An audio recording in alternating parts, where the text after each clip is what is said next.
So then, although there are only 3 of you, we don't need a quorum to do training. There's no action going to be taken, so we're going to proceed with this meeting.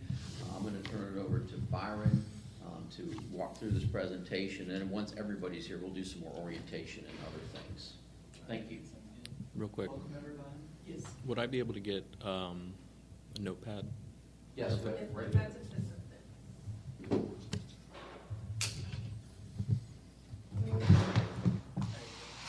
Would you like one, Councilman?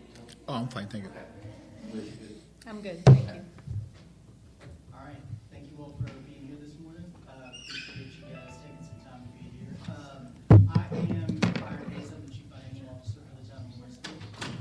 Just wanted to give a chance to say welcome and thank you all for joining us when it comes to a little bit of budget orientation. Just a quick update about sort of what our process is, where the sort of statutory requirements are related to this, and just some basic information. Definitely feel free to take some time and ask any sort of questions as we get through this. I can certainly pause, stop, and take the time to answer as we get through. So with that being said, I know we have a hard stop at 11:30. I'll try and move pretty quickly, but like I said, feel free to stop me if you need to. All right, so we'll move on to the second slide, and just give you guys an idea of what we're going to be covering in this particular presentation. We'll talk a little bit about the basis of our budgeting process, talk some priorities related to it, as well as just the overall process itself. So moving on to the fourth slide. First thing I want to talk about is the North Carolina General Statute 159. That is the Local Government Budget and Fiscal Control Act. That is the governing guidance from the general statutes that sort of frame and process our entire budget process for a local municipality, county, the state entirely.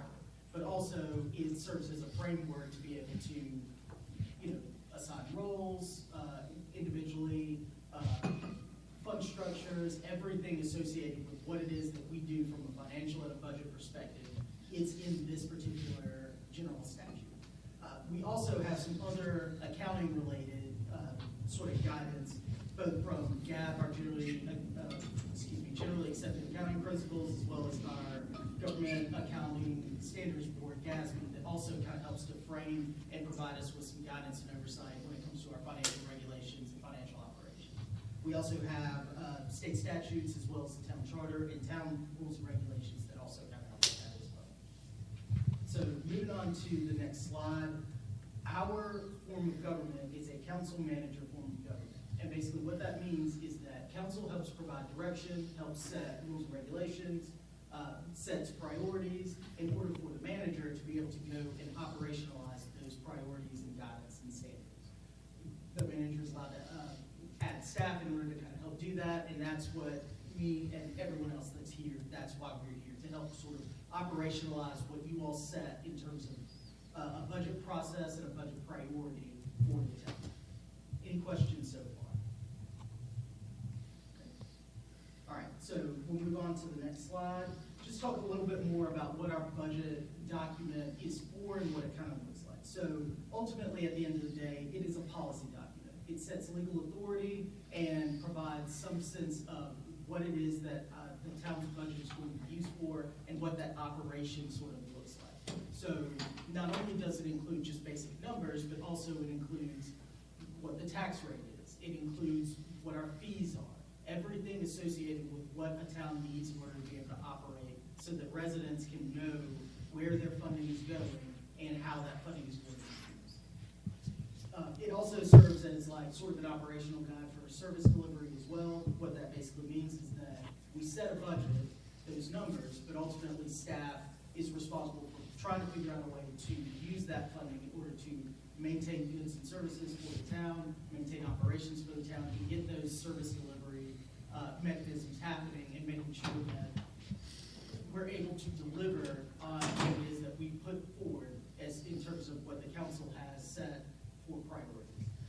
It also serves as just a communication tool. It's a sense of transparency for the community. It allows them to be able to see what it is that we're going to do as a staff and as a council for the budget. And then lastly, it just serves as accountability. It sets those numbers and sets those rates rates and sets those budgets for individual departments so that everyone knows how much money they're planning to spend and where that funding is basically sort of organized. So we'll move on to slide 7, and we'll talk a little bit about funding. So not gonna go super into the weeds with this because it is a little bit technical. But the long and short of it is that we have a fund structure within the town of Morrisville through this funding process. And what that means is that we have multiple funds for multiple purposes. They all serve as sort of individual checkbooks, as you would say, in order to be able to operationalize individual aspects of the organization.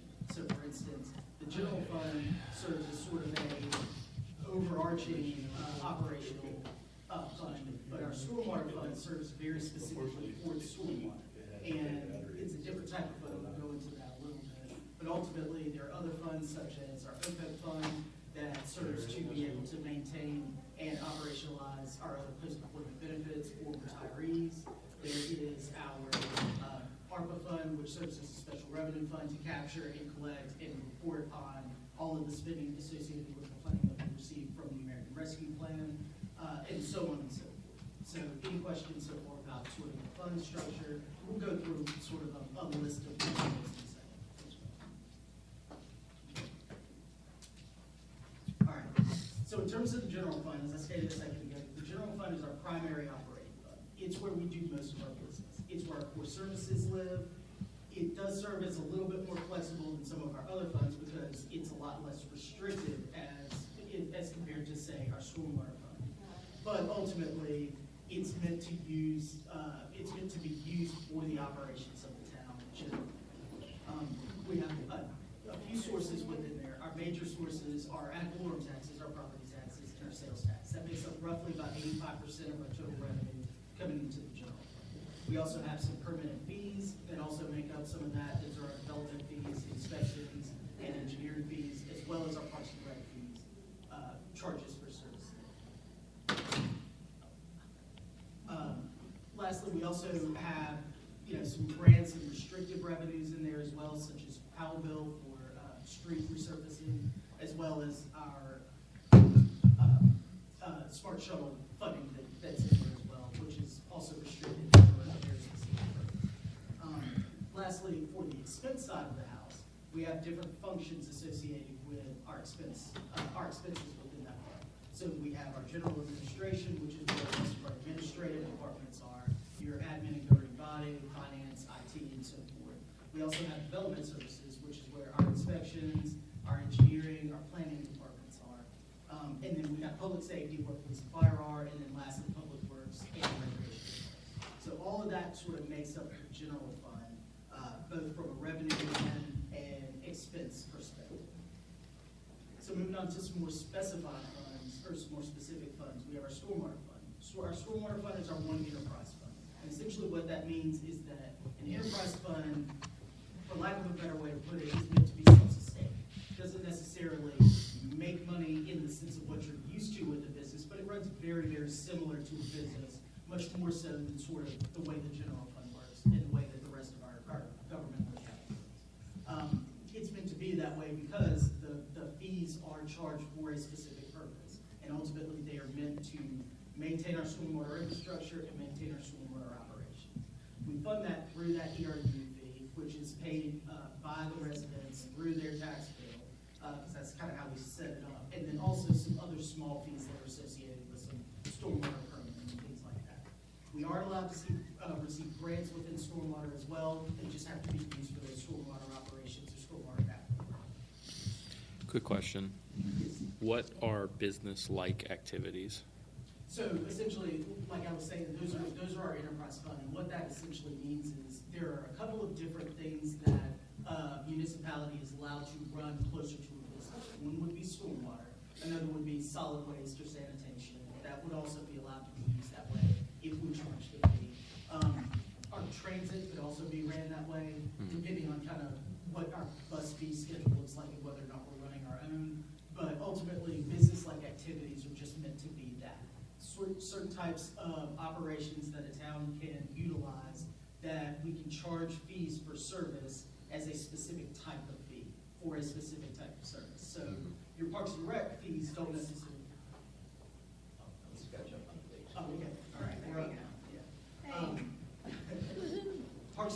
fees don't necessarily meet this type of criteria because they're meant to be a little bit more broad, a little bit more generic.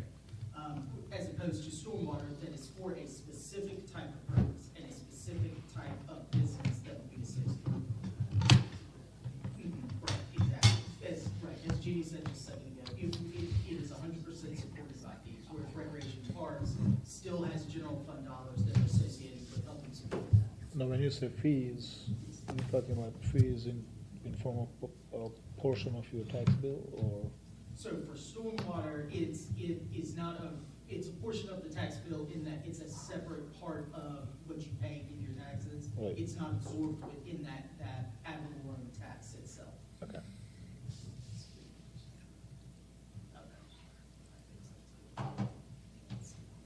Yeah. Okay. Any other? Just clarify that, so that if what's on the bill, it's related to the fee, and that's the vehicle of charging. Just Correct. clarify that. Yes, and that, so. There are right, no there's- tax burden associated with an enterprise, because it's Correct. fully sustained by the user fee. Correct, right. So simply because it's on the tax bill doesn't make it a part of your ad valorem taxes. It's just the vehicle for which we can actually charge that fee. The main reason for that is the easiest way for us to be able to do it and actually collect on it. One of the challenges that we have in Morrisville is that we don't run our own utility. So we don't run water, sewer, and that type of thing. That's typically how a lot of communities end up sort of billing things like stormwater through your utility bill. But since we don't do that, the easiest mechanism for us was to actually use the Wake County Tax Administration Office to be able to put it on that bill, which we're allowed to do as a municipality. Any other questions about that? So just so I'm clear, you can, if you needed to, raise these fees without having to raise the overall property taxes. Correct. Okay. Yes, it can be raised without changing your property tax. Thank you. Alright. So we'll move to slide 10, talk a little bit about our capital reserve funds, our capital project funds. So these are another two separate types of funds that we can have. Our capital reserve funds have to be restricted for capital. And right now, we have 4 capital reserve funds, one for public safety, one for land acquisition, one for transportation, and one for parks. And council has in the past appropriated funding for that capital reserve structure in order to restrict some of our funding for those specific types of projects. Ultimately, at the end of the day, we can't spend out of those capital reserve funds, but we can move them to other capital projects in order to get the work done associated with that type of work. So for instance, our Parks Capital Reserve can have funding, and ultimately we can move it to projects such as town center, or park acquisition, or park development. Any questions about that so far? Okay. Ultimately, at the end of the day, the sources of that are transfers in from the general fund, other savings that we have in other closed capital projects. Typically, we try and align those to those types of reserve funds. So we close the parks project, we would transfer that funding back to the parks reserve rather than, say, the public safety reserve. And then also just any use of fund balance. The town has a policy that essentially states that we try and maintain a fund balance between 25 and 45%. If we're above 45% of unrestricted fund balance at the end of the year, it is council's prerogative to be able to transfer that overage into a capital reserve fund for future use, if they so chose. In terms of capital project funds, as I stated a second ago, we do have the ability to move funding from the capital reserve to the capital project. But ultimately, a capital project fund needs to be funded through either debt financing, so installment financing, or GO bonds, capital reserves, like I stated a second ago, or grants for capital purposes. And at the end of the day, those projects have to meet some sort of capital need. We need to land on some sort of asset when we're done with that particular type of project and that type of fund. Any questions about either of those two types of funds?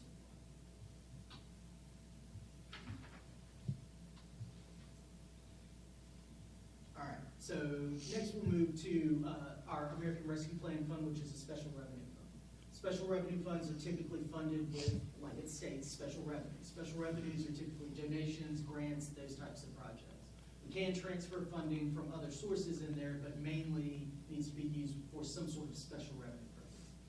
Our ARPA funding is almost exhausted. We were required to have everything encumbered by the end of last calendar year and have everything spent by the end of 2026. We are just about done spending with just a couple of projects that are still encumbered and still kind of finalizing, but ultimately we expect to see that done within the fiscal year. And then we also have our other retirement type funds. And all of these do roll up into the general fund. I'm not going to kind of, drag you all into the weeds when it comes to that. But our retirement funds for our law enforcement special separation allowance, as well as our other post-employment benefits, we set aside a certain portion of the general fund through our through our payroll, in order to be able to contribute to those types of funds for these future uses. Special separation allowance is something that is allowable under North Carolina general statutes for retired law enforcement. It's just another payment to kind of help, supplement their retirement. And then our other post-employment benefits are our retiree health insurance requirements that we have within the town. So all that is transferred over there, and ultimately it's meant to be able to fund those as a town, because we know those are liabilities as people retire that are going to be out there. And so we wanted a way to be able to not expose the town for future liabilities that they can't afford. This allows us to be able to afford those. And you said this is, funding for this comes from, you mentioned payroll. Yes, so essentially, for other post-employment benefits right now, we set aside 3% of every employee's salary to go to this line. And what that allows us to do up to this point is fully fund our OPEB liability. So not only is it looking at current retirees, but it's also looking at people that are going to be retired, within the next few years, all the way through what our census looks like, our population of employees within the town. And there's an actuarial calculation that kind of goes into that in order to be able to figure out what that liability looks like. But let's take Jeannie, for example, will hopefully, be able to retire, and I will ultimately be able to retire. She might retire before I will, but at the end of the day, we both factor into this calculation. Now, her factor, through this actuarial process might be a little bit more than what mine is, given the kind of the length of time that she has versus the length of time I do. But ultimately, it's meant to be an extremely educated guess that's based on actuarial tables and actuarial calculations in order to figure out what the town's risk is when it comes to these payments in the future. But both of you are contributing 3% in this case. Correct. The town is contributing for But it. town is contributing for you, not going out of your, Correct. okay, Correct. good, understood, thank you. Yes. Any other questions? And I think we'll talk about this a little bit later when we get into organizational resiliency, but there's some things happening with our workforce that could theoretically be advantageous. They're not advantageous now in the sense that we want people to stay longer, but we're also seeing more people that don't necessarily get into this as a career anymore. I think particularly in public safety, seeing a lot of turnover. So while that doesn't help us now, it does potentially reduce that liability for us in the future. And again, we'll talk about that a little bit this afternoon. It's one of the things we'll continue to monitor among a whole litany of other things going forward. Thank you. Yeah. All right, so we'll move on to slide number 12. And this just talks a little bit about our budgeting control process, how we set those limits, how we actually go through the budget process in order to make sure that we don't run afoul of the budget, we don't overspend, and we don't end up with any sort of audit findings related to overspending.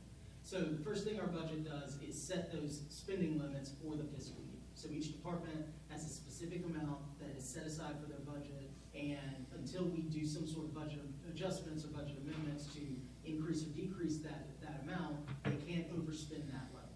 It's set at the department level, so while we have a $62 million budget with the town for this fiscal year, each department only has a portion of that. They can't use another department's budget without us, or with not us, without council actually appropriating those dollars from one department to another. It also just serves as an internal best practice to make sure that we look at each major category, each line item, so that we don't get a department overspending on one just because they're underspending on another, which might ultimately lead to them overspending their entire department as a whole. We want to try and control that. So we also look at each individual line item to make sure they aren't overspending there.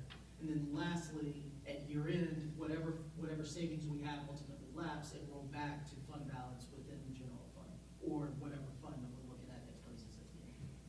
Any questions there? So I want to talk a little bit about internal controls. Obviously, this is something that is important to me and my staff from a finance and budget perspective, because we want to make sure that we're utilizing taxpayer dollars in the most efficient and effective way, and in a way that we can stand on. That there's nothing that's done that's illegal, or nothing that's done without council's approval based on general statutes. This is the purpose of our internal controls. So at the end of the day, internal controls are basically meant to ensure that the operational efficiency and effectiveness can happen, and that we can mitigate and try and reduce and eliminate fraud, waste, and abuse within the organization. So how do we do that? Well, first, we set policies and procedures. We alert staff, we alert council, we alert the public what those policies and procedures are, so everyone knows how we go about doing this. Those policies and procedures are tested every year with our auditors during the annual audit process, so that the auditors can go in and say, okay, are you doing what it is that you say you're supposed to do? That is the purpose of that. We do routine compliance monitoring, so that is my staff going out and checking behind departments in terms of whether or not an invoice or a PO is in the right place, whether or not we use the proper procurement methods, whether or not we have other contractual obligations that need to be reviewed or considered when making a purchase. We also do training associated with that as well, in order to make sure that our staff and the organization is up to date on those policies and procedures, so that they don't end up running afoul of anything, and that they know. We also have segregation of duties. We try and make sure that no one person has the ability to go in and take money from the bank account, not be found out, and ultimately commit fraud. The whole point of our segregation of duties, just like with our policies and procedures, is to eliminate and mitigate that risk of fraud. We also have, purchase approvals associated with that as well. That goes into the segregation of duties. If my controller needs to transfer funding from one bank account to another, I have to go in and approve that transaction, so that she's not doing that without anyone else knowing about it. And then we also have other types of controls, such as our physical controls. That is our gate access, door access within our different community centers or other municipal buildings. And we have IT controls, two-factor authentication, for example. Our cybersecurity insurance and cybersecurity testing. I feel like I get hit at least twice a day with some sort of simulated phishing attack from our IT department. I know everybody on the staff line can probably speak to that as well. They must think I'm the least technological person. I burn up with those every day. They think I'm going to click on something. But it's done for a very specific reason. Phishing attacks within municipal companies is a serious thing that is happening more frequently every single day. I actually got an email just the other day with somebody spoofing the mayor's email, asking me to be super discreet and contact them, about a specific charge that needs to happen. Those things happen all the time across municipalities, and those are things that everyone is looking out for and trying to eliminate. I apparently sent everybody a Valentine. You did. No, I got email from mayor. Any questions? With what's happening in Cary, I think it would be very beneficial to have, and I'm sure y'all are, looking at that situation and looking at our policies and whatnot, but having sort of a side-by-side comparison of here's the, the result in Cary, this is what happened, here's how this particular thing was spent, here's the policy that, allowed that to happen, or the gap in policy that allowed that to happen, and here's our equivalent to that policy. Such that, do we have the right stopgaps in place that would not allow this? And then also it's like, do we not have those? Is our policy basically the exact same, where we might want to consider updating that? So I think some of that, go back to December 12th email. Mhm. There's a lot of information in that email that speaks to, you know, how do we not allow tuition reimbursement for council members and why.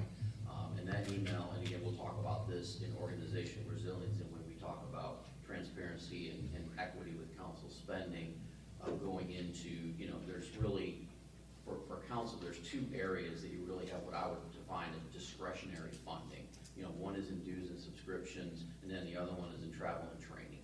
Everything other than that is pretty much prescribed for a specific thing. And so, but we can certainly continue to talk about that. We'll talk about that some this afternoon. Yeah.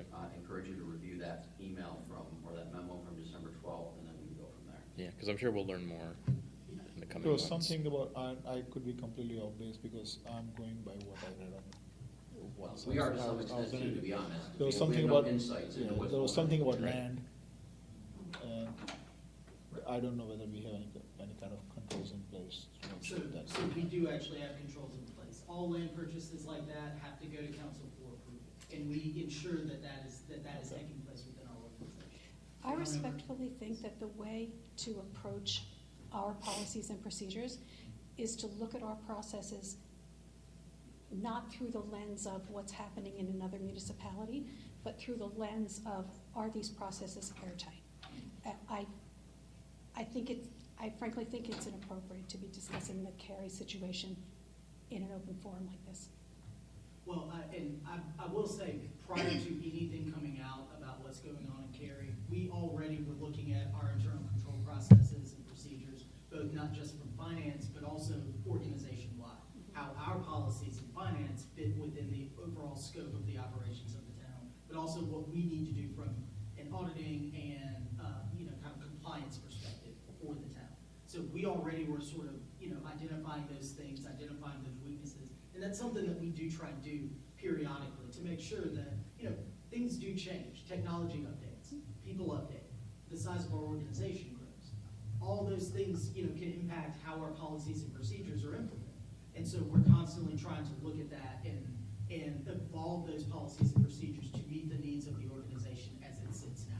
But that doesn't mean that we try and, purposely obfuscate rules or obfuscate our own policies just to be able to get something done. And that's why that last bullet point there, and then I'll kind of hop off the soapbox of internal controls here. Documentation and record keeping are so important.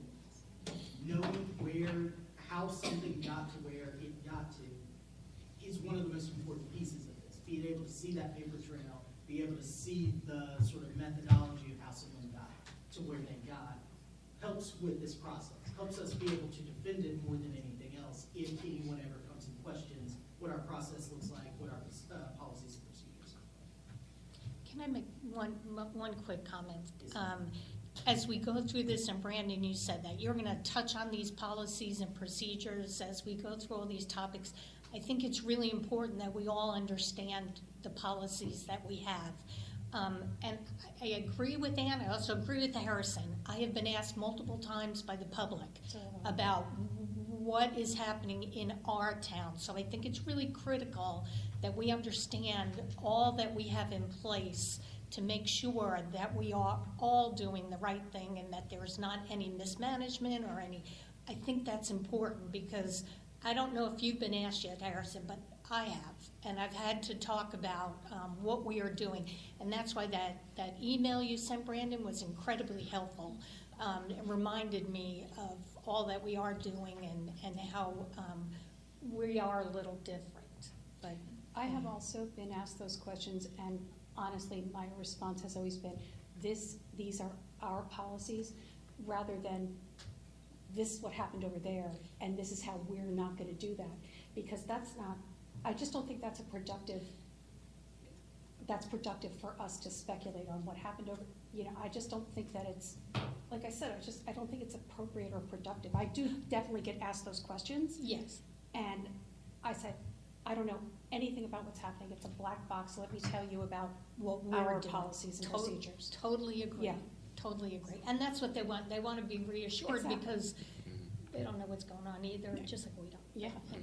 And I- And that's where it's really important for me and my staff that when we get those types of questions, because we get them too, not necessarily from individual members of the community, but rather through public records requests, that that we aren't scrambling to figure out how to fit our policies into something that happened, that we already have that in place, Yes. so we can be able to say, nope, this fits right here because this is the way that we go about doing it. Yep. That's important to us, that we're proactive in our policies and procedure, review and compliance procedures and monitoring as well.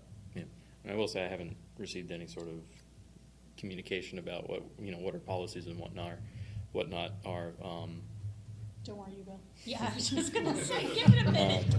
But I do think, we essentially have a case study. And I think it's worth, not communicating, here's how we're different from them. But, We're at 11:10, but I want to just throw this out there, and I know Brett knows about this in organizational resiliency. We also use our own financial advisors, independent party, that benchmarks our major policies against others across, not even just North Carolina, but nationally. And that's also another piece that we do, in addition to the auditors coming in and evaluating processes. But I'm going to let you move them forward. Sounds good. So we'll take a look at, our establishing priorities for the budget process. That is established through the strategic plan that you all have, worked through in order to identify and develop, that ultimately fits within our mission, vision, and values within the town. Just taking a look at those goals, I know you all kind of know what this looks like, but there are 7 goals: sustainable living, public safety readiness, inclusive community, mobility, economic prosperity, operational excellence, and then lastly, organizational resilience. And that helps establish our budget priorities for the year as well. Going into that, we also have retreat brainstorming, right? So we know that, you all are here to be able to kind of look, plan, prepare for the future, for the rest of the year, into next year, into future years. That's the whole point of what it is that we're doing here at retreat. So when we're looking at establishing those priorities, we're looking at you all as council to be able to help give us that guidance, help show us sort of what you're thinking, help, foster that discussion and that deliberation in order to be able to help set those priorities for the year for our budget process. So then we'll go into the actual budget process. So our budget process is almost the entire year long.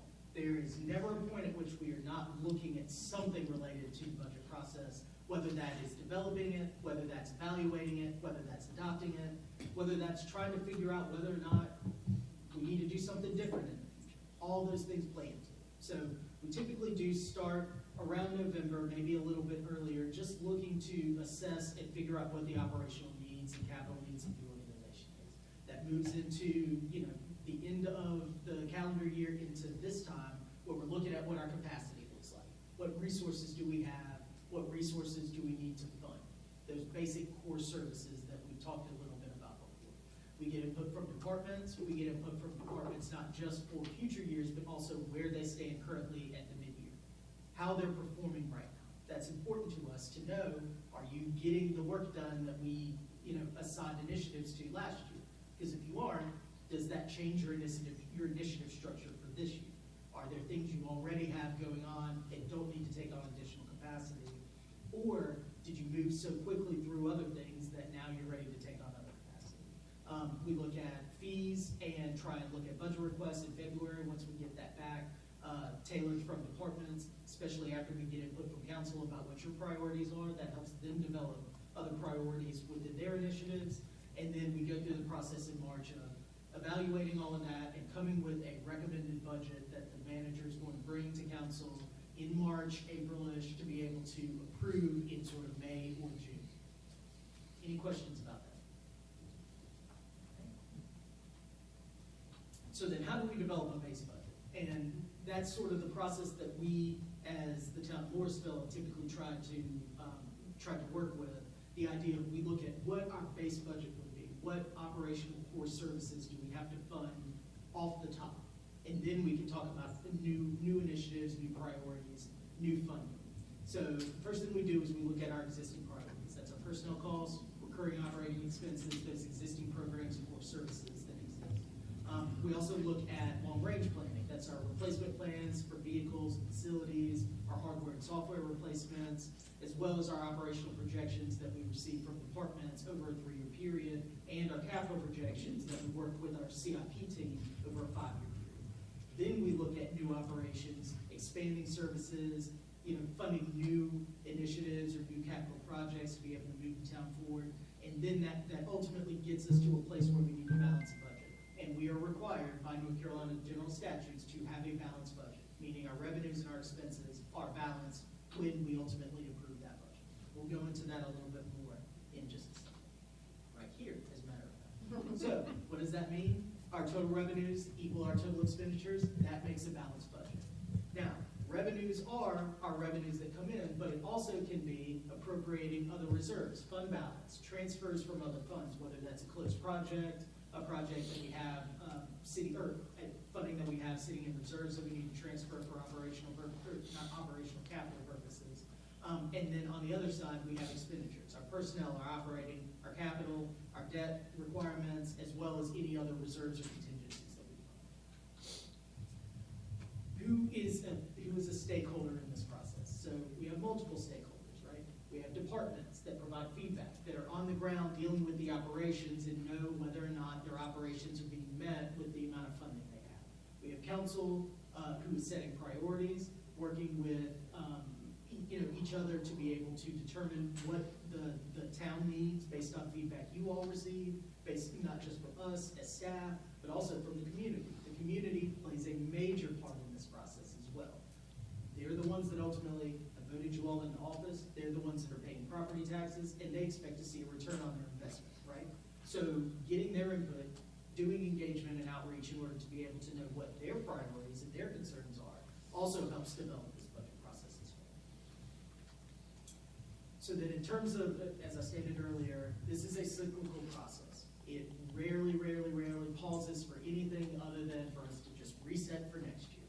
So right now, we're sort of in that top area, that focus area. We've gotten information back from our departments related to mid-year, related to next year, and now is our time to be able to sort of hone in on what council's priorities are based on what they've heard from the community in order to be able to develop those processes and have departments submit their requests for the year to ultimately determine budget. We go through after that in sort of that February, March, April time period, assembling a budget for presentation for you all. May and June, we typically present that for you all to be able to vote on and adopt. And then going into the new fiscal year, that's when we implement that budget. That's when we operationalize what you all have put forward. And then we go through the process of assessing later in the first half of the fiscal year, but also continuously looking at that, continuously assessing and evaluating whether or not the implementation that we put forward is appropriate, needs tuning or tweaking, and going into the following year where we start to do that focus work again. So the that assessment phase comes from multiple areas. We look at trend analysis. We have staff both in our budget and finance department and our admin staff who are trying to forecast and look at where those operations are kind of landing and whether or not it needs to change. We look at historical patterns and trends. We look at other areas of interest, other things that pop up, but also we look at the performance of our financial statements and the performance of the audit to determine, is our budget sufficient enough? Did we meet the needs, and did we ultimately end up in a good financial position at the end of the year? Yes, sir. What does ACFR stand for? So that is the annual comprehensive financial report. That is our annual audit for the year, and that is what is produced once we've completed that audit. So it's essentially our financial statements at the end of the year. They've gone through and they've been audited, but then we put them together in a format that can be used for the public to be able to review what we've done for the year. It can be used by bond rating agencies and banks to determine our creditworthiness when we need to go out for installment financing or other types of debt. It's used for benchmarking other communities. Other communities look at our financial statements, and that's something that we should be proud of, that we have them sitting out there posted for other communities to be able to review, and we can serve as a benchmark, a standard that they can live up to.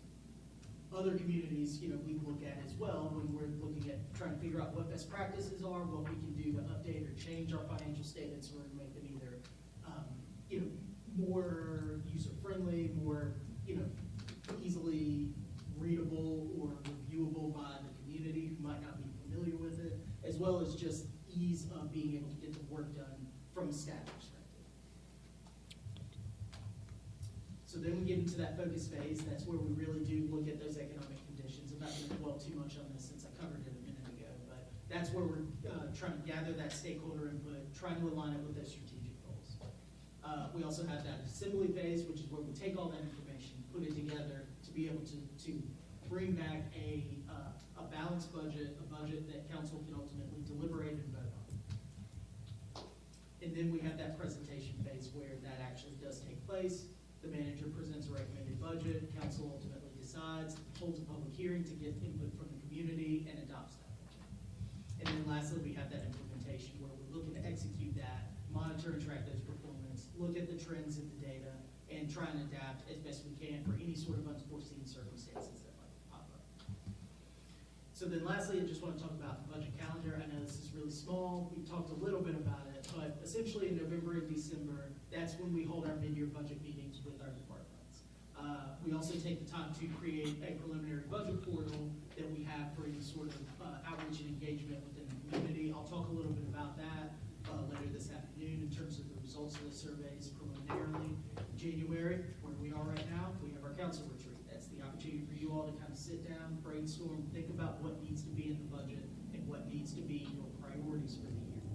We also, in February, have the staff submit their budget submittals based on council's priorities that they've created in January.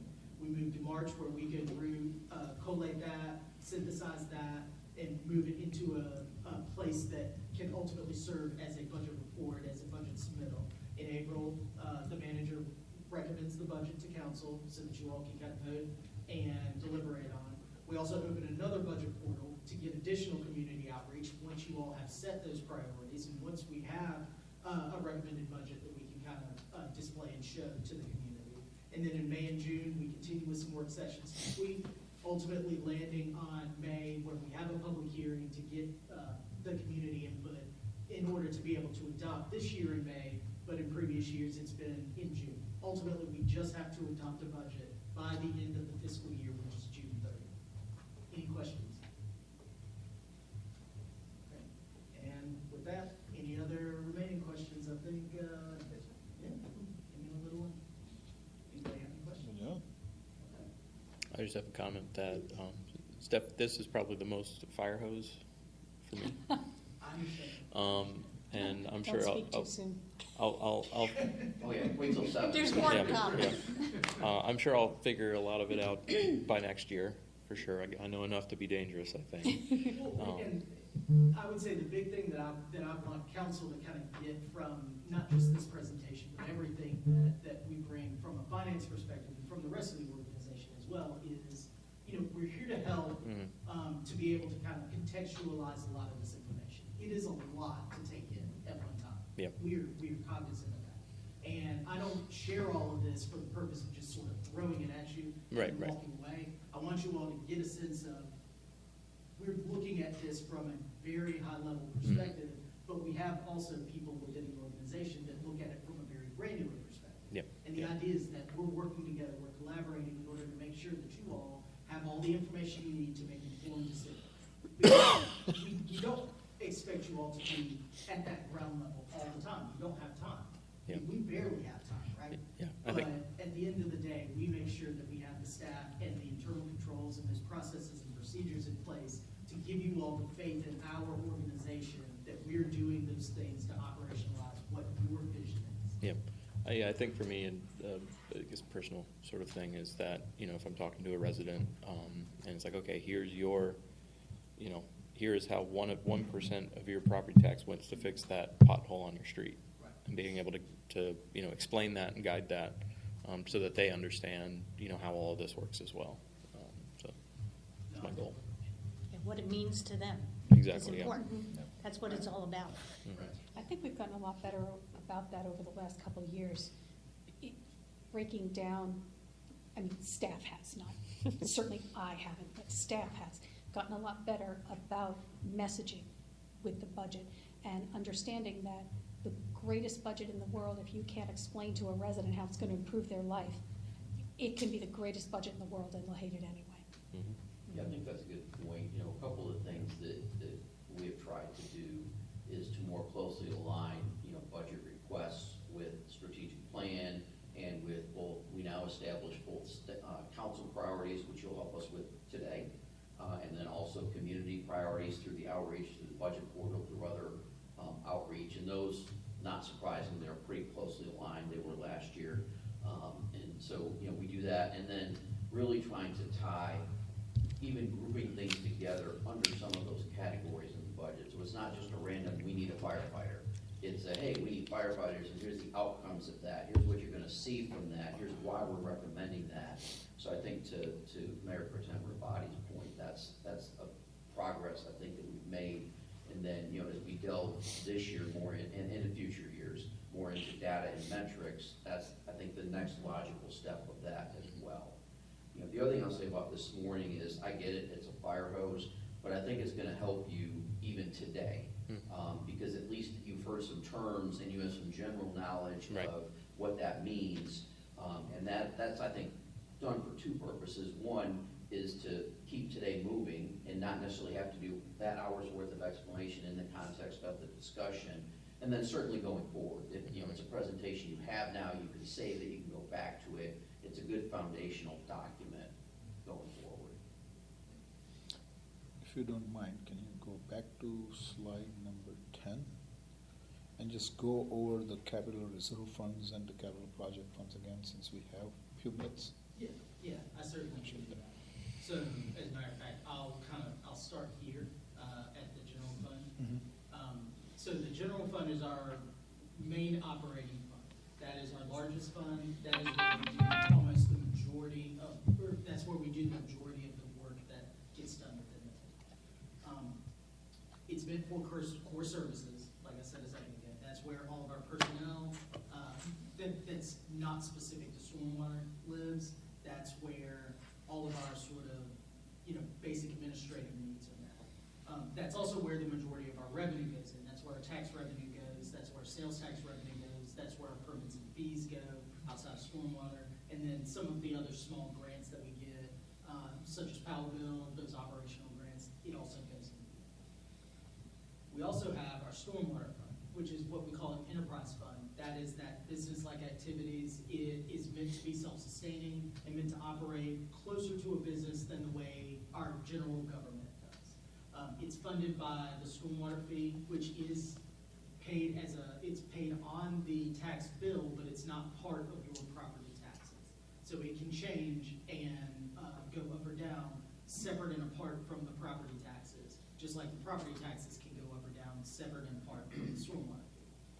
There are some other small fees and user fees, or excuse me, permitting that gets done within stormwater that makes up a little bit more of their revenue, and they can receive some grants in there as well. But ultimately, the overriding source of revenue in that fund is that stormwater fee.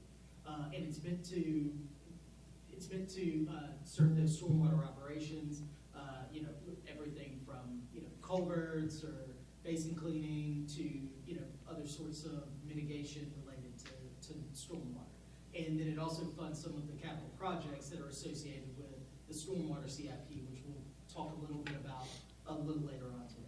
And that's where you see some stream restoration, other, you know, sort of culvert replacements, things like that.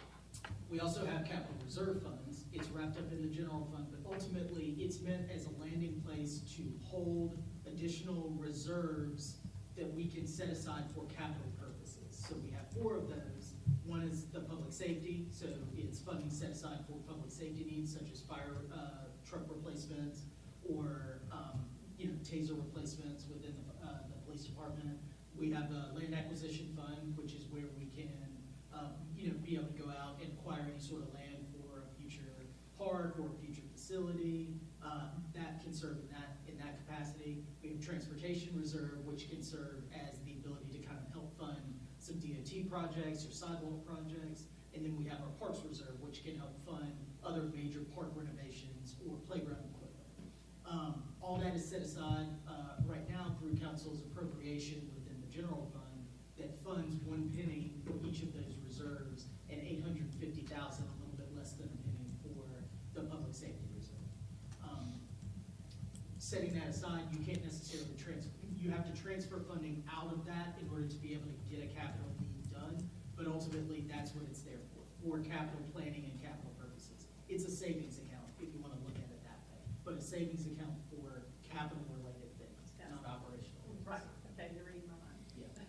Say that one more time. Yeah, so it serves as like a savings account, but it's a savings account for those large capital projects, not for operational needs. This can't be funding that can then turn around and fund travel and training later down the road. It's not for that, and you can't assign it something like that. Can't bail you out later. Right, exactly. So projects like town center, Right, so a project like Town Center is a good example of something you would be able to use capital reserve funds for.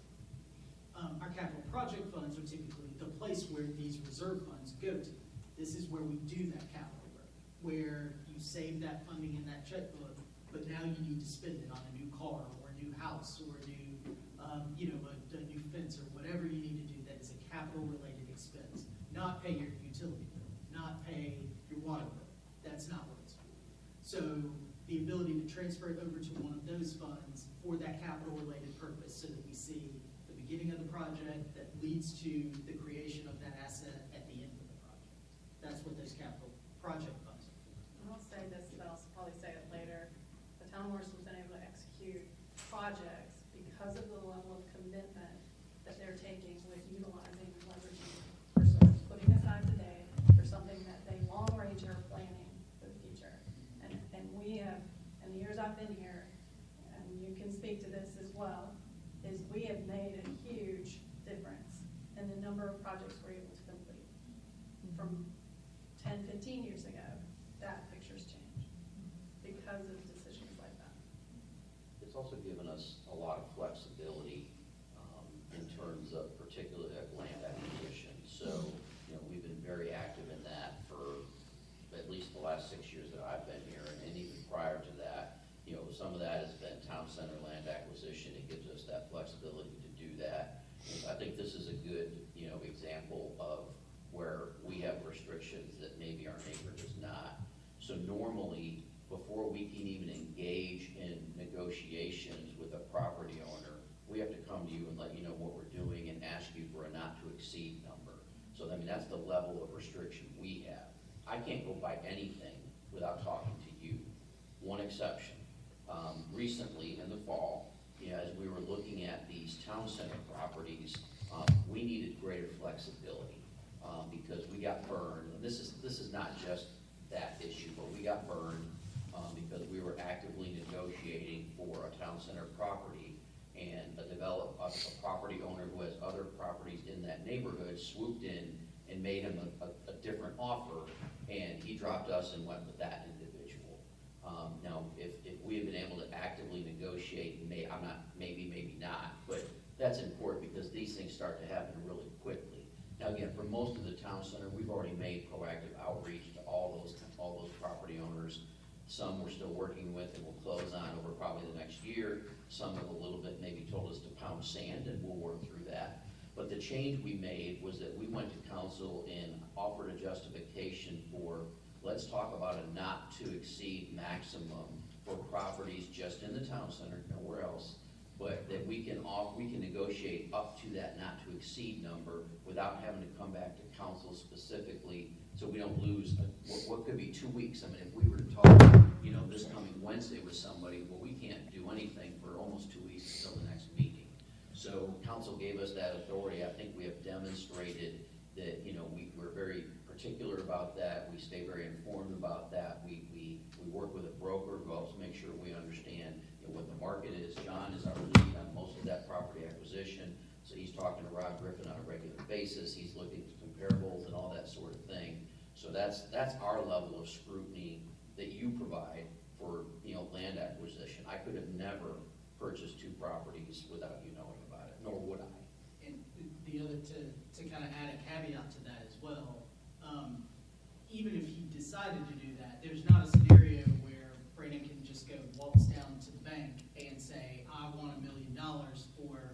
piece of property that no one else knows about. You know, that's where we talk about those internal controls and having those processes in place. We have to do a wire transfer, which means he has to let us know so that finance can actually, you know, go through the process of going through that, you know, actually transferring that, wiring that money, and then having a second review on that in order to be able to get it through. So it's not just, I'm going out, buying a piece of property next to his house and no one knows about it. That can't happen.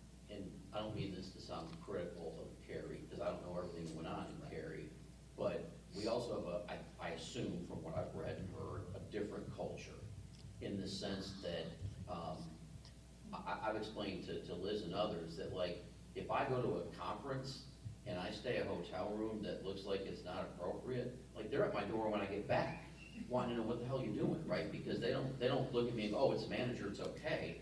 Because we've established and continued, certainly not, this was under Martha as well, don't mean to make this mine, but, you know, we have that culture of accountability and responsibility, and we preach to that all the time. We speak a lot about our values of dedication and integrity. You know, those directly relate to how we function, so.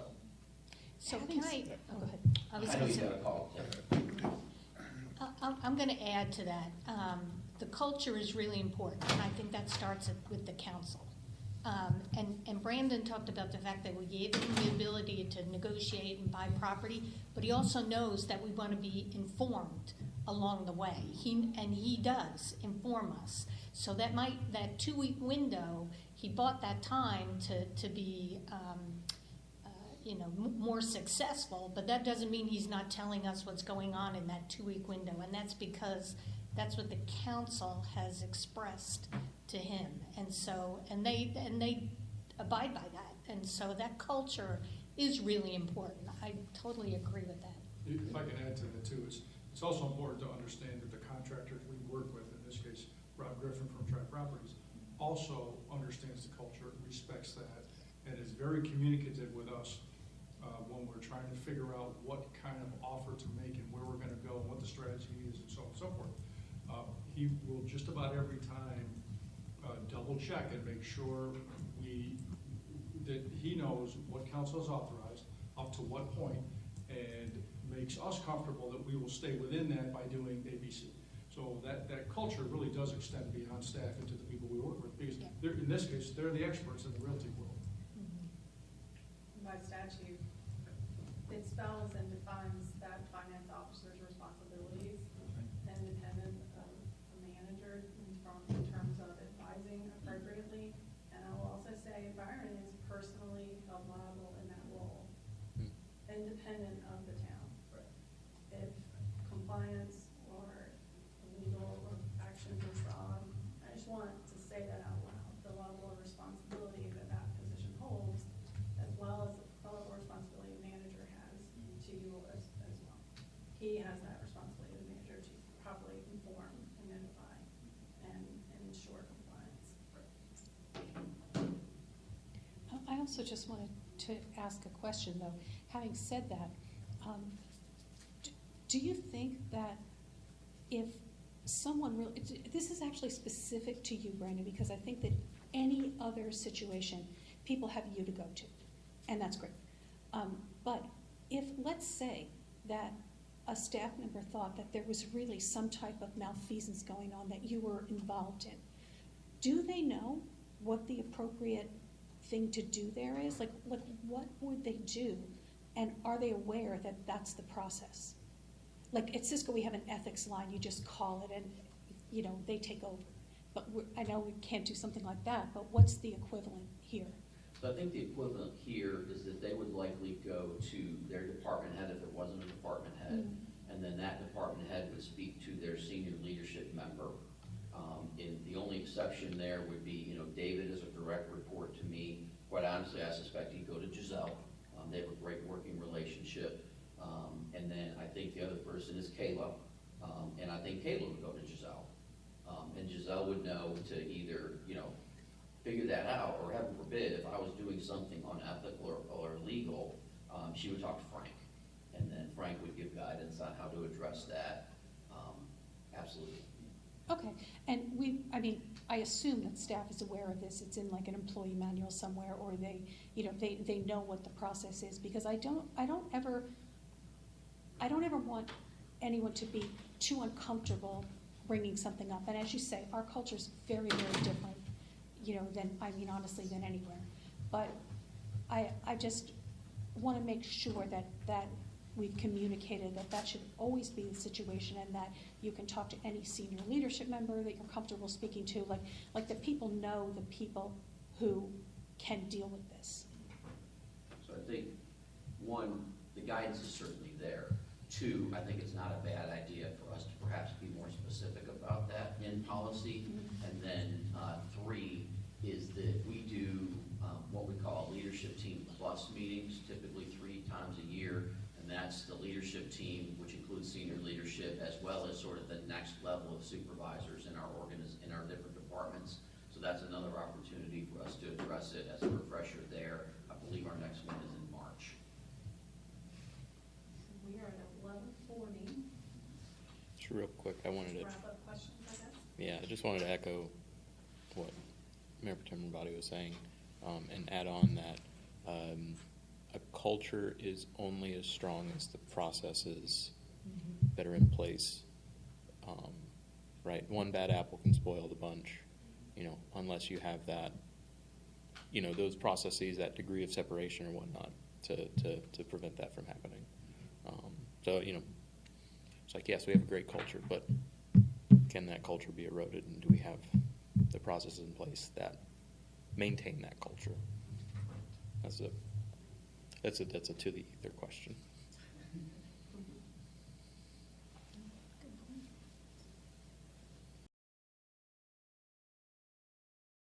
I forgot to get one. Did you grab me one too, Liz? Oh my gosh. You need to, there's that kind of sick, but we. Harrison, I hope you don't like Skinny Pop because we're just decimating. You're never getting it. Bye. It finally worked.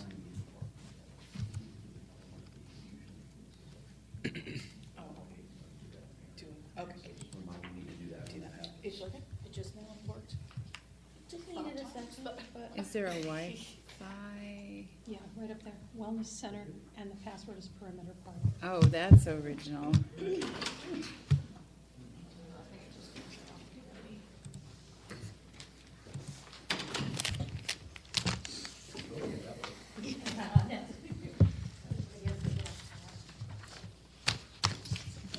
Thank you. Yes, ma'am. There you go. Oh, more. Yes, bonus information. No, required documentation.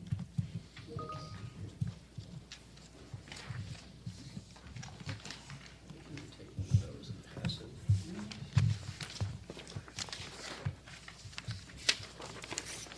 Let's take one of those, if you don't mind, pass it. Okay, we plan share these. Take one, pass it around, blah, blah, blah. Okay. Surprised me, I like this one, it's closer.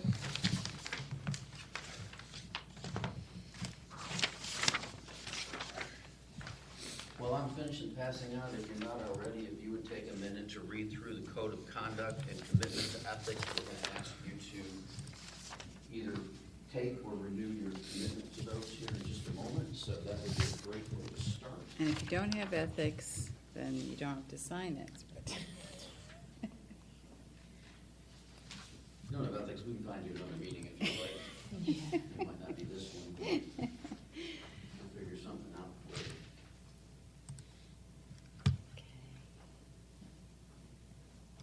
I think we're good to start. Yeah, thank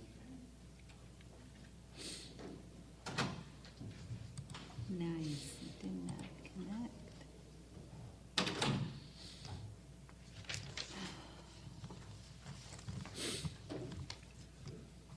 Okay, so thank you all. This is day 2 of our retreat. We already had a pre-session with budget stuff. I think that went really well. And I'd like to go ahead and pass it to Brandon to go ahead and facilitate this next section. All right. Thank you, Mayor, for the recording. We'll note that Councilmember Garamella was detained and is running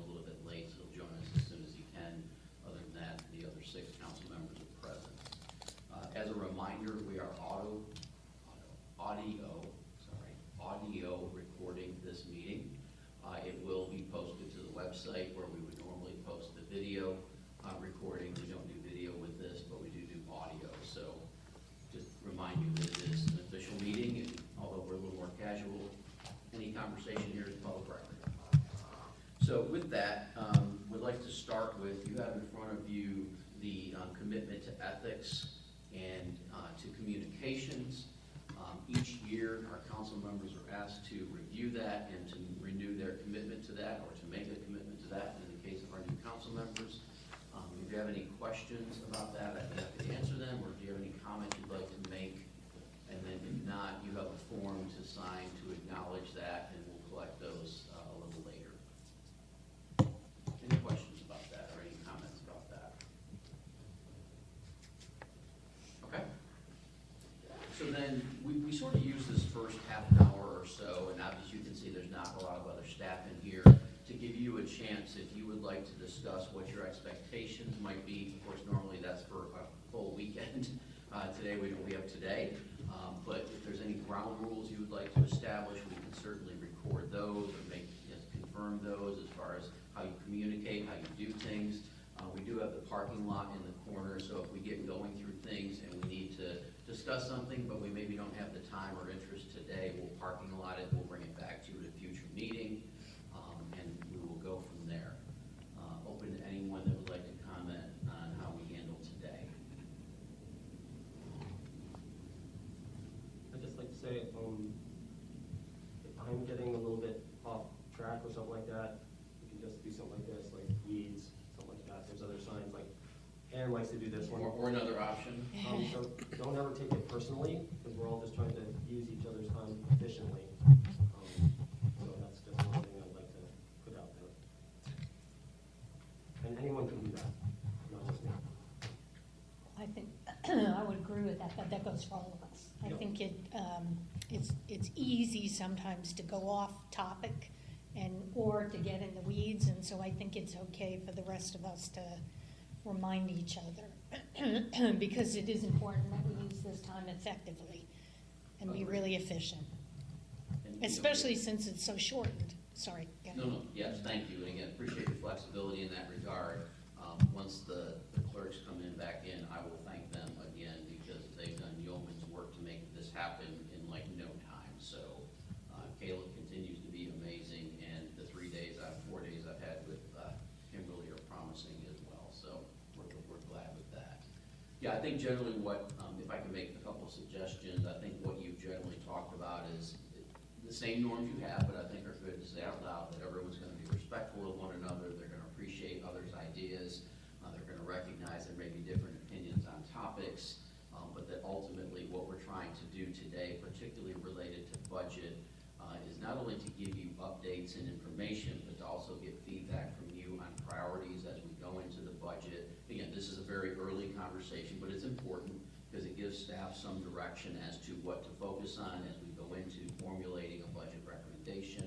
You know, you'll have a number of work sessions with us, but we're really interested, obviously, in what this group, because it's a different group. So, you know, there's different dynamics now that there's 2 new members, so we want to make sure that we're working through that and appreciate what everyone's interests are.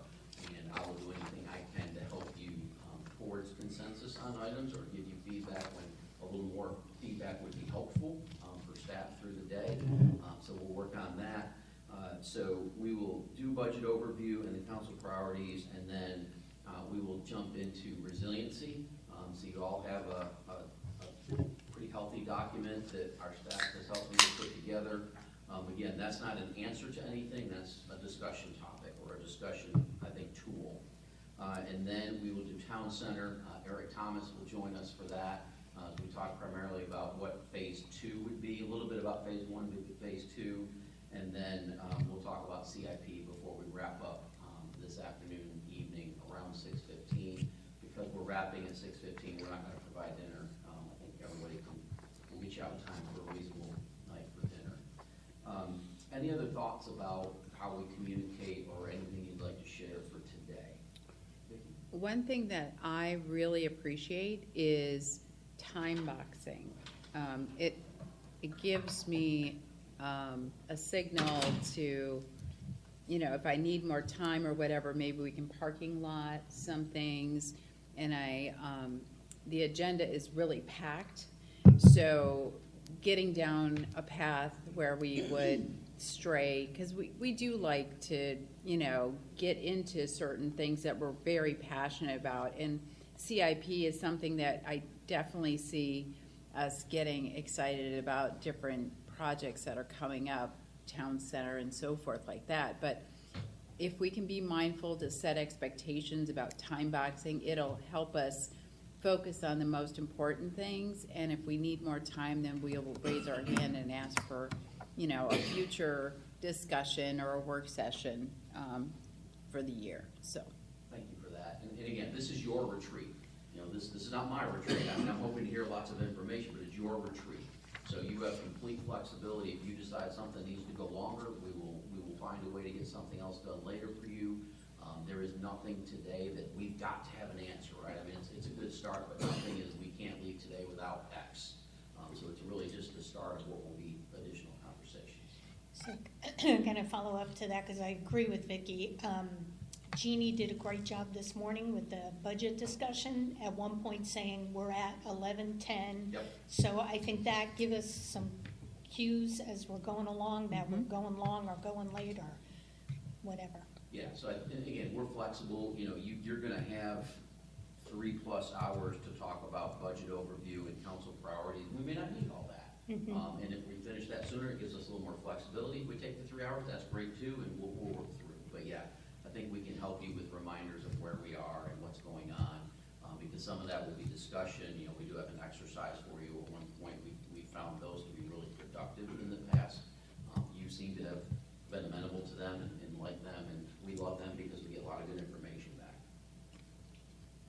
Mayor, one thing, as you mentioned last night's work session was very productive in a very positive way, but it did seem like we were kind of one at a time. And there were some references to others, but there wasn't a lot of kind of give and take. And that's kind of the way we've designed it in the past, because it works well to everyone has their turn, then you get a second turn. I'd like us as a group to see if we can get to the point where we can play off each other a little bit more directly sometimes. That's a little harder to manage, but if we're all amenable to it and we don't get our feelings hurt that I haven't gotten to talk yet, they've talked twice amongst themselves, as long as that's productive amongst the two and it's not just going back and forth and not really moving us forward. So that's just something I'd like us to think of as a group, because I think that makes us more than the sum of our parts. And right now, I think we are the sum of our parts, and I think we could be more than that, if possible. I have a non-substantive comment that doesn't need to change, nothing needs to change, but I don't like that we're calling it the parking lot. You don't like what? I don't like that we're calling it the parking lot. Oh, that's fun. It's a standard project management term, but we can Sure. call it whatever you want. It doesn't need to change. Yeah. Why don't Do we you let have Colin define that? recommendations? Autonormativity. Okay. I'm sorry, what was the term? Autonormativity. Autonormativity? Yeah. It's like normalizing car references, that kind of thing. Yeah, car dependency, that sort of thing. Oh, my goodness. Well, if you have another term that we can use and embed in our vocabulary, then I'm open to hear it. I don't have it at the moment. Okay, okay. We could So- call it future topics. Yeah, future talk, future Table it. topics. That's exactly what it is. And I think we'll have an epiphany during the meeting, and then we'll coin a phrase. Yeah, park it for now. That we need to, that doesn't. We don't want to compete Jeannie. Okay. The other thing I'd like to do with you, that has, we did it 2 years ago. I think it was helpful, particularly with new members. I think it'll be helpful. So you have a larger print document that has some black and white.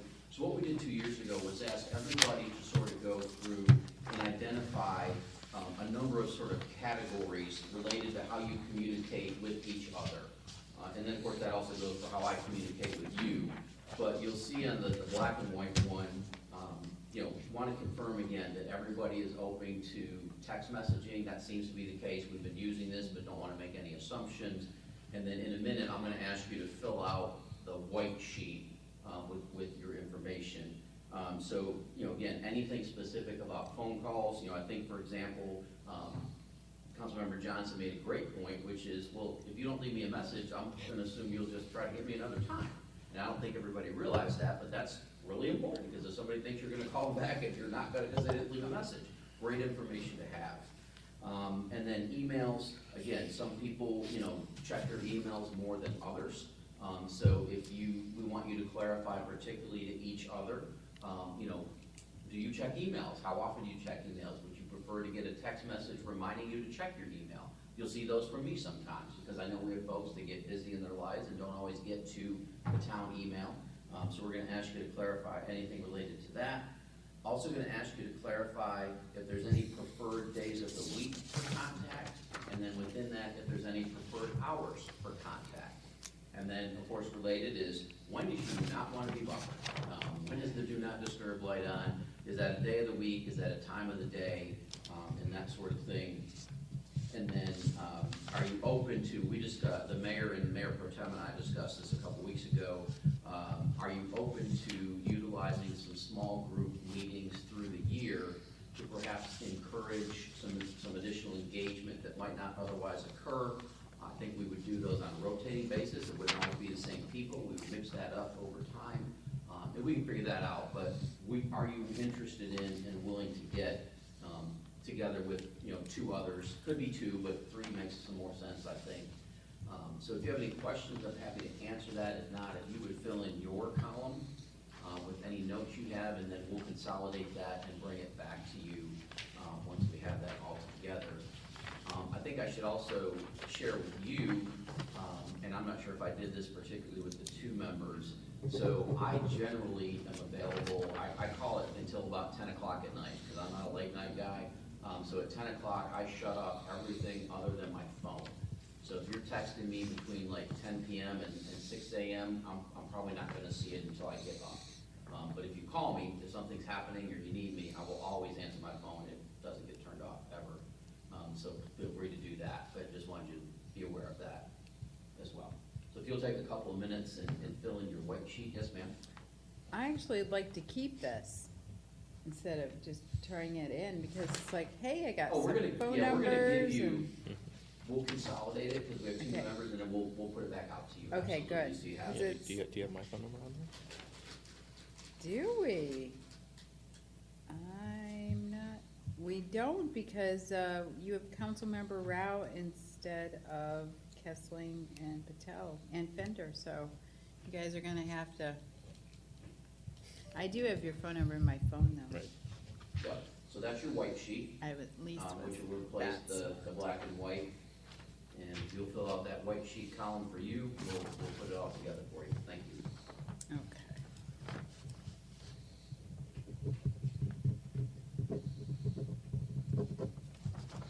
As you're doing that, would also politely remind you that we're aiming for consensus around dais seating today before we go back Tuesday night, assuming we go back Tuesday night. I believe we're gonna have that as a quick last discussion before we wrap up today. Maybe give you an opportunity on a break, or as you're sitting there to chat with others, think with others about how we might all come to consensus on what that seating chart can look like. Thank you. Brendan, would you be willing to put yourself on the last column? So we all have your Absolutely. stuff? I concur. What is preferred day of week for what? For communication. For communication, Is there a okay. day that you're busy or at work or that you just need a day off and please don't reach out to me, or, and again, I will try to honor that the best I can, but there's days I just need to send you stuff that you may need to see, or I may need to talk to you.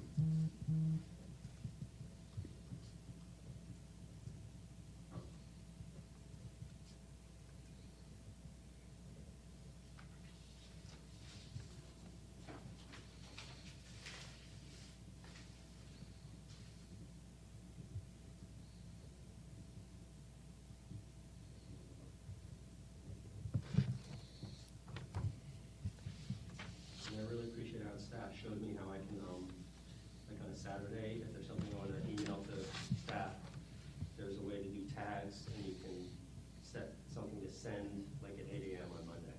So I do that a lot. So if you not, if you Yeah, don't I'll delay, I do that a lot as well, because I try not to send emails on the weekend. So by Monday morning, there's 12 or 15 emails that are pending to go out sometimes, but try not to wear staff out between Friday at 5 and Monday at 8.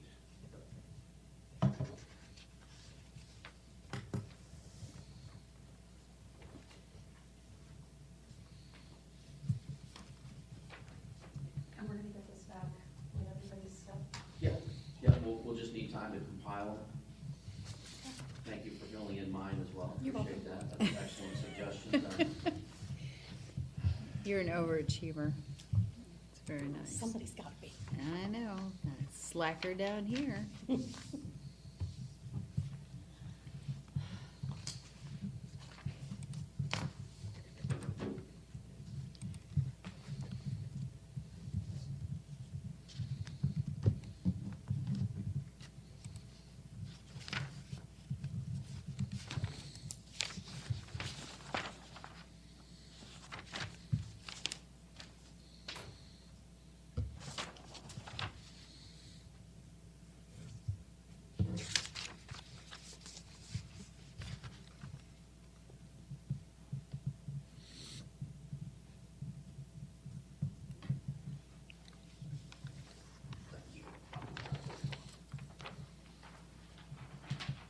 Thanks.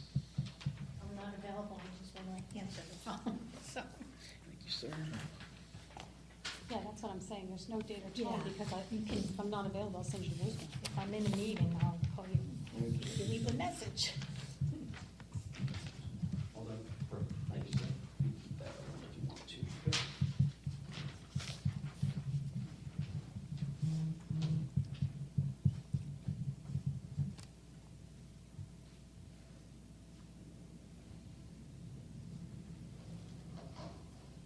There's a couple of people wrapping that up. I'd like to bring one other thing to your attention to discuss it with you.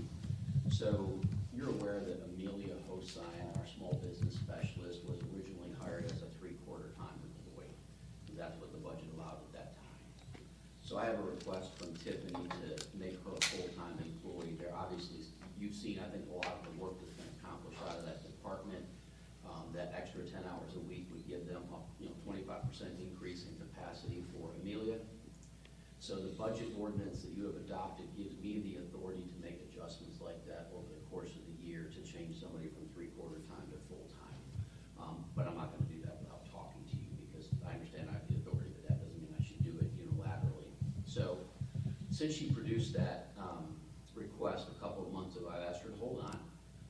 Because as you know, it's a different budget year this year, and we've made some commitments with our managed vacancy money that we don't normally make, that I would have used managed vacancy to do that. Because it's about a $20,000 difference between salary and benefits. So I held off because, I'm trying to be very aware of what the budget is this year, and the fact that we have items potentially holding and other things. You'll hear a little bit this afternoon from Byron on what we're seeing in terms of property tax and sales tax. Some okay news, some good news, as we're working through that. However, I have come up with what I believe is a reasonable solution to being able to increase Amelia to 40 hours. We have hired a public works director. Yay. I will be able to make that announcement to you on Tuesday night. I want to make sure we tell the staff so that they know what's happening, and then I'll share that with you on Tuesday night.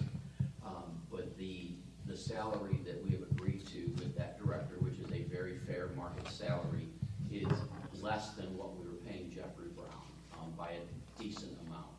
So the difference is more than the $20,000 that it would take to bring Amelia up to full-time.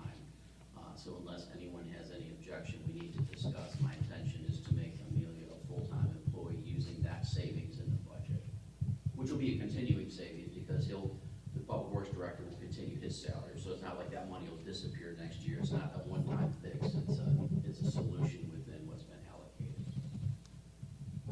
I'm making an assumption, she wants to work full-time? yes. Okay. Oh, yes. I mean, some people prefer part-time, No, she's got so. family at home that she would love to have a little Get more away from. income to support, so And does she have benefits now? she does. Okay. Our 3/4 time are essentially, they're not full-time in the sense of hours, but they're a full benefited employee. Good. So it would just, Good. it's essentially the hours and then the corresponding benefit increase for that percentage. Right, right. But that's good, and I'm glad our 3/4 do have benefits. And honestly, we're going away from the 3/4, because every time we do a 3/4, we end up looking at it and go, oh, we really need full-time out of that. So we're not gonna ask for any more 3/4 if we ask for any staff moving forward. It'll be for full-time employees, because I also wanna make sure, we're being genuine and not, oh, it's a 3/4 this year, we're immediately gonna turn it around. That, if we know we need it to be a full-time, we're gonna ask for a full-time, so that's just what will work, but. Okay, any other questions for me before we bring the group in and get rolling? Okay, great. I'll touch them and come on in. Is there a garbage can? Yes, It's right there's a there. pull-out on the counter there. Well, there's a bag right hanging there. Thank you.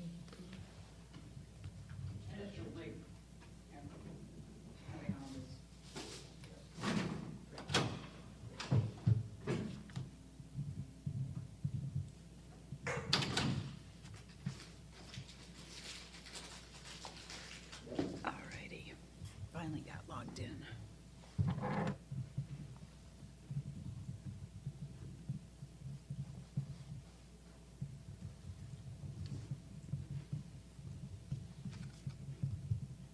By the way, Ann, you're extremely popular on LinkedIn. Right? Oh, my God. It's crazy. Like, I made one little comment, I've got 176 notifications that other people like what you had to say.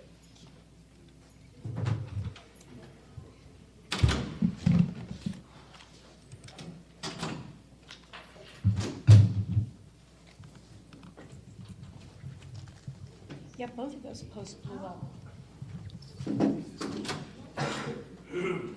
Now I'm gonna have to go look. I think it's because they were so close together.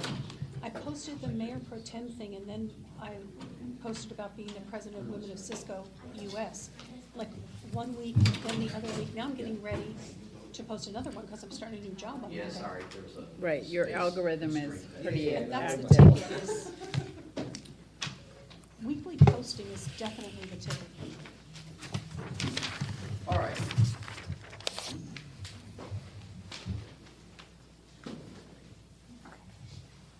All right, so again, thank you everyone for being here. Thank you for your flexibility. Just a few comments and thoughts to share, and then we will jump right into the budget overview and council priorities. First, I want to publicly, well, I'll wait until Kimberly comes back in. I'll skip that for a minute. Reminded you that we're auto recording. Want to mention to you that Wake County is going to declare a state of emergency today related to the storm. And we're just going to join their state of emergency. That's been our typical practice in the past. There's really no sense for us to do around. It doesn't do anything for us. So if I could just get a thumbs up to joining the Wake County state of emergency. Perfect, thank you. And we'll get you whatever documentation is once it comes out, but it's gonna be the typical we're in. And the emergency response center will be set up? Yes, so, right now they've activated what they call WebEOC, which is the software, so that we have access to that. A lot of our staff can get in and out of that to see updates, and we can post updates in that.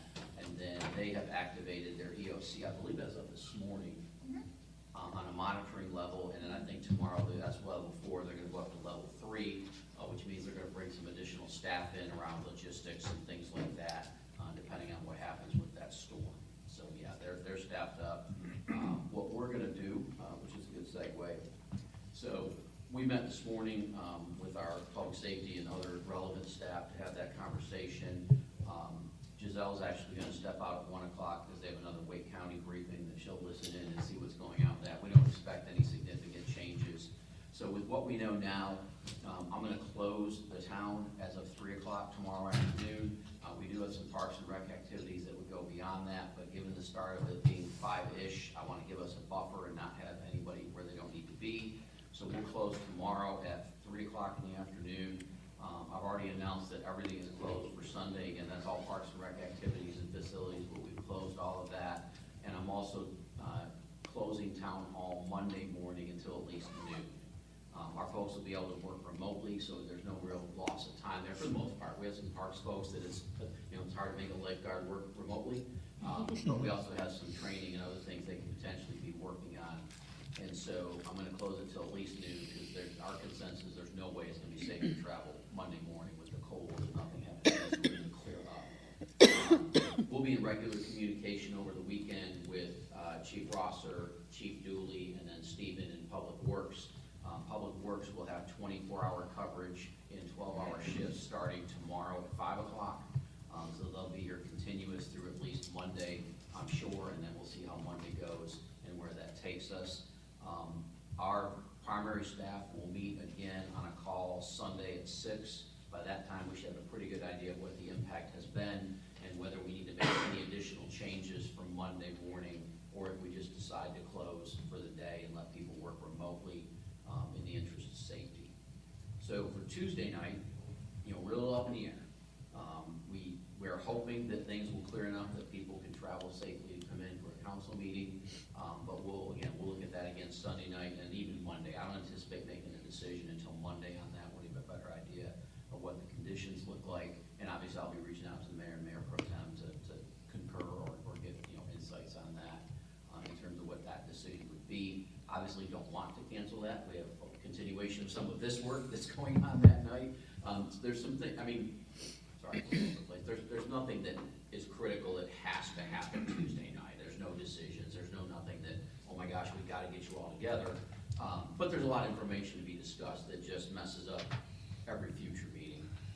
But again, we're gonna do what's safe and deal with what we have to after we make it safe. Any questions about weather? So Brandon, let me ask a question about folks that are coming in that have to work. Yep. During this event. Yep. And are gonna work a 12-hour shift and then have to go back home. Fire, they live right here. So but police and public works, so what are we doing to help make sure they get back and forth safely too?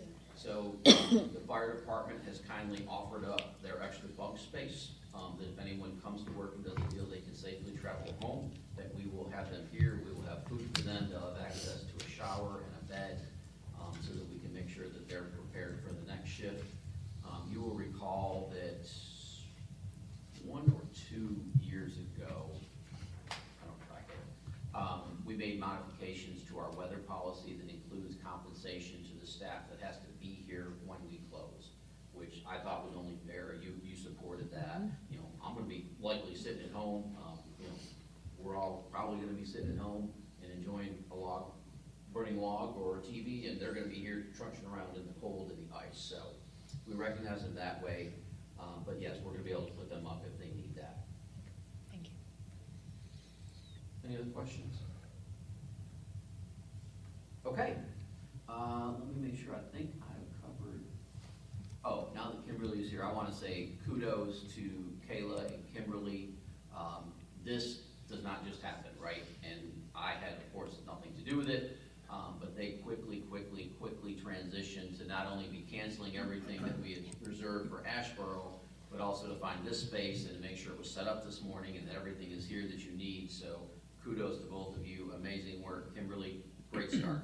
Great start. Amen. All right, unless there are other questions, I'm going to turn it over to Byron and we're going to get into budget.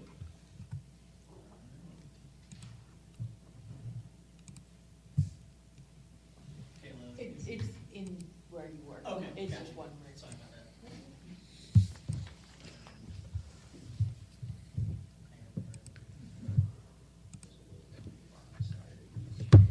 Down on the bottom right, yep, right there. And then full screen mode. And that's small. I think it's full screen.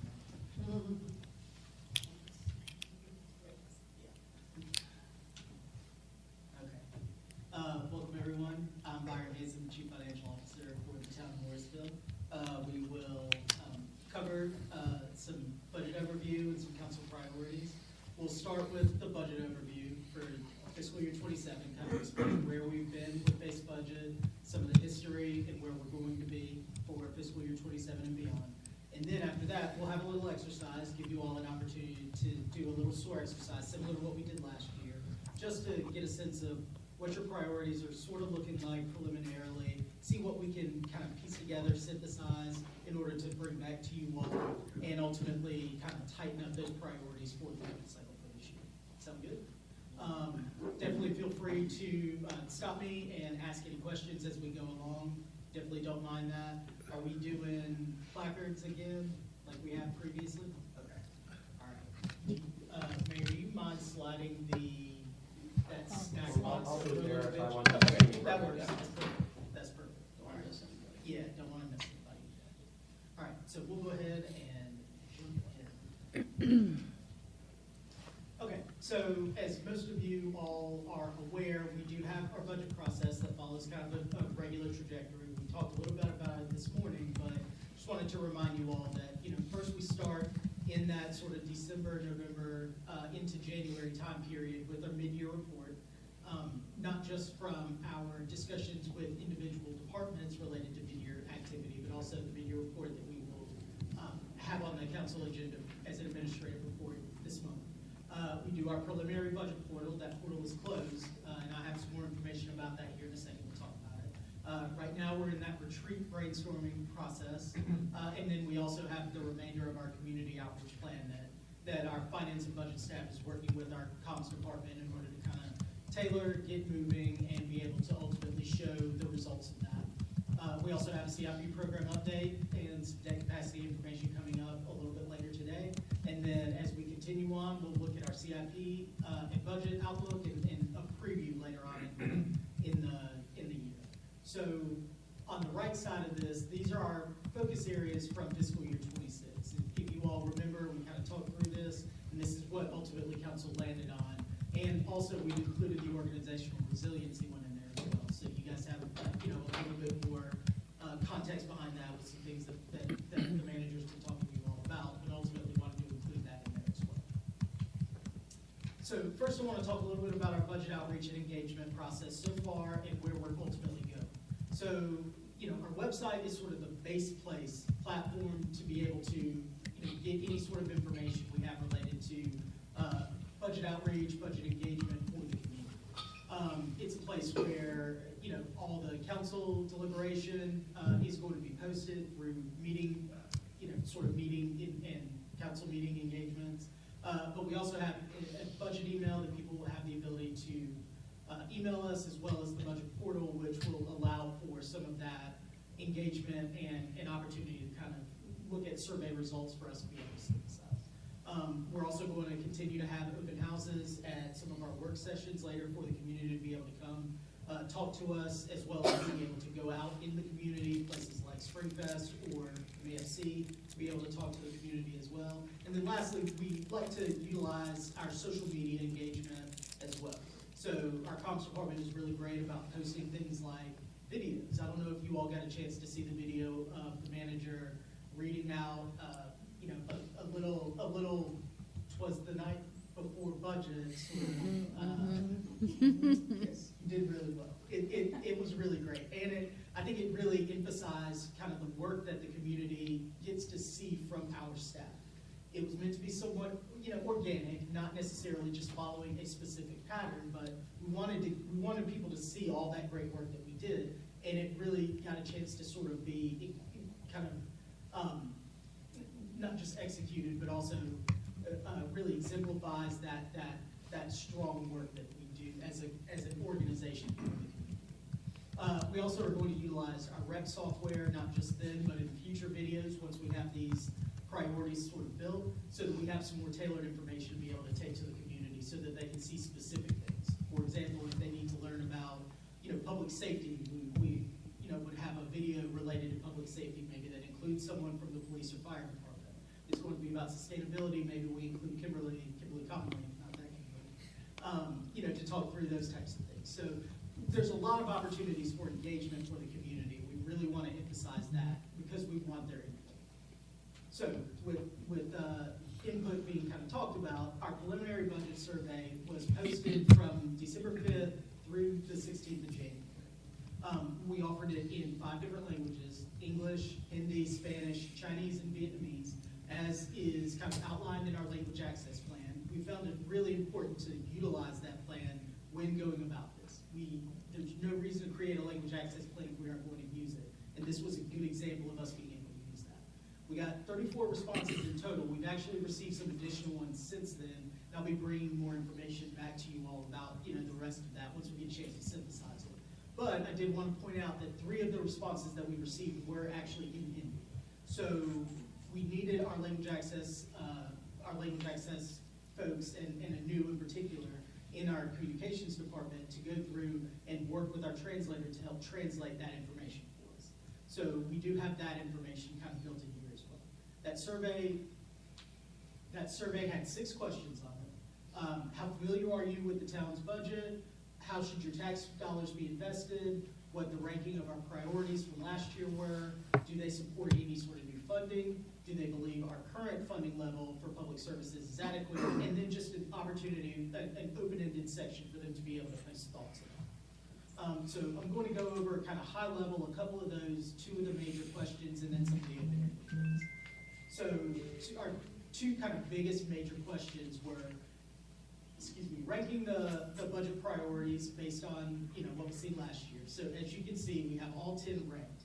The number 1 was quality of life. That's what those 34 respondents actually gave us as their number 1 priority when synthesized, all the way down to recognizing success. Now, you can translate that over to the question, how should your tax dollars be invested across the strategic goals? Our strategic goals and our priorities should be linked in some way. They should relate to one another. So I've shown you a couple of examples how quality of life and community viewpoint relate to sustainable, livable community growth. Those are 2 things that are related to that one strategic goal, and you see where the priorities rank very high with the responses for how the community would like to see their tax dollars invested. Any questions about that so far before we kind of go any further? I have some other information about this too a little bit later, so you don't have to dwell on that.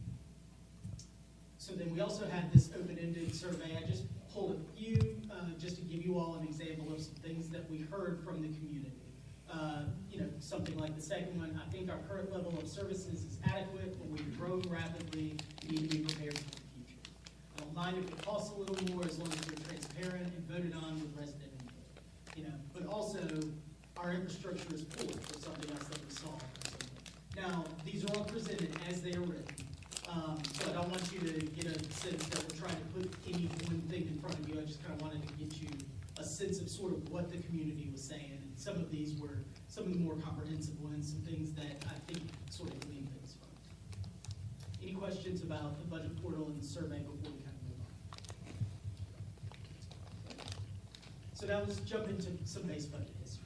So for our base budget expenditures, we have some assumptions that we make and some things that are included and things that aren't included. So what's included in our base budget expenditures? So we have our current personnel costs, the personnel costs that we're currently paying, no new positions, no changes, just what we know we're going to be paying for current staff levels as it stands right now. We have our non-discretionary operating expenses, things like utilities, IT hardware and software, contracts that we know that we're going to be paying in perpetuity or at least for another year. And then we have our debt service payments as well. That's another thing that we have to make sure that we do. Now, what's not included? We have new positions are not included in this. Merit and market increases are not included in our base budget as well. Any sort of new programs, new initiatives also aren't included. New debt that's not necessarily issued yet, that's not included in there. And any sort of transfers that don't have dedicated funding. The big thing is that we wanted to make sure to capture those recurring costs in that base budget so you all have a good starting point of things that we know are going to be spent. And it also helps our departments when we get into these budget discussions to have a starting point, to have a place, a frame of reference to be able to work with. So everyone is working off the same information and working with the same level of assumptions. Now, when talking about the methodology for our base budget, this is a year where we actually were doing a deep dive, a refresh of our base budget, really diving into those operating expenses to figure out, where some bloat might be, where things have sort of continued to be included in there for a year or two, but now could be looked at differently, might be able to be redirected, or might just have some overlapping costs in different departments. So our methodology was that we started with our departments actually completing their current operating budgets with updates to those individual line items. But not just going in and updating those line items, actually providing additional detail. So in the past, maybe what we would see is miscellaneous software for $1,000. That's an example. Well, that doesn't tell us enough. So what we asked departments to do was go in and itemize that a little bit. So where miscellaneous software for a blanket amount might not be acceptable. Saying they need 4 licenses at $250 a user for the $1,000, that's what we're looking for. So that we can go in and sort of quantify that in a way that we can make sure that we aren't underutilizing licenses, overutilizing any other sort of services or goods or services that the town is ultimately looking to budget in that base budget process. Our budget staff does go through and review those department-based budget worksheets, both for completeness, for accuracy, for any sort of duplication that might exist there. And then we actually take the time to meet with those departments outside of just with senior leadership to talk about what those changes are, to see if we can find those efficiencies, to see what can be gleaned from the information that they're providing us so that when it gets to a point of being a base budget presentation to you all, you know that we've gone through this. You know that we've done that work to make sure that nothing is going to be sort of overinflated, bloated, and that the needs are going to be met from a core service level as things stand right now. When looking at some of those efficiencies and those duplications, one of the things that we found was actually that we had 2 departments budgeting for the same program, the same travel. And rather than have both of them budgeted and count it twice, we only made sure to add it to one department, pulled it out of the other. Another example is we found about $75,000 worth of contingencies in department. Those are those specific lines that don't have any sort of line item detail associated with it. Not just the miscellaneous software, but actual software contingency, potential things in the future that have dollar amounts. You know, and we aren't looking to create a sense of hardship for departments. We want them to be able to get the work done that they need to, but also we have to be cognizant of the fact that as things get more expensive and as things grow, we have to be good stewards of that funding and make sure that we're only using and spending for the things that we actually need to spend. So we tried to reduce some of that contingency in individual departments, and ultimately it's able to be repurposed for other more specific items that need to be done, or at least reduced and now utilized in other capacities. Another example that we found was we had multiple departments utilizing car wash services. So while that's not a duplication necessarily, what it does allow us to do is kind of look and say, all right, if we have one department with 10 cars going to the car wash, another department with 10 cars going to the car wash, can we get a better price if we go to the car wash and give them 20 cars? You know, economies of scale type of a situation. Those are the types of things that our budget staff is really looking for. And so we're able to identify those things, and ultimately we're working to figure out what we can do with the car wash service in town to be able to get a better price on it. Now, looking at the history of our base budget, as you see, we have 5 years growing from 2022 to 2026. You see a nice sort of consistent trend line, and then you see in 25 and 26 a jump up a little bit, and that's due to revaluation. Now, you all remember us talking about this a couple of years ago, but even though the tax rate didn't change, we did see that growth generate additional capacity at that time. So our base budget originally in 2022 started at about $34 million. By 2026, we were up to about $51 million. All right, so when looking at base budget revenues, what's included and what's not. So what's included are recurring revenues, our tax revenue, our sales tax revenue, fees and charges that currently exist as they stand right now. We also include any sort of grants from signed contracts, revenue associated with that we know we're going to get. Not necessarily a grant we've applied for, but a grant we've actually been awarded and received. And then another example of what's included would be revenues resulting from a change in tax rate. And that's where, what I was talking about when it comes to revaluation. We know in 1 year we picked up additional revenue from that revaluation, so we plan for that in the following. And then what's not included, any revenue from unfunded programs, things we don't necessarily have a basis for, revenue generated from grants that don't have assigned contracts, sort of new fee changes in that operational aspect of the fees. We aren't including that in the base budget as well. But we do try and capture that natural growth, and we do try and capture those recurring revenues. And so as you see, the trend line and the trajectory looks very similar for the revenue as it does for the expense. Now, that's intentional because of the fact that we have to have a balanced budget. So we never go too far up or down in our revenues or expenses that would cause that to sort of change. But you do see that same level of growth, even though the actual growth might not be quite the same from the base budget to the ending. We do still kind of see that trajectory growing in a similar sort of percentage. So we start with our base budget revenues at $37 million in 2022, up to almost $58 million in 2026. Any questions so far about base budget, sort of where we've been? Okay. You all have seen this slide before. We showed it to you after the audit, and just wanted to bring it back because it is something that kind of plays into this. Our reserves and our fund balance is also sort of related to this. And so the chart that you see on the right-hand side is our general fund expenditures versus our unassigned fund balance. You see the green line, which is our actual unassigned fund balance. It's growing, but the percentage is actually going down. And the reason for that is because our expenditures are also increasing at the same time, causing our percentage to go down a little bit. It's not necessarily a concern, just something that we kind of keep a lookout for. Because we want to make sure that we are still within our policy range, and as of right now, through 2025, we are still comfortably within the policy range of the 25 to 45%. And then looking at our reserves, the the capital reserves, as we talked about, they're also very healthy and still maintaining that $3.7 million that you all have set aside to fund those reserves in a given year. So now moving on to future outlook. So that's where we were, where are we going to be? So 24, 25, and 26, you see the blue is our revenue, the green is our expense for our base budget. So yes, it's growing, and our expenses are growing just like our revenue is, and then you see the ones with the red line, that's 27, 28, and 29 are future. So right now, we're projecting base budget revenue to be about $59 million, and base budget expenses to be about 55, roughly about a $4 million. Now this does, $4 million difference. This does grow, and there are some, it does assume some level of conservative growth built in here. We know that there's some variability with property tax and sales tax. We know there's a rebound coming up in 2028 that will influence some of this, but we didn't try and add too much of that in there and make too many assumptions without kind of seeing sort of where we're going. Because of the fact that the revaluation process last year yielded such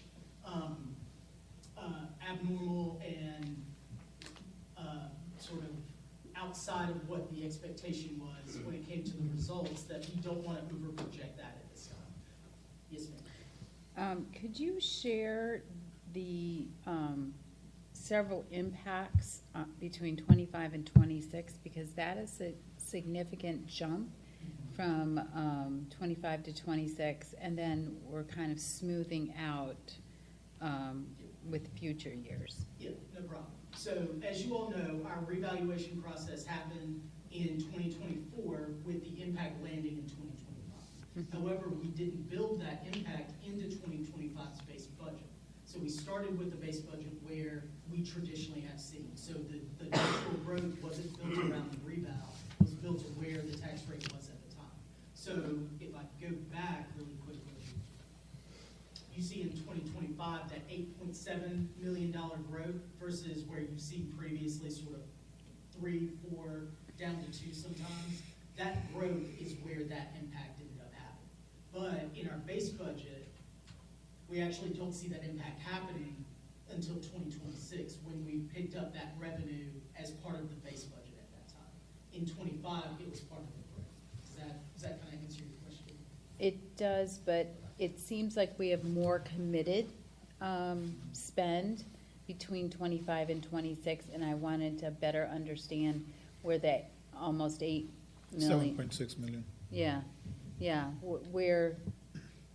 what happened or what value was provided to the town for that $7 million increase? Okay, so you would like to see sort of a quantification of what actually took place? Well, the story needs to be shared about why we, everybody felt the pinch of the last re-eval, and there was a significant bump in the impact of residential tax rates. So I see that in your chart in 2025 and 2026, because we not only have more revenue generation, but the other side is we have a higher base budget. So that base budget is an important value factor for the residential and the business community, and I just wanted to be able to articulate easily what that 7 million extra committed dollars is being used for. Right, okay.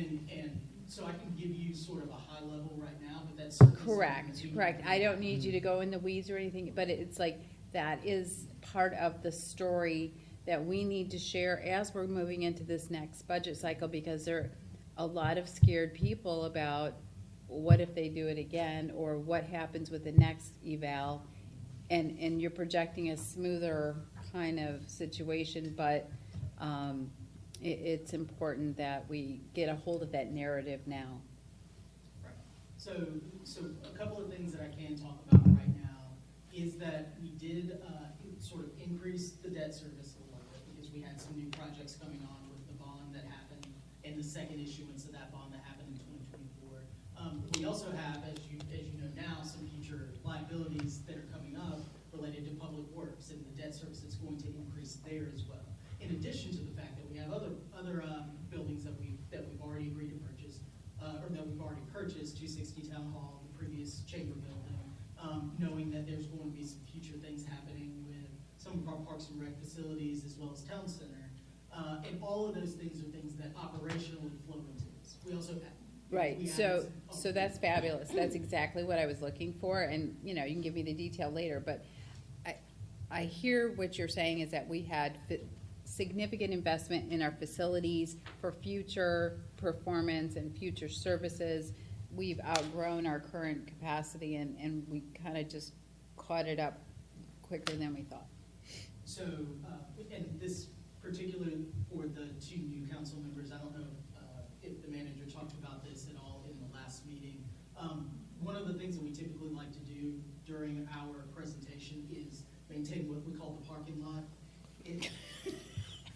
That's a whole conversation for this. Future topics, maybe we'll fix it all, but we'll keep moving. Poor That's how I'll let Harrison. you, I got that's it. an inside joke. Yeah, if you want to. So what I heard is identify what that growth, the value of that growth, and how it benefited the community, and what that, how we message that positively forward. That'd be great. Thank you for that. I didn't want to let that go by without kind of foreshadowing where some of my comments are gonna be in there. And that is something that my staff and the rest of the organization really does want to be able to show you and the rest of the community. It's one thing to be able to increase the amount of revenue that we have, but if we can't quantify it in a way that shows, I think Councilmember Johnson, you said it perfectly earlier, what do they get for that return? And we want to be able to show them that. And Right. I'll definitely be able to bring that back Right. to you in order to be able to quantify that and show them what that actually got them over the course of those 2 years. Fabulous, thank you. I would like to say we should have a reason why it was needed. I'm talking about expenditures, right? Yes. From 25 to 26, we are spending 7.6 million more. Is it just because we have more revenue, or did we have needs for that? So we And absolutely- that's what we need to articulate. And I will definitely make sure to include that in there. We certainly had the needs, and we Yes. certainly can be able to show you what those needs were. It's not just new positions, but what do those new positions get us? What operational impacts do those additional positions show that either we're more efficient or we're able to get more done? Whatever that is, we can definitely bring that back. Yes, ma'am. Byron, when you do that, please include inflation. Okay. There was a lot of inflation between 2020 and 2024. Right. And even with the tax increase that was needed for all these projects and all that we're doing, there was inflation. Correct. that really, And the capital costs that were initial estimates were like twice. Like Right. the fire station was over budget compared to its initial estimate. We tried to deliver that as soon as possible, but even that was like really a lot escalated. more. Yeah, and I'm not talking that's right. So it affected our capital projects, but it also affected our day-to-day operations too. There was inflation that we needed to account for. And when you looked at the increase in the tax rate, it wasn't even equivalent to the inflation rate over that same period of time. So I think that's really important, and that, in hindsight, I wish we had explained that more and in a better way to the public. There were a lot of factors that had to go into that tax increase. So inflation is important to make sure that's incorporated. No, that's an excellent point, and that's something that we definitely will make sure to do in 2028 when we Yeah. get ready to go through this process, and even going into, at the end of 27, going into 28, to be able to kind of operationalize some of that, explain it to the public in a way that can not just make them comfortable with the process and what's happening, but also give them a sense of what we're going to be doing as things change. Yeah, and just not to belabor the point, but I think this messaging to the public is really critical in everything we do. And the public, we understand that milk costs more today than it did 5 years ago, or gas, or whatever. You can use whatever. And so the same thing happens with the town government too. And so if you can put it in terms where it's relatable, I think that's going to be helpful moving forward. And I want to concur with everything that has been said. And mention the example that I gave earlier is like, how much percentage of my tax bill, resident's tax bill, went to go and fix that pothole, let's say. Like on a very, very, like, round level, kind of.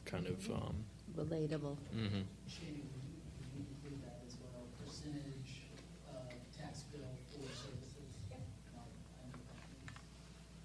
Yeah, like what is the service that you value the most? Is it public safety? Is it parks?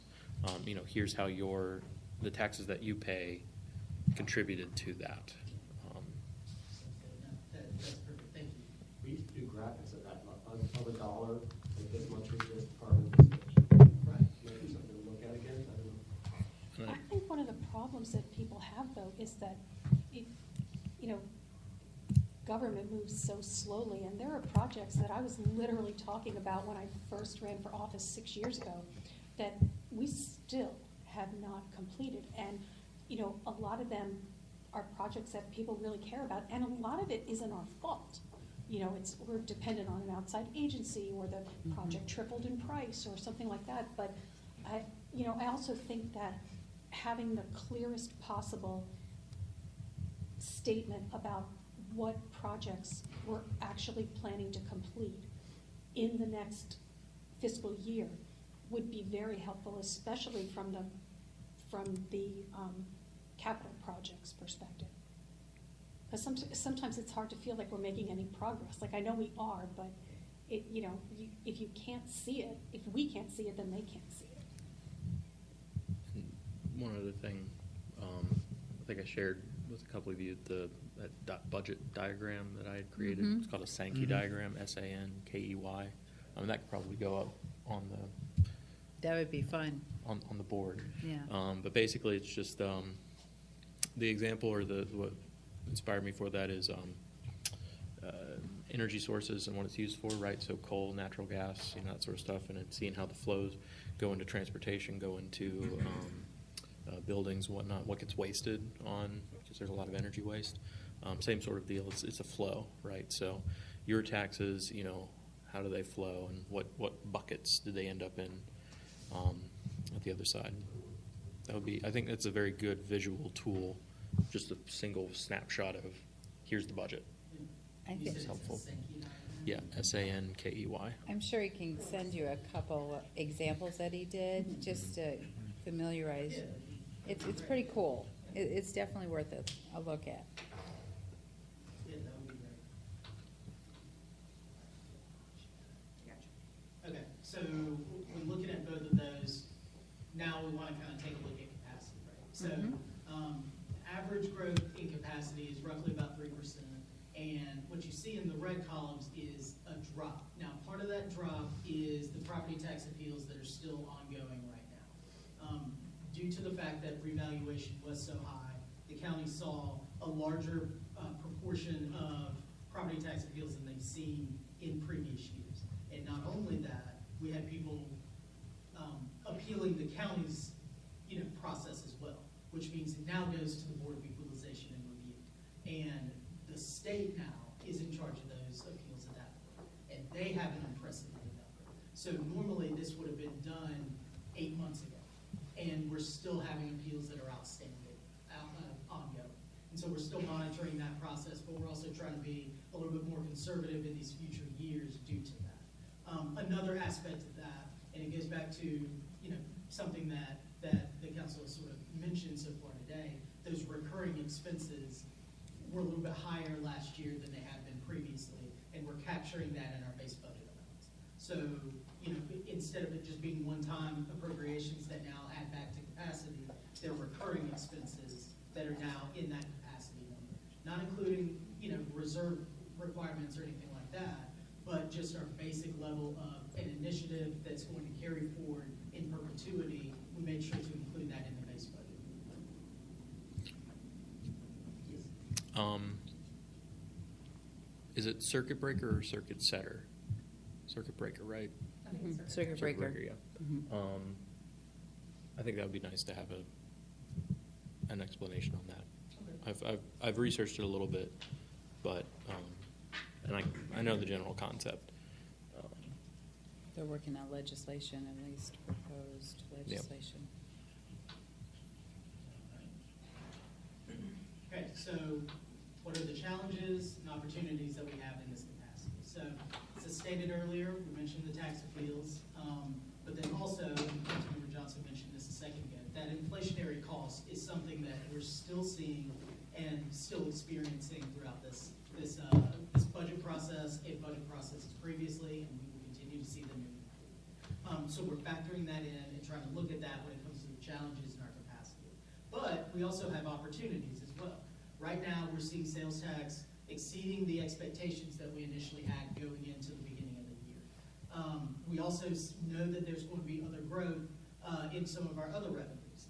Our fire tax, we are going through, and in the process of this deep dive, we're able to identify some additional things that can now be reimbursed by the county for our fire tax reimbursement. And so we're going to see a little bit of an increase there in what we typically get. We know that there's going to be some fee updates that departments are going to go through as they continue this budget process, that we'll see some additional revenue. And then also, we know that parks fees have been a major point of, or a major initiative that the town has undertaken in the past year or two. And that's something that Parks is continuously monitoring. Finance is also continuously monitoring with them in order to make sure that we maximize those revenue sources as best we can. We're seeing really positive results in MAFC memberships right now, in the fitness classes that we've been doing, as well as our youth program. So we know that there's positive aspects and things that we're going to continue to see that are going to continue to grow. And it's just a matter of, kind of getting through the rest of this budget cycle in order to be able to quantify that and see where those increases are ultimately going to happen. And then lastly, we also have grants and other sponsorship opportunities that might arise from the town. As you all know, we recently entered into a sponsorship agreement in order to help kind of maximize that revenue. And then we're always looking for new grants and new opportunities to find outside revenue that can help support any sort of project or initiative that we might have. So the one thing you will see before the end of the fiscal year, and I've at least alluded to it, if not said it out loud, is that Shandy is doing a lot of work for us on special events. So we are going to bring you some recommended changes to the fee schedule as it relates to special events in February. So we're getting ahead of the majority of the major events that folks will be putting on, not necessarily us as the town, but all the other events that are brought in and get coordinated through Shandy and that group. So we'll be bringing you that in February. And again, that's it's not necessarily intended to be a revenue opportunity. It will be, but it's more about right sizing and consistency and things like that.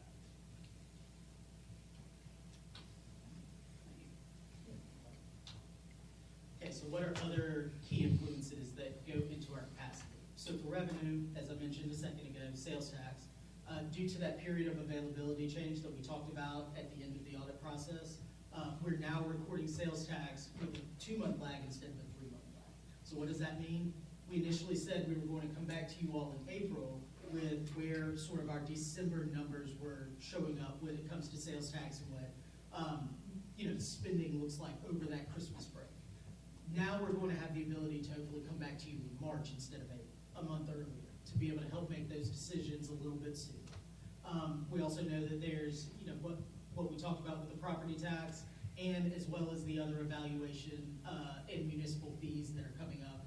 It's super preliminary right now. We typically haven't brought things back to you all this early related to that.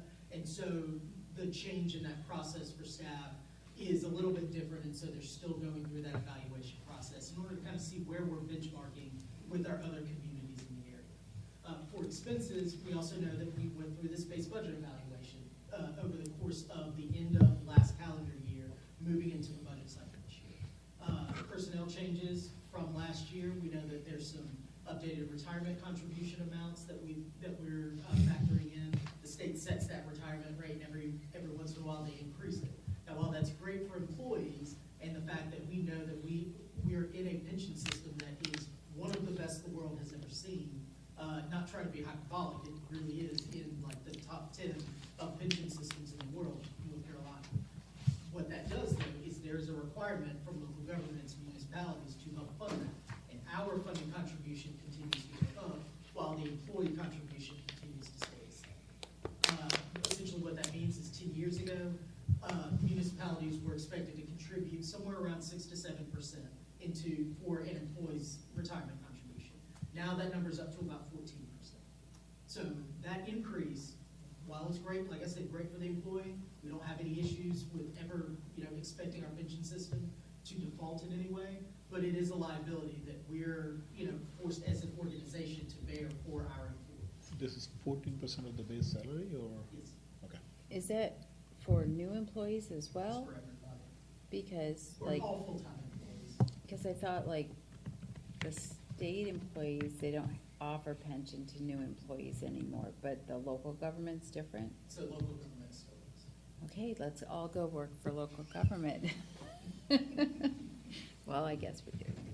Yeah, I think there's certainly the possibility that that's gonna change over time. Right. I think we're fortunate, it hasn't quite gotten there.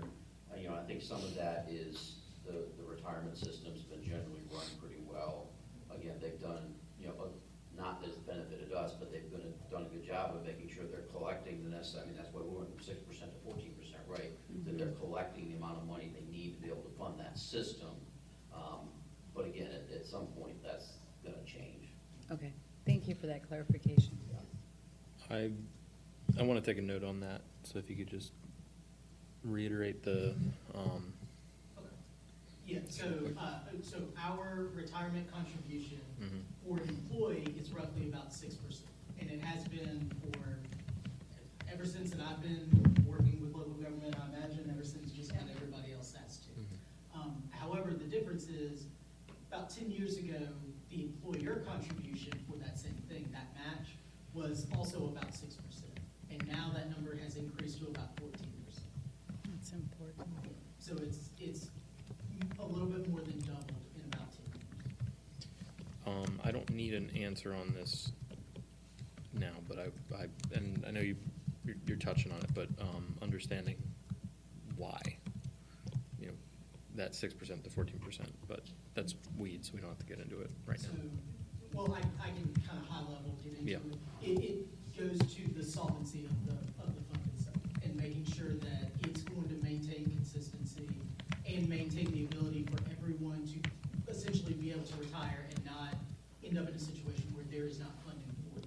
That you don't have a scenario where, the folks that have been working for 30 years paying into the retirement system, get to retire, and then the next next group don't get to, Social Security is a very clear example of this. Yep. Of what happens when, you're funding at a level that ultimately is not sustainable, but you never change that. And so, yes, there are people that get to pay into Social Security that will reap the benefits of that.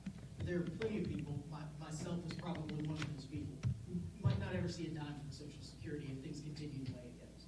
Now, North Carolina is sort of taking care of that a little bit, Yep. where hopefully I don't have to rely on Social Security in order to maintain a living when I retire. But everyone can't live like that, and everyone doesn't have that same luxury. North Carolina has made it where, right now, municipal employees in that local government retirement system get to still reap those benefits because they know the plan itself is sustainable long-term. Yeah, that's not our call. Right, exactly, and that's the other piece of this. Yeah. We don't get to choose that. But are we saying that it's unsustainable for the town? No. I'm just saying that it's another factor and influence in our budget process. Okay. So we know that increase is coming and we plan for that increase. But, Okay. those are dollars that can't be utilized in any other way because they're going to be utilized for that. And we'll talk about that a little bit more this afternoon with resiliency, because, obviously personnel are ballpark 50% of our operating budget. So, and this is the kind of number that people don't always see and don't always give consideration to. It's easy to look at salaries, it's easy to look at merit and COLA, but there's other things going on behind the scenes that are also impacting, how resilient are we? How long can we realistically sustain, what we've been doing, and then balance that against, can we afford not to, because we'll lose staff, but we'll get into that later. Yep. So the 14% you mentioned, that goes to general retirement fund, not towards each individual's retirement fund? So all of it is sort of in a larger bucket throughout the state, and we're contributing for our own employees, but ultimately the retirement system is all municipal employees. So to answer your question, it is for that individual, but it's not necessarily just set Allocated for aside that, okay. for, Got it. it's set aside for the pool that ultimately everyone is going into. What that also allows is that it's portable. I came from the city of Greenville prior to being here. So I paid in, and the city of Greenville paid in, and now I pay in, and the town of Morrisville pays in. But ultimately, when I retire, I'm not going to retire with a Greenville pension and a Morrisville pension. I'm going to retire with the local government pension. Oh, okay. Yeah, and that was a conscious decision council made, I don't even know how many years ago. 2004, 4-ish? Yeah, we were not in the state retirement system. And we chose to convert to the state retirement system for a lot of reasons, and, financially and all that, but one was to be more competitive when we were recruiting. Because just what Byron said, if you were in the pension, the state pension system, and then the town of Morrisville was not, that might be a decision for you not to come work for the town of Morrisville. So from a recruitment standpoint, we felt that it was really important to be consistent, and we converted. Yeah, was it that long ago? It Okay. was right after John Whitson, Yep. the former town manager Yep. here. That was one of the big items. Yep, and it was not inexpensive. No, it was not to buy into that system. No. All right, so a couple of other key influences are debt service requirements for the upcoming fiscal year as well as future years. We know that we have additional debt coming. We know that there's some debt that's rolling off, but still debt is continuing to increase. So our debt service requirements are a little bit higher than they were last year. And they will we'll talk a little bit about it during the CIP presentation as well, so I won't dive too far into that. Another influence is our reserve recurring contributions. That is $3.76 million this past year that we're setting aside for reserves as an organization, and that you all are doing as a part of this budget process, that isn't now being able to turn around to be used for other operating expenses once it's set aside for that capital purpose. And then lastly, we are onboarding new facilities. We have Town Center in the future. We have our new Public Works facility. We have the 260 Town Hall Drive, the former Chamber Building, and those all have operating expenses associated with them. Utility costs, furniture furnishing, the staffing, everything associated with those new facilities as well. But we also have other opportunities as well. In revenue, we know that we have some debt retired, and that debt can be used to, fund future projects, and it can be used for, or that debt service, not the debt itself, but the operating cost of paying that debt can be now used for other things once it's retired. We also have other revenue opportunities. I talked about the fire tax a little bit, and we have that fee analysis that's going to continue. And then also those future grants or sponsorship opportunities. And then for expenses, we know that we went through this right sizing of the base budget process, and we're also doing a review of all of our other retirement contributions, or other post-employment contributions, I'll say, not retirement per se. So our retiree health insurance, special separation allowance for our law enforcement, and as well as our health insurance contributions. So we're looking at that, making sure that we're paying what we should be paying, that we are funding it in a way that is sustainable, just like the state does with the retirement system, not overfunding it, but making sure that we don't have a situation where the town incurs a liability because we have people leaving and they're guaranteed these benefits. Can I jump in? We're just on sponsorships. Byron talked a bit about this one. It's still an unknown of how to project forward. And at this stage, we take a strong conservative approach to manage and control what is that level of authority to make sure we're responsible. But that's a very big opportunity in the future once we know more about what that's going to look like. So this is really exciting, in terms of not just operations and how it might be alignment associated with those things that come online. You have to increase your operations to now take care of that new asset, but also in actually putting projects, those tangible projects in play, how it might even contribute to future projects and investment in capital assets going forward. So just exciting, but I wanted to just mention, really looking at a very conservative approach this year until more is known, but it is an opportunity in that long-range picture. So in the revenues, you mentioned new revenue opportunities. You have the retirement of debt, actually, right? The first one. Yes. But if you go back a page, I think you also stated that we have higher debt service Right, so. in expenses, right? So essentially what So we I'm can- referring to there is we have additional debt service requirements that are coming online. We issued installment financing for our public works facility in order to be able to pay for that. And so that is about $10 million for the acquisition of the property and another $10 million for the renovation of the property. So yes, that is coming online. However, what we do know is that we have previous debt service requirements that are also going to be rolling off at the same time.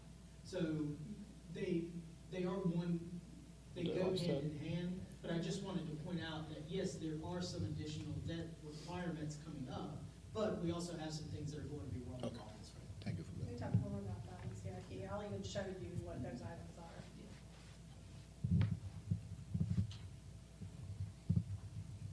So, talking a little bit about staffing, the manager mentioned it a minute ago, but we do try and look to benchmark our staffing level to be about 50% of our operating budget. Right now, it fluctuates a little bit, and it's gone up and it's gone down, ultimately sort of maintaining a pretty clear trajectory of it going up a little bit. And right now, we do have it projected a little bit higher than 50%, about 52, going up to 53%. Now, we also will, this is sort of based on where that trajectory is right now. We will continue to monitor this, continue to look at where our revenues are coming in each year, and ultimately those numbers will fluctuate a little bit as well.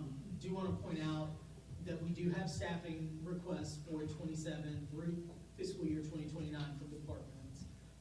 Just kind of looking at it from a long-range perspective, not positions that we've guaranteed them or positions that are absolutely going to be in the budget, but for 27, they've requested about 20 positions. That quantifies to about $2.5 million. Total for those 3 years, a little over 40 positions, almost $5 million. But to give you a sense of what departments are looking at and how departments are looking at long-range planning, this is the information that ultimately they're bringing to senior leadership and the budget staff to be able to talk through, so we get a sense of what that means, what positions are being requested, and ultimately what is not just affordable for the town, but what can we do in order to maximize the use of the funding that will be coming up in the capacity that we have. And how those positions really benefit the community Right. as a part of that. Right. Messaging out is something we've heard loud and clear from council, and being able to consider, is that an expansion of service, is that improvement of an existing service, a new service, new programming. We want to make sure that we're making those connections, not just about people, but even the resources those new people need to be able to produce this outcome. Correct. So operationally, kind of getting an outlook for the next 3 years. So we know that there's going to be some inflationary increases and inflationary impacts in some of our major service categories and major service areas. So example of that are some of these contracts that we have for solid waste, or janitorial and landscaping services. We know that we've seen a pretty significant increase in our CAM charges that carry Apex Morrisville model for our public safety. And the increase in the service calls and service delivery means an increase in that cost there. And then we know that there's some other contracts that will also be there that we have to consider in those inflationary impacts. We know that we have future project needs that should be completed in this time frame and in the future moving, which will also generate some additional operational impacts, but also will generate some additional revenue as well. So Town Center will have programming associated, not just, a nice shiny new park. And so, yes, the park costs money, but we expect to see some revenue generated from additional programming out there. The Public Works facility will come online. We know that those expenses associated with the operational impact of that. Other facility enhancements that we're working through, whether that's the senior center or the former chamber building. And then also we know that the fire station construction needs to come as well in this time frame.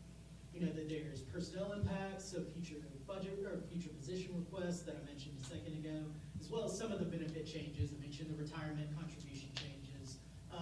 Having a little contingency for pension spiking. I know you all remember that not too long ago with our former police chief and the way that the pension spiking works. And also any sort of contributions to our OPEB, our retiree health insurance, and our special separation allowance for law enforcement officers.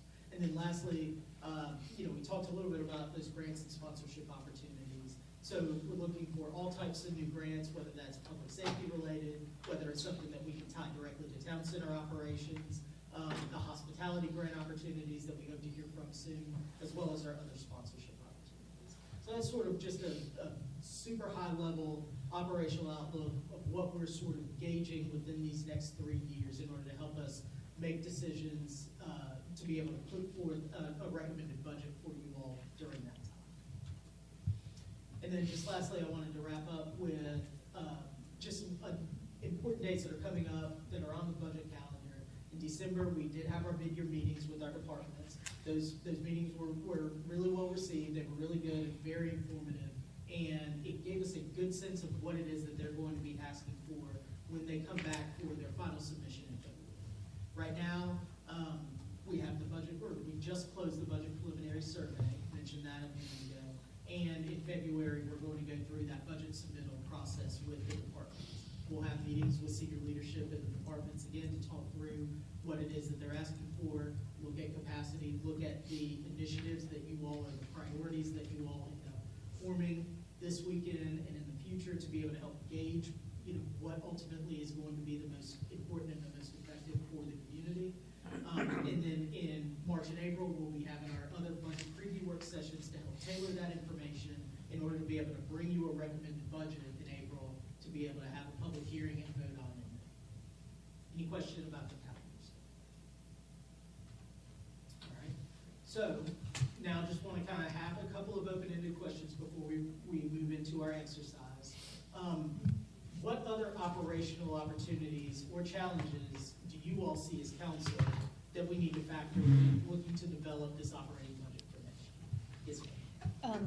So first of all, thank you. That was a great presentation. Thank you for the work your department's doing, looking for savings, looking at budget line items and clarifying information and looking for those opportunities to maximize savings along the way. So I think that's fabulous. So tell me, what are we doing? I know we're looking to go out and bid for new service when it comes to our auditor. What are we doing in that regard across the organization? Are we looking at anything from insurance, the vendors we're using on a reoccurring basis? How often are we going out to rebid and looking at expenses related to all of that? So what I'll say is that with a lot of our contracts that are sort of evergreen contracts, the things that we do kind of go through and renew every year, that's something that staff, and not just my staff, but our department staff kind of takes a look at in order to make sure that we're getting the best price. Now, whether that is us going through a bid process or getting quotes from other companies in order to evaluate whether or not we're getting the best price, whether that's us going through an actual bid process so that we are soliciting for those bids and opening those bids for some of our larger projects, all of that is taking place. Another good example is we, previously were leasing all of our computers, and those leases would be, for whatever that period of time is, 4 or 5 years, but it would only be the portion that would be replaced at that time. So it was kind of coming in a cycle so that we weren't getting hit with a large amount at one time. It would kind of flow naturally and keep that same sort of progression replacement schedule that smoothed out a little bit. Oh, okay. One of the things I've had my staff do is work with IT staff to actually talk through what it would look like to purchase instead of lease computers. There's some operational efficiencies when it comes to purchasing them in terms of reporting, but also, are we really getting the best deal if we're continuing these leases when the market conditions are changing? So if computers are going up, it makes sense to lock in a lease. But if computers, as technology tends to do, is decrease in price as technology continues to advance, are those costs for computers going down? Well, we're looking to evaluate that. Can't say for sure that it's definitely a one-to-one, there's a no-brainer that we should buy instead of lease. But that evaluation process is something that we're considering and going through now that some of our leases are starting to roll off the books. So rather than just start a brand new lease, should we look at purchasing at that stage?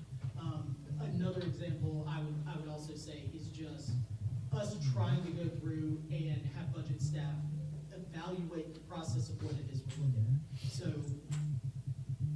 we might have a contract that is a long-term contract, but it's per user. And are we utilizing all of the licenses associated with that particular contract? So we're doing, part of this deep dive is also auditing that type of thing as well. Whether or not, we have a license, an email license for, let's say, for example, this building. If there is an email strictly for this building because we need to run it, we need to run some sort of power associated with it, or it has a utility bill or whatever. The coordination with our public works facility, with our IT facility, and with finance, or sorry, not facility, department. That collaboration with those 3 departments allow us to be able to better quantify whether or not that's something we need to change or something that needs to stay and continue. So yes, there's collaboration between departments as they go through that base budget process, but we also have made an effort in our budget staff to really kind of go out, meet departments where they are, and be able to communicate that a little bit better. So that we can make sure that there's nothing being left on the table, nothing that is kind of overinflating the cost of some of our contracts. Okay. I don't know if that fully answered your question. Yeah, go ahead, Brandon. Now I got, So I he think, looks like he wants to say something. Well, I got I something think else to say too, but to thank add you. on to that concept, I think is, we do that automatically in some cases. Like for example, GFL. We were able to renew that, and it went down. Right. Like, I think I can speak for at least 2 of us that were like, oh my God, that's fantastic, right? Because expected that to go up. The other thing we tend to do is a I wouldn't say inadvertently, but we tend to look also at performance. And so when we look at performance, it also lets us go out and potentially be able to look at what's the best deal we can get. So one good example of that is landscaping. Reliable people are incredibly hard to find. And it's not necessarily the company, because they're also relying on folks that are, revolving door in and out of there. So that's one example. We look at other things as we go, and we don't, like for example, Mark keeps some folks on retainer essentially that we can bring in for engineering and for other, assistance like that. But we don't just hand it to them. We still make sure that they're qualified and that we're evaluating their work as well. And then every once in a while, we go out and make sure that it's the best deal we can get for that engineer. Is there somebody that's doing it better? So thank you for all that. So what I'm looking for though, do we have a policy in place that would allow us, because, let me back up. Everyone sitting in this room, we will not be the same group of people sitting here 15 years from now, 25 years from now. So what I'm looking at is, do we have a policy in place that says, if we're spending X every so many years, we have to go out and rebid, or, or whatever that policy needs to look like. I have confidence in you and your team today, but you're not going to be here 20 years from now. So I'm looking to make sure, and we had this conversation earlier about, culture is really important, but then the policies that are in place are equally as important. So I would like us to consider some policy mechanism that requires us to take the time to evaluate based on something. You all tell me what that is, so that we are being efficient in all these contracts, and that we are, we just talked about this with the vendor for the Smart Shuttle. We talked about it last night. If there's another turnkey, vendor out there, well, maybe we should be looking at that. So that's kind of where I'm coming from. And there's probably even more opportunity to save here and there. So anyhow, thank you for that.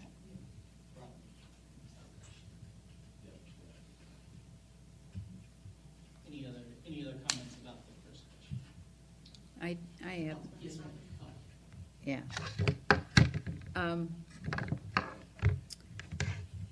What other operational opportunities and challenges does council see when developing an operating budget for the fiscal year? I see that our base budget is going up year after year, and it is projected to go up again. And I feel that we are going to need more capacity with some of our major capital projects coming online in future years, such as the town center, phase 1 and phase 2, or if you call it 1B or whatever.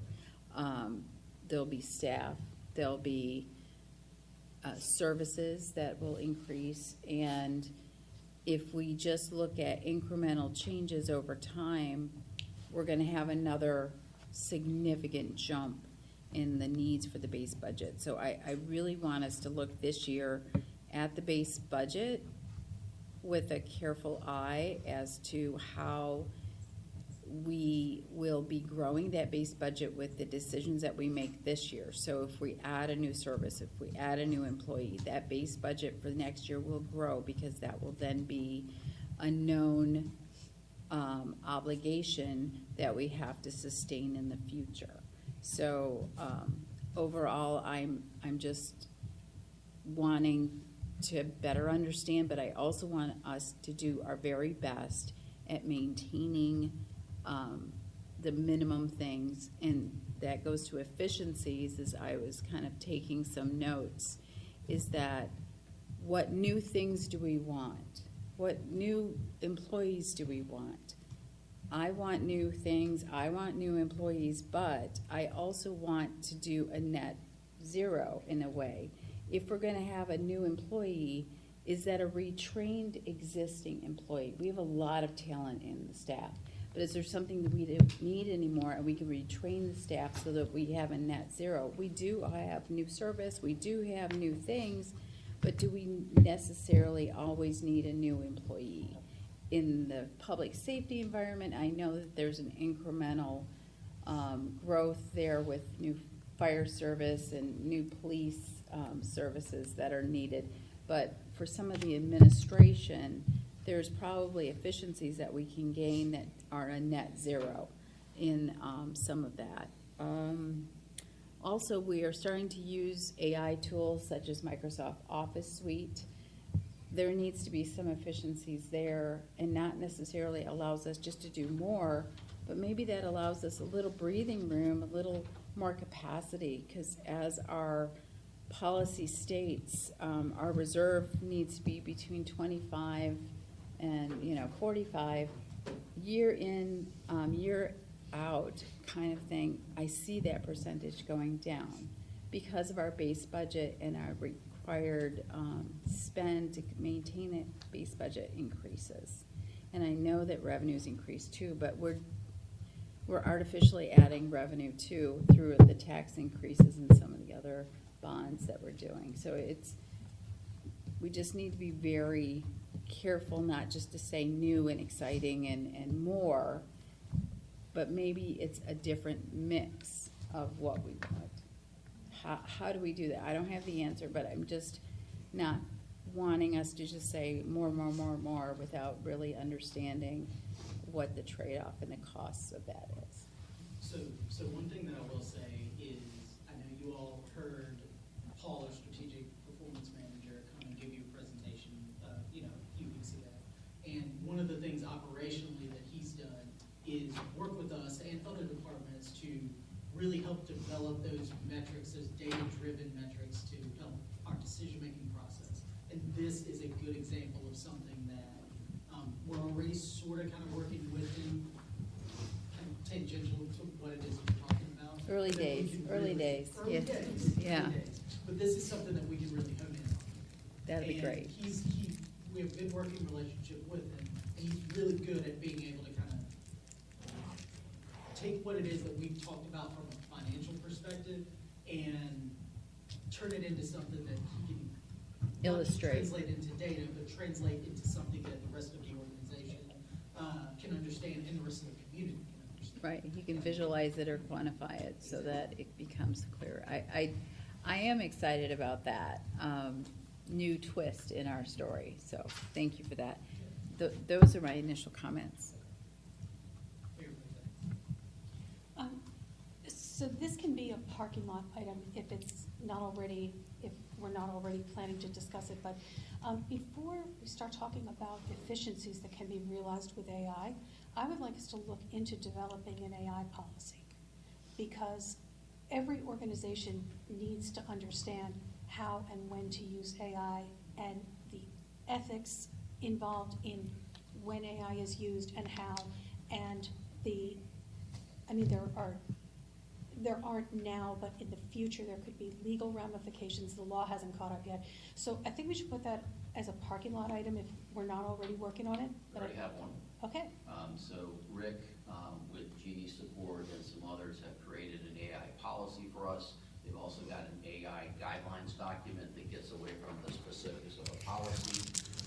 We are currently, staff is currently providing AI training to other staff.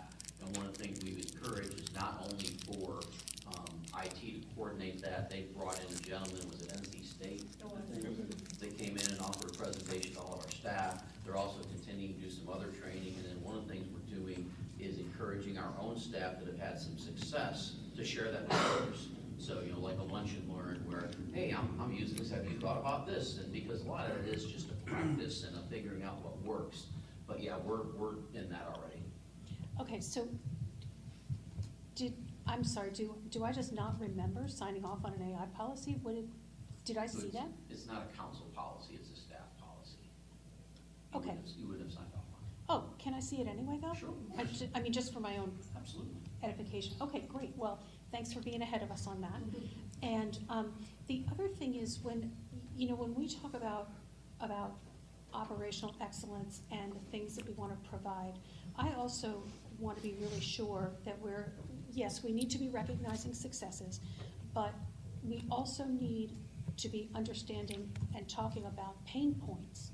so that when we, when we come forth with a budget that might have 3 new staff members on it, it's not a surprise to the public that is listening to the meetings and the public that's talking to us and emailing us, so that they understand that this is something, like, these things don't come out of the blue, And so I think that if there's a specific pain point that a budget item is addressing, it would also be good to know that.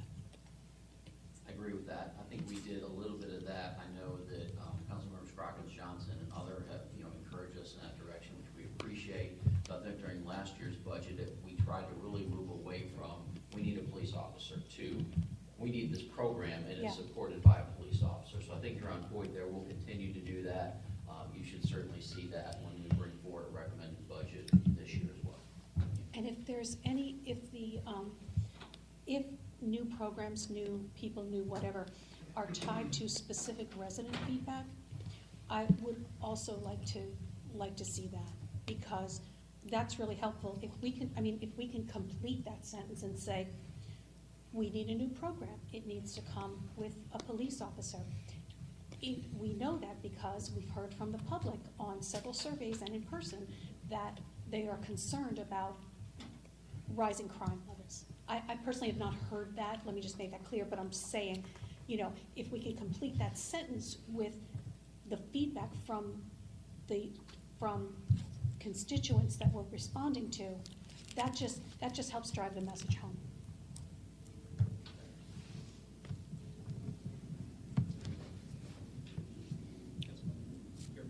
So, I have a lot of things. I don't know if in what random order, but I'll start with the operating budget. My biggest fear is our tax base. I don't know if it's already been talked about, but I'm sorry, my apologies. There are so many factors. Take this particular area, Perimeter Park. 2028, when the assessment comes in and the value is higher, each one of these people will fight back to make the value lower because of the vacancy. And that is a big chunk of our tax money, because it's 50% is commercial. Even if a blip of 5% is a factor that goes into this. And then the other thing, which is actually going on right now, is lower the property tax or go away from the property tax, all those things which are going in the General Assembly. Aaron Perry is the co-chair of it. The Democrats also like it because for fixed income people, that's a win-win. For people with lower income, it's a win-win. Seniors, it's a win-win. So I think eventually it will be a compromise somewhere with no property tax, like it will with NCLM. That's what we are fighting back, but that will pretty much be a compromise where a certain section of the people will not be paying the taxes what they are usually paying. And that will pretty much come very quickly. So that will take a dip on ours. We are reducing, we are going at a rate of 3 to 4%. That's also coming to a close because we don't have areas to build out. So this piggybacks to what Vicki was talking about. All these factors play a big role in our tax base and also at the growth of the taxes, like our base budget is increasing. I want us to be very cognizant of that. End of the day is, from a resident point of view, they don't care about all these things. Am I getting my trash picked up? 911 is working. Is the parks open for my kids to go play? That's all they matter, So then that segue, and the use of AI, I would say, has to be more robust and in a way, because think about it. I have an issue A. I'll go to Brandon. Hey, Brandon, it says, oh, let me get the answer from staff. He will go to staff. Then the staff, or basically he will go say to the director, from director to the employee. look at the amount of time that's getting spent on a stupid question that, I'm asking. So it has to be something that I can directly go and find it out. That is data transparency. That will really take a lot of burden off, and our staff can really concentrate on the work that is needed instead of giving a status update. Because that's where I feel the efficiency can come in pretty good. And that's the right, we are not using our resources correctly because everything has to stop. Brandon's made a call. Okay, tell me about this.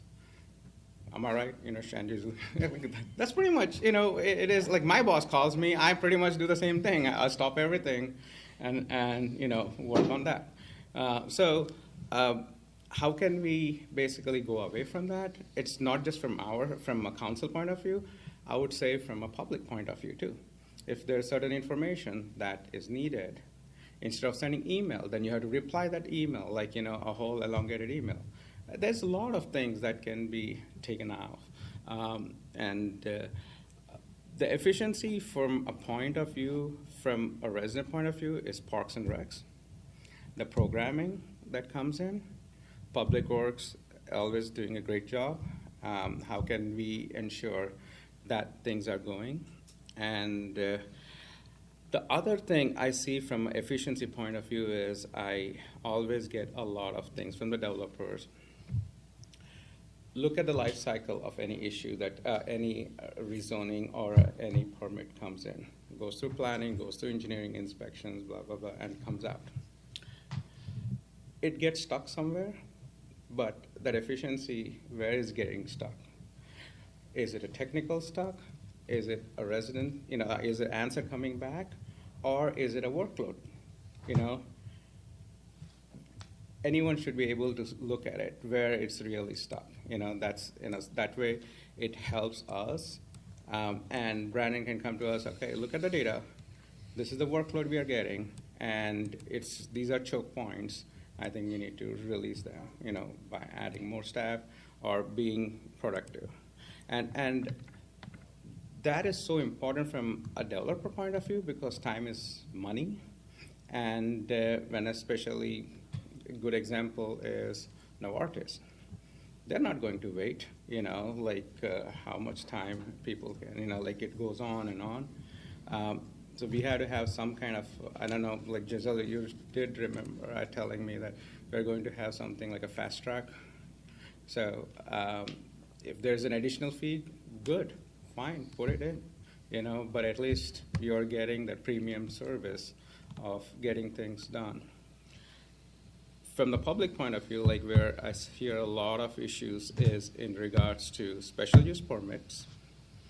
And that goes on and on till people have to interfere, Brandon has to interfere, less than 24 hours or 48 hours, the event is going on. So that thing is... Special use or special event? The special event part. Okay, Yeah. Two very different things. Oh, yeah. Okay, yeah. So, yeah, that one never gets clean. The experience is not good from a people point of view, and from an admin point of view, it is pretty hard for them, like the staff also to go. Cricket is one more thing, like any tournaments and all those things, it takes a long time to basically come up with a decision. I don't know if we're talking about the cricket, but our contract obligations that we are stuck in our own web that we are not able to come out of. So those are my initial things I just wrote, and I would say that's all I have. So I have an order that I've created that will probably flip-flop back and forth. So I'll let y'all kind of figure that out. So starting with our current property tax, right? It's a uniform. If we raise it on, we raise it 1%. That's 1% on a senior on fixed income, but that's also a 1% raise on a commercial property. Right, we might be able to get, more revenue from the commercial property than we would from the seniors. So it's kind of the dichotomy, really, or the that sort of thing. So I think I've heard of automatic circuit breakers, and I've thought of like a residential rebate. So if we can capture revenue from, corporations and, commercial businesses that can, weather that more than a, fixed income, low income, senior citizen population, I think that would be a worthwhile thing to look at. I don't know if that exists. That's just kind of a. So I think that goes to partially answer that to one of Councilmember Garamella's comments. The legislature's looking at that. Right. We don't have any authority over how the property tax is assessed. Right. But if there is circuit breaker programs, and so if that was just an automatic process, I'm assuming that probably be a county level It's a county sort law. of thing. But just kinds of as a way to it would be predictable. You'd know, okay, here's everybody who's pre-approved, and maybe it's a yearly thing that you re-up it. But that's big picture, really big picture. Just maybe tying into the state level tax policy, I suppose. Maybe that uniform tax, property tax is not equitable enough, let's say. So it's just it's an ether comment, really. Another thing that I've kind of researched and looked into is growth as a Ponzi scheme, essentially. So we have new development that comes in, it gets developed, and now we have all that infrastructure to maintain that development. And so now we need to have new development so that we can pay for the infrastructure from that development, but we're essentially providing new infrastructure for that development. And so, goes on, and at a certain point, what happens when the growth stops? And it seems like that's kind of where we're at right now. So I think knowing maybe long-term infrastructure costs associated with development is important. And we don't have this problem, but the example that I've heard time and again is, basically standard suburbia, essentially, right? You build single-family housing out, to wherever. And I know that the HOA kind of rules kind of make that a little bit tricky, but you have to provide all that, the water, sewer, the electricity, the roads to get out there. And right, it's the same thing, capturing value from that development, but then it might not be actually be able to sustain that development. I think a lot of communities out in the Midwest, they are going bankrupt. Their towns are going bankrupt because it's talk about land use a lot. They sprawled, and now they can't make their obligations. So that's, I think, one thing to think about. And there's a concept called value per acre. And the example that I've given is Grace Park versus Morrisville Market. So I think Grace Park is let's just say it's half the acreage of the Morrisville Market, but it's 3 times the tax value, than the Morrisville Market. So it's 6 times the value per acre. It's like 5.5, somewhere around there. I'm just rounding up. So I think when we're discussing land use policy and having discussions and decisions on those things, being mindful, I think, and this is maybe less so a kind of a budget thing, but definitely from a planning perspective, how is the way that we are planning our community impacting our our budget, essentially, our ability to meet all these obligations and provide these services. Are we shooting ourselves in the foot, essentially, with the way we're doing things? I think that's important. With the state tax policy, I know that we have the state tax policy and the revaluations. I think that's more. I think there's some proactivity that we can do with that, certainly with the League of Municipalities. I think understanding maybe what the league is proposing and what those conversations are, I think that'll be really important. And kind of being proactive on that, but then also being, ready, right? What's going to happen? An idea that I think I shared with the mayor was a land value tax, and I think that's been discussed a little bit. Essentially, you tax the land and not the building.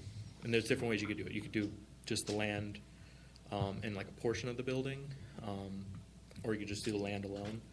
And the idea there is that the value of the land is generated by the parcel next to it, right? So you put a park next to an apartment, the land value is much higher. And that would kind of probably, if at a state level, if there's a land value tax, if that sort of thing, it would probably limit speculation so that we might have more community benefits because people would actually, develop the land in such a way that it just adds to the community benefits, right? Right, exactly. Respectfully, I think we're wandering a bit from budget here. Right. Yeah, and it's with tax policy, right, for all of this stuff. But at the, I think also for this, not forgetting about wages, making sure that we're providing high enough wages, so that people can afford to live. I don't want to see people, I don't want to have folks in town needing a second job to make ends meet. So I will say, we don't include it in the base budget discussion because we don't include it there, but we do still, unless the manager tells me otherwise, still maintain the Wake County cost of living calculation in our budgeting process for our personnel. Right. So if we have any employees throughout this process that end up falling below that cost of, that livable wage calculation, that we're going to increase in Yep. order to get them to meet that number. Sounds So good. that will come back to you a little bit later, and Yep. you'll have some values associated with that. Once we see after after we get that calculation of where people stand right now, what that's going to look like. That's all I have. I'm not sure who was first on this side. I think it was me and then. Go ahead. Yeah. Councilman Patel. So I'm also, whatever we can do, not just this fiscal year, but going forward about the commercial revals, that's a big concern for me. So as long as and we should let the residents know too, that we're aware of it and that we're trying to make sure that we're prepared and resilient for that. We're talking about for this year, sharing the outcomes that come from what we're going to be doing. But I think it also helps to look back a year and 2 years and say, and this is how we invested your tax dollars in the past, and these were the outcomes that led to it. So it's not just telling what's going to happen, but what's already happened, and show and demonstrate that. I think that will help us to share the fact that our capacity through growth is shrinking, and our residents keep on asking for the same level of service or more, and we are adding parks, we are adding lots of facilities. So we need to set the table so that they understand that this costs, and if you want to live in a beautiful place and have nice things, we all have to invest into that. And remind them that 55% is from commercial, so any dollar that residents put into this, they're getting $2 from the commercial. So this is a good investment of their tax dollars in that it's leveraged. I don't think we ever really talk about that as much. And we have an embedded thing where the commercial pays a little bit more right now because we still have the trash pickup being subsidized by commercial. So there's no way to create new opportunities like that. So that's just one place where it's legal. That's all I got for now. Great presentation. So we talked about how inflation is impacting our budget. We also talked about, paying our employees enough so they don't have to, in Councilmember Kessling's words, worry about working second job. So we also need to consider the residents of our town who are on fixed income, who are mostly impacted by the inflation. We also need to worry about individuals who are already working 2 jobs. They don't have time to go and enjoy our parks and services. Can you talk a little louder if you're Nope. facing away? I'm not hearing. It's just- It's just recording. Oh, it's just recording, okay, sorry. So I was just talking about being mindful of individuals on fixed income in our town, and also individuals who have to work 2 jobs, Okay. right? We do have a lot of those in our town too. So when we are considering expenses, we just need to be mindful of that. Regarding the property tax, Wake County has several property tax relief programs for seniors. Perhaps we can consider looking into something at the town level. Not sure it will make sense or not, but this is the idea. We can take a look at that and see if Yeah. it's something that we can do as a municipality, or if it's something that's only county related. Right. But, yeah, those are the only comments I had. Okay. Councilmember Fairwell, do you have another question? No, no, I'm State. good. I think we've heard from everyone, at least on the first question. Is there other feedback on the second question, or have you feel you've been able to cover that already? I think it was kind of combined with, for me. I'm good. I did have one extra thing. I guess for me personally, nice to know what are all our contracted services. Okay. Um, Do you mean that as a whole, or do you mean each individual? I don't think each individual contract, but maybe it's just like a cost-benefit analysis. So like, what are we spending on landscaping services? And do we feel that we're getting the value for that? Are we, on some of these things, are we being overcharged for certain services? For sure.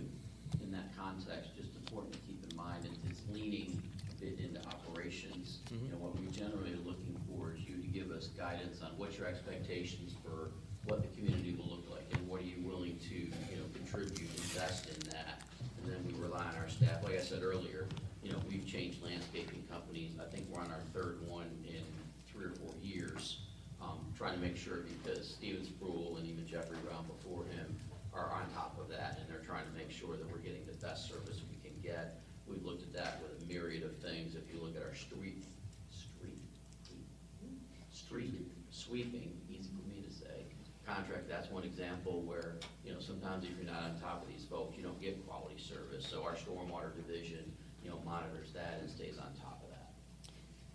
If I could kind of add to what you were saying, I think Councilmember Kessling is not necessarily trying to get in the town manager's, department head discussion. However, it is pertinent to policymakers to understand the mix of permanent employees to contracts. And there is a point in time when a contract no longer makes sense, that we need to have the capability in-house because we have enough volume to support it. A lot of our contracts for surveys and analysis and so forth, we do once every blue moon, so it makes sense to contract a service or an expertise out. Like Kimley Horn is commonly something that has expertise that we don't have enough volume to regularly keep somebody engaged, although there's probably somebody in this room that would argue that we have a lot of things we could engage them with. But it's just for me, when we ask for head count, are we replacing a contracted service? And that trade-off and value, how do we, understand that better? Right, it goes back to Yeah. your comment that you made, where can we show that net zero impact? Right. We're going to add Is that staff, right? helpful? Yes. Okay. Yeah, that's Yeah. expressed it much better than I was able to. You expressed it pretty. You I did got good. what You did good. Yeah. I just thought I'd kind of pull it through.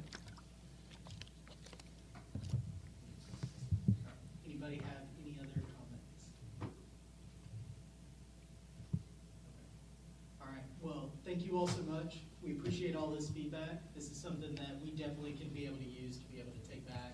Obviously, we'll get you some answers based on not just the parking lot, but some comments that you want to say. Sorry, am I not supposed to use parking lot? Okay. We'll get You're it. fine. We'll explain to you We're fine. offline that we're gonna have a brainstorming lottery as to what the new parking lot is called, so. Fair enough. Parking lots are expensive. I don't like them. Ditto. Like I said, thank you all so much for your feedback. I appreciate it. We want to take a quick break. How much time do you want to? 10? 10 minutes is fine. 10 minutes. All right. And then we'll come back and we'll do the swear exercise. Excellent. All right. Thank you all so much. Thank you. Fill this out, your comments, so we know. This is- Call it the bus station. Oh, this is what we all filled out. I know, well, yours is on. Where's this bus Remember, you fucking. That's No, Inspiring thoughts, I don't know. No, I didn't like that, that was like. you I will wanted come up with to- something, but, The bus made it into the station, Fill but out now we gotta your figure out where it's going. Just fill out you your know, I'm a information. professional project And manager, then you so can of course, compile everybody's. I should come up with something snappy, so. So, yeah, so he wasn't, well, he's not.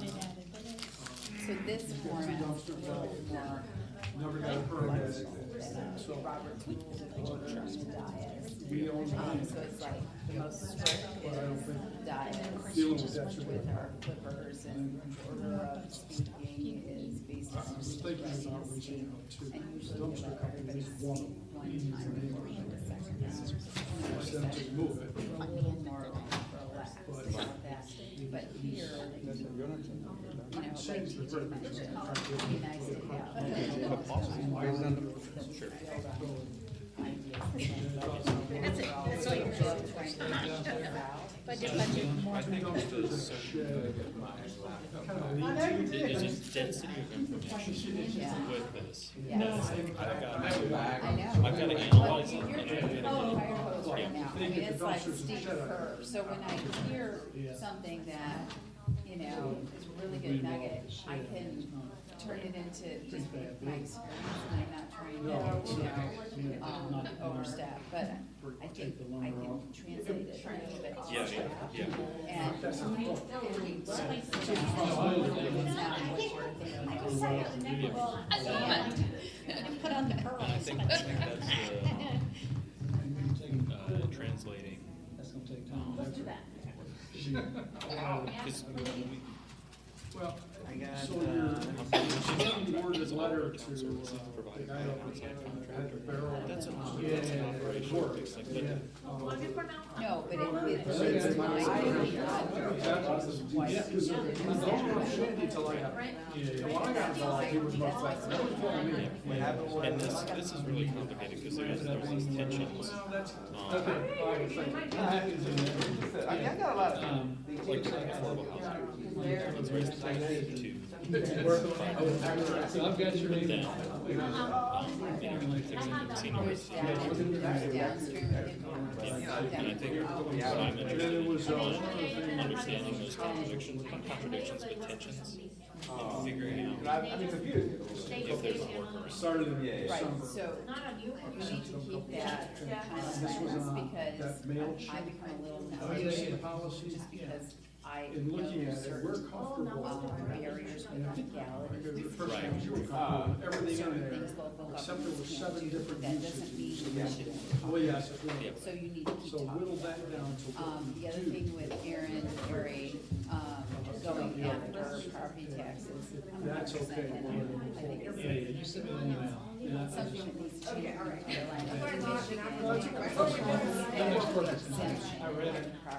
needs to change. So if you want to have a rebated amount.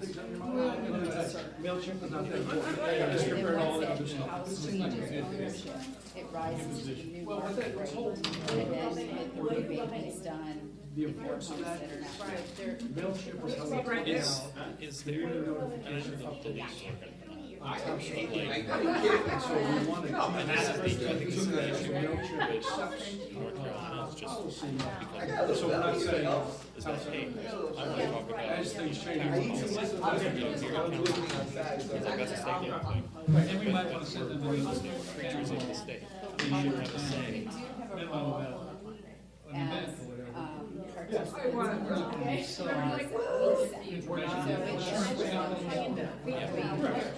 But good that MailChimp has some requirements, and we're just not that complicated.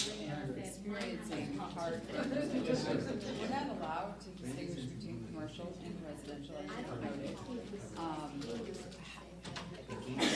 There's the certain ranges. But then. Oh, sorry, I should call it three more. Do our rebate of our own, like that. Right. So. But I mean, even there, it's like, are we communicating? Oh, no, we look pretty excited. Like an automatic structure? Right, right. Because they're, What is your qualification? Let me look what you're saying. those acts are reaching out to I don't us know which one it is, but I have to about look. things that we don't have control over. That's the way I understand But it. what we should have within our town, within our operations, is to be able to say, hey, we have this issue. County, the state, give us an answer. Right, right. Air traffic. They're just There are certain things that are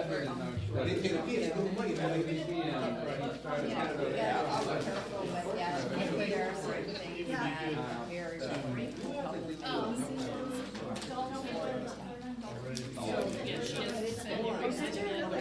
Time and I need to talk to you about the house. I know Lizzie has reached out. She wants to be in person. Talk to her, and she's a great person. I encourage you to at least have a phone call. Administrative because I know what's going on. It's your personal life, right? she reached out to me. It's like, all right, we're good for this week, for this, this Friday. Then you've got boom, boom, boom, I know. But, I can't do this. It's like, well, We were in Charlotte. Thank you.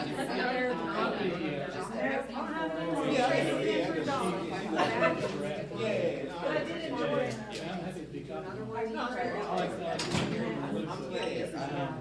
What I gave you was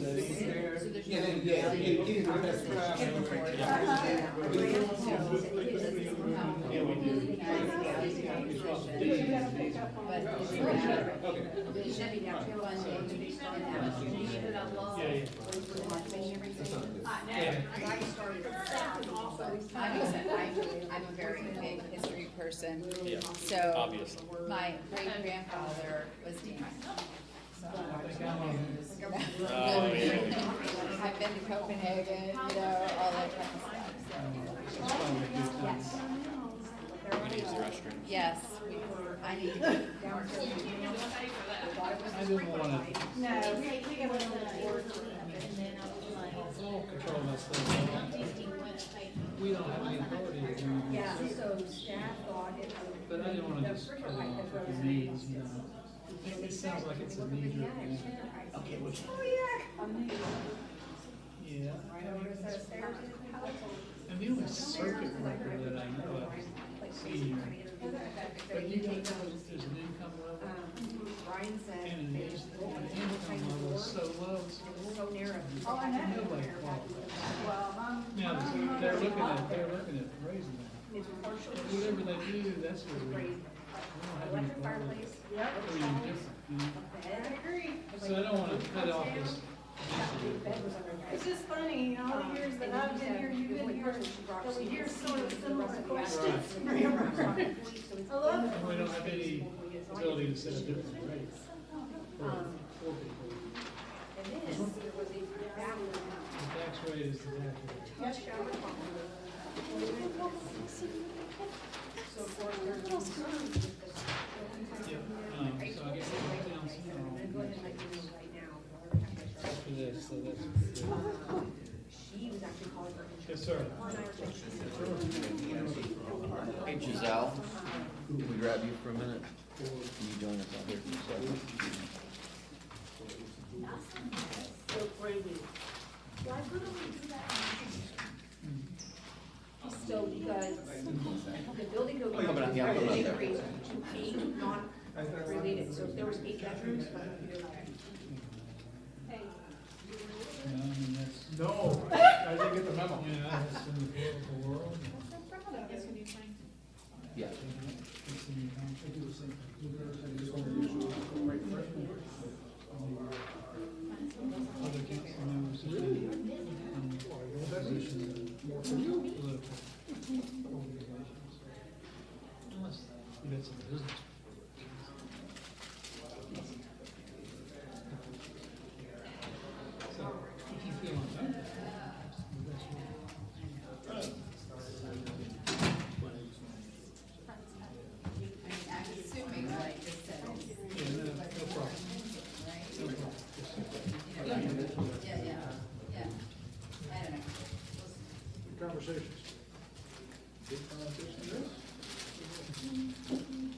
How are you doing? Good, how are you? Good. Just never see you anymore because you're so busy and important. Oh, yeah, that must be it. Ask you something, but I don't want to be insensitive. So just tell me if I'm crossing the line here. Are we doing dots again or something? So, I didn't do the dots. Post it. Post. Okay. All right, so Just I right have, when- so I think it's best, so that they don't find each other too much, is that they individually work in their place, they come up with their grade, in each quadrant. And then turn them loose together. Make sure everybody's doing it. Where I am now. And we've got the, what was right beside it. Yeah. That helps them. All right. teach what we're switch that shit. It's up to them.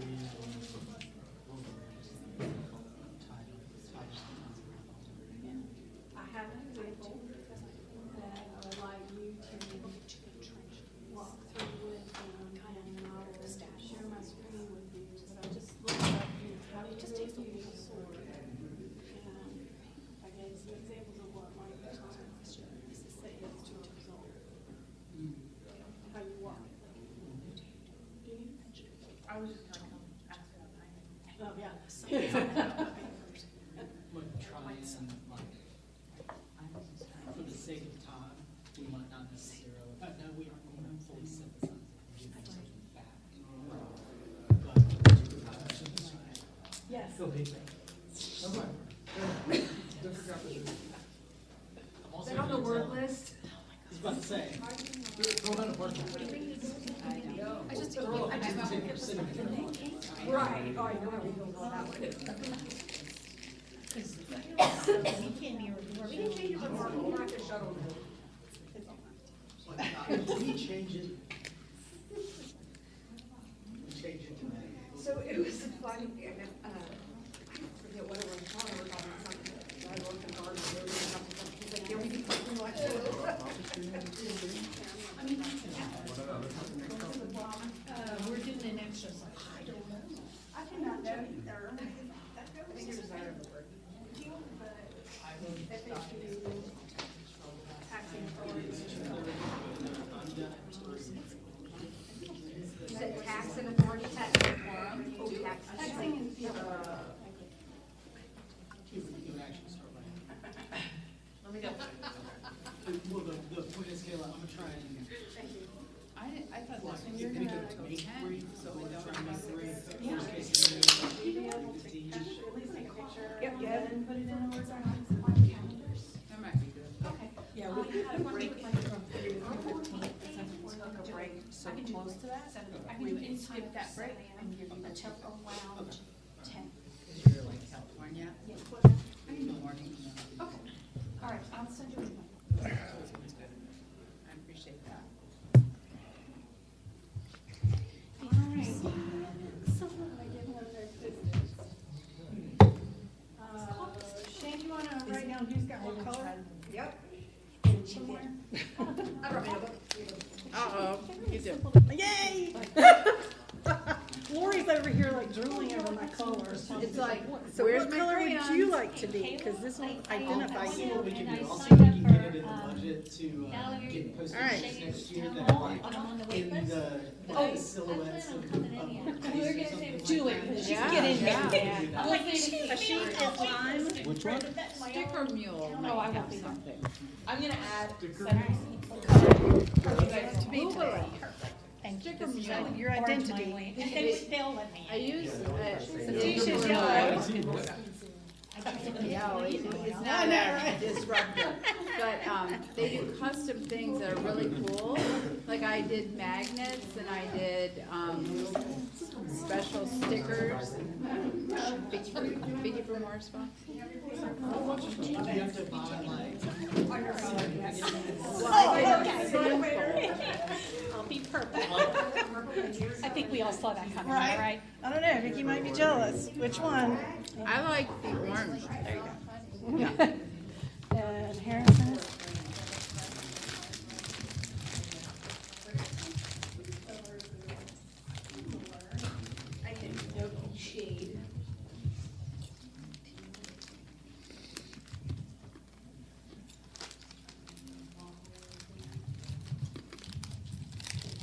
as salmon on that one.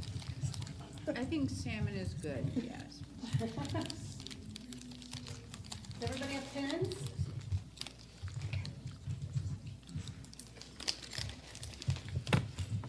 Hey, Jeannie, I'm prepared, I got good pens, okay? You have good pens, I'm glad. You know, that's always a recurrence, right? But you are expecting us to do handwritten stuff, so please be kind. Shandy's gonna be our interpreter.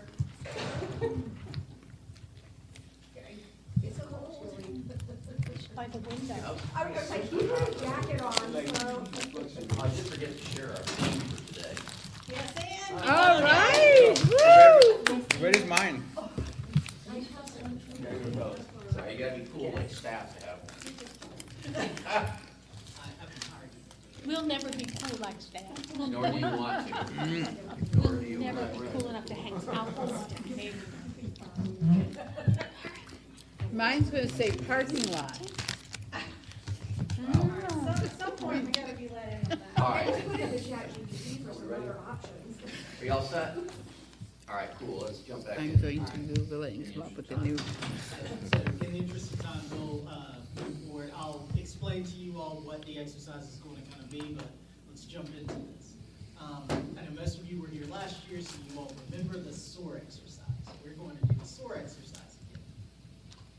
So just to remind you all, this is the document that was prepped last year, and this is just looking at the budget priorities from this current fiscal year, FY '26, and how they align to our strategic goals. We have that also over here on the wall in that middle pane right there.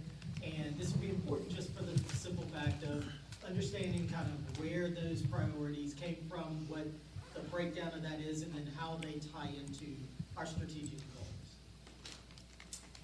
Just another look at that same alignment. So as you can see, transportation mobility is tied to transportation. Sustainability and quality of life is tied to thrivable living neighborhoods, so on and so forth. So the idea is that those priorities are aligned to those highest things comparative for the sake of the illustration that we're doing. Obviously, they can align to more than one, and this is something that I think you all will help us sort of develop over the course of this year. And then lastly, you see that they're color coordinated. So what is the SOAR matrix and how do we use it? So SOAR stands for strengths, opportunities, aspirations, and results. It's pretty similar to what you would normally see as a SWOT exercise, but it's just a little bit different. So, the idea is that we want you all to be able to individually, in your location right now, without the input from the rest of the council members, to come up with 3 different strengths, opportunities, aspirations, and results that we can ultimately put on the board. And it's going to help us sort of synthesize this information to be able to work through what the priorities need to look like for this upcoming fiscal year. So what is a strength in this? Strength is what do we do well? What currently do we look at? What are our greatest achievements? It's an example. Opportunities, what can we do to improve? What partnerships can we use in order to be able to do that? What needs do we value that the community and the organization needs to consider? And then what trends do we need to optimize? Aspirations, what inspires the organization? What inspires the community? What do we hope to achieve? What are the what are the future visions and desires that we have as an organization? So our strengths and opportunities, you see those are current ideas. Future are the aspirations and the results. So results, what does success actually look like? Are we right-sized for the result that we ultimately need? And then how can we ultimately convert the right-side aspiration over to the results? So we're going to go a little bit further and we'll talk through. I don't have this on a slide. I just kind of wanted to give you all sort of an example of what it is we're talking about. So for our strengths, let's say a strength is our skilled workforce, or Our what? I'm sorry. our skilled workforce, our organizational employees, or the service delivery that we offer to the community, and where that service delivery currently stands. Operations might be, new technology for asset tracking, let's say. Not just regular new technology, we already planned that, but for a specific purpose. The federal infrastructure funding that should be coming up with some of the roads and opportunities that we have with either DOT or federal sources in the future. For aspirations, we might look at improving our customer service ability to offer not just where we currently stand, but a little bit higher. Another example of that would be to modernize some of the operating aspects of our organization as well. I think we've had multiple council members mention AI earlier. AI can be an example of what it is that we're looking at for an aspiration. Sure, we already have it, but can we use it better? Can we use it more efficiently? Can we use it to replace some of the daily tasks that get employees ultimately find as roadblocks because they have to stop what they're doing, talk to their supervisor, talk to their department head, talk to their senior leader, talk to the manager, ultimately talk to you all, and that's time that they can't be doing other activities within the organization to improve our service levels. And then lastly, results. This is our data-driven decision-making aspect of what it is we're talking about. Getting that data, finding out how to utilize that data to come up with a result that ultimately we're looking for. Is it cost savings? Is it efficiencies? What are those results ultimately? So on the right side, as you see, strengths are what do we do well, opportunities, what can we improve, aspirations, how do we further improve, what do we hope to improve, what do we hope to achieve, results, what does that success actually look like? So some things you can also think about, some other topics that I've put on the bottom here, personnel, sustainability, other types of programming, our reserve funding, debt capacity, facility expansions, and the beauty of this is these things can fall into any of these boxes. It is not, it should not be typecast into one area or another. And that's what we want to ultimately get from you all. Where do you see some of these priorities that you all consider important, both as a council, a council member, but also a member of this community, a resident in this community? What topics do you all see and you all find? So want to give you all some time. Mayor, how much time would you like in order to be able to do this? So right now it's about 2:39, almost 2:40. We'd like to try and get through this by 3:15 at the absolute latest so that we can maintain our regular time schedule for today, if at all possible. It's 15, 20 minutes, enough time for you all to be able to write down your 3 items. I think so, and then we're gonna put them up and summarize them, or just? Then we'll put them up on the board. I'll let you guys go loose and have conversations then. But first, I really want you all to do this individually. Don't get, don't get any sort of input from your fellow council Seems like members. someone has already started, so I think 15 minutes probably. Go for it. I'll tell you what, you all go for it then do. We'll give you some time.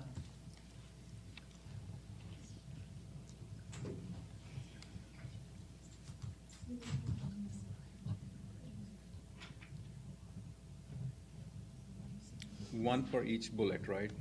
Three. Three for each square. Oh, 3 for each square. Okay.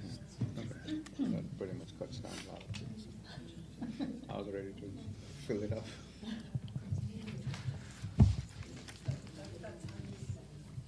So, as you all are working on this, so when I was talking about the future and the current situation, so for strengths and opportunities, what do you currently see within the organization as a strength? What do you currently see as an opportunity that we can strive for? But for the future, what are those future aspirations that you see? What do you want to get to? Not just what currently sits out there, what might be available later on in the future. And then what results, kind of come from those aspirations. Where are we going to be in that future? Just kind of further. Is opportunities current? What do you know today that we could take advantage of?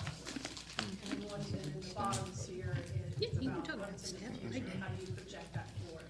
Based on what our strengths are and our opportunities, our known things.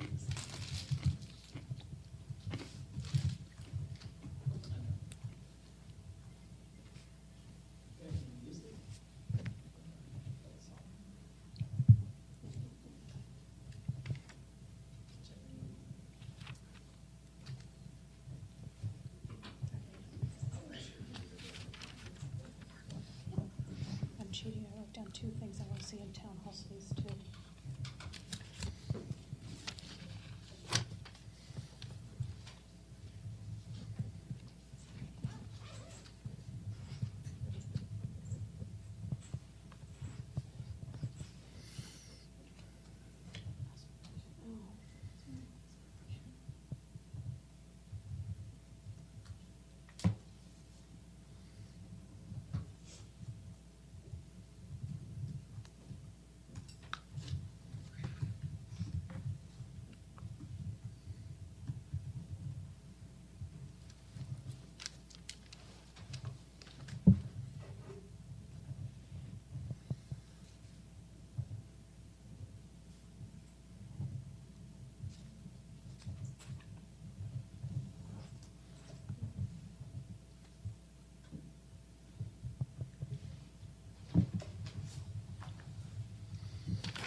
on every sticky.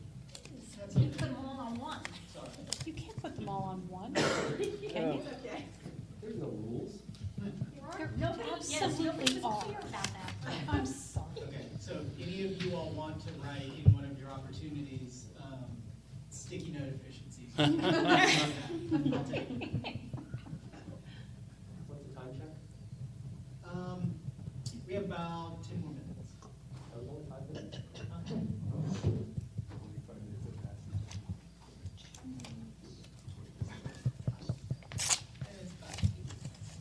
I put strength, no. That one was easy. We'll take that. Yeah.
I needed a pencil, obviously.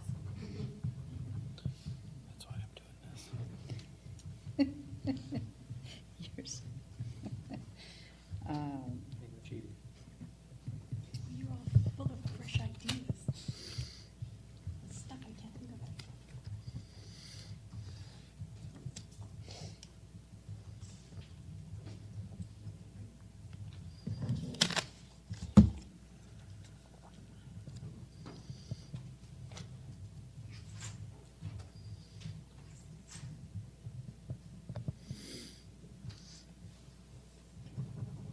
We have about 5 more minutes.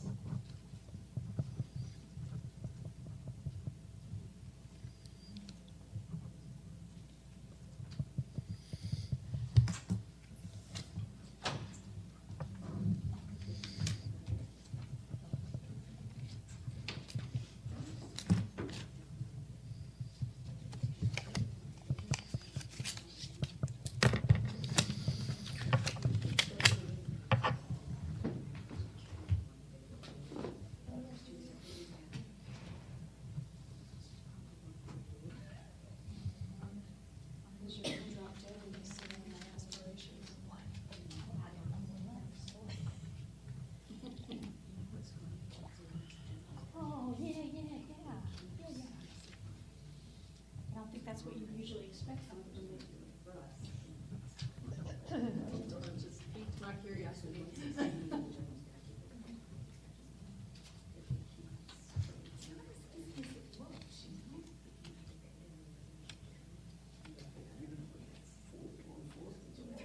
Yeah, you have 3 in each one.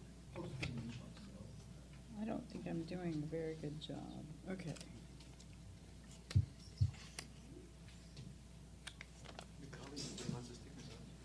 Yeah, it's not a race, not a race.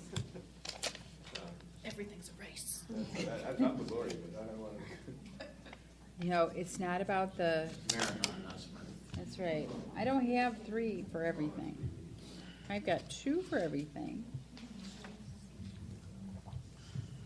Whatever, if you have 2 for all of them, 2. Yeah, but then my stuff is weighted less, you know, so I've got to come up with a 3rd one.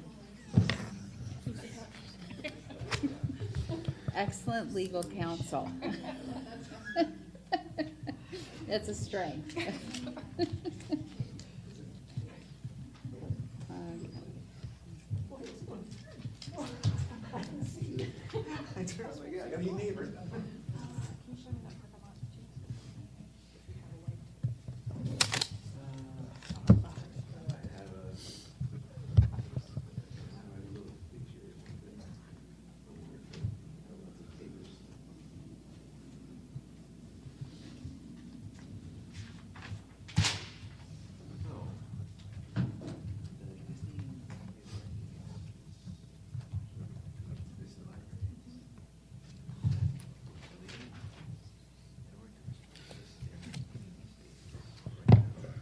Look at the Costco for propane tanks.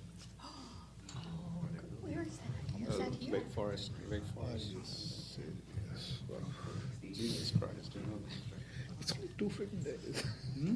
It's gonna last like 2 days. No. They're saying it's going to snow next Sunday, Saturday too. Really? Yeah, the latest weather shows that. And the temperature is not going to melt till Wednesday. Oh, that is also. true, because the temperatures are going to stay And low. ice is the biggest problem. The power outage is the biggest concern. In 2000, I didn't have power for a week. Oh, really? I just got nice groceries from Atlanta, had no values.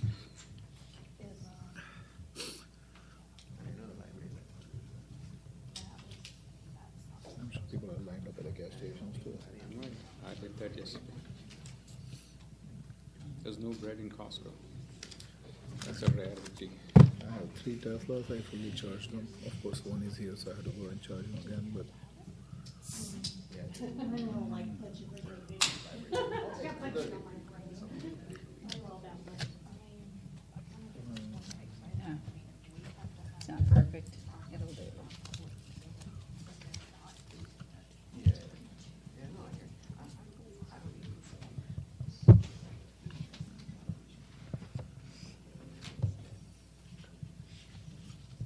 Brainstorm, not grammatically correct. Yeah, but that was not, that's not. No, probably not, because it's kind of an oddity, right? It's not Yeah. kind of the. Yeah.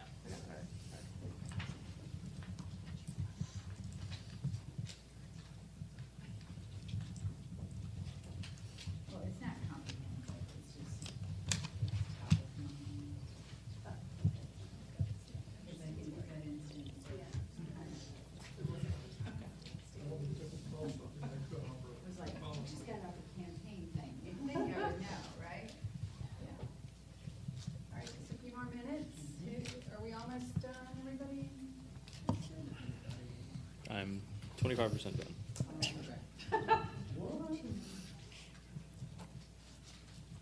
Really do love you. You haven't completed your 3, is that what I'm No, I hearing? need one more there, one more there. Okay, I just don't want you stealing my ideas, because they're awesome. We'll give y'all a couple more minutes. We'll go to 3 o'clock, so about 4 minutes. Okay.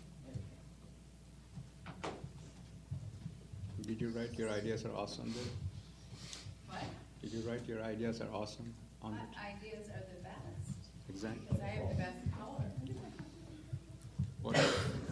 What color is it?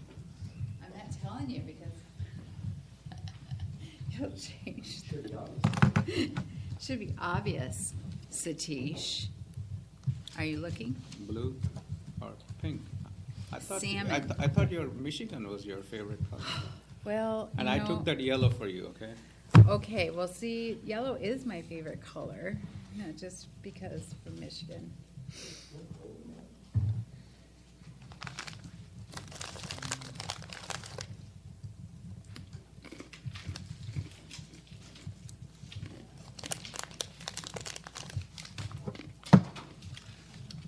have a lot of scrapped ideas.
Last call, last call.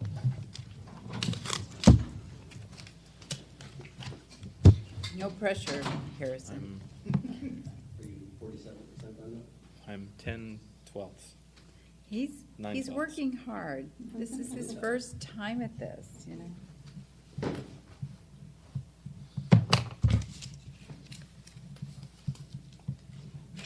How many times have you seen? No, I put some out, I didn't, I only did 3 years.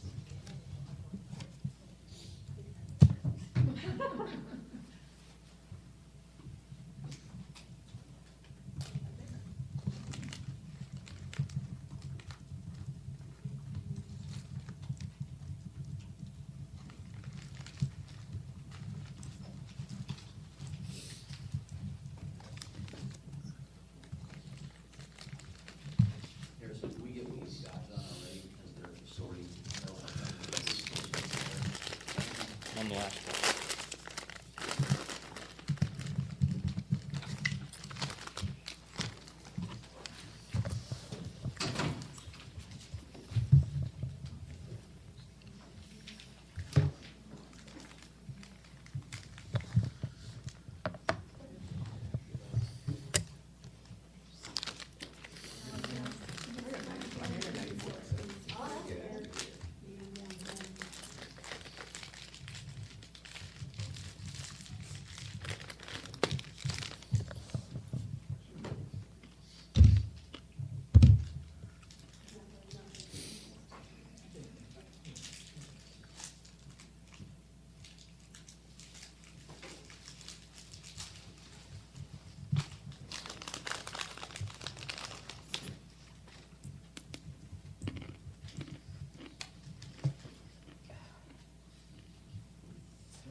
everybody. I think it is right.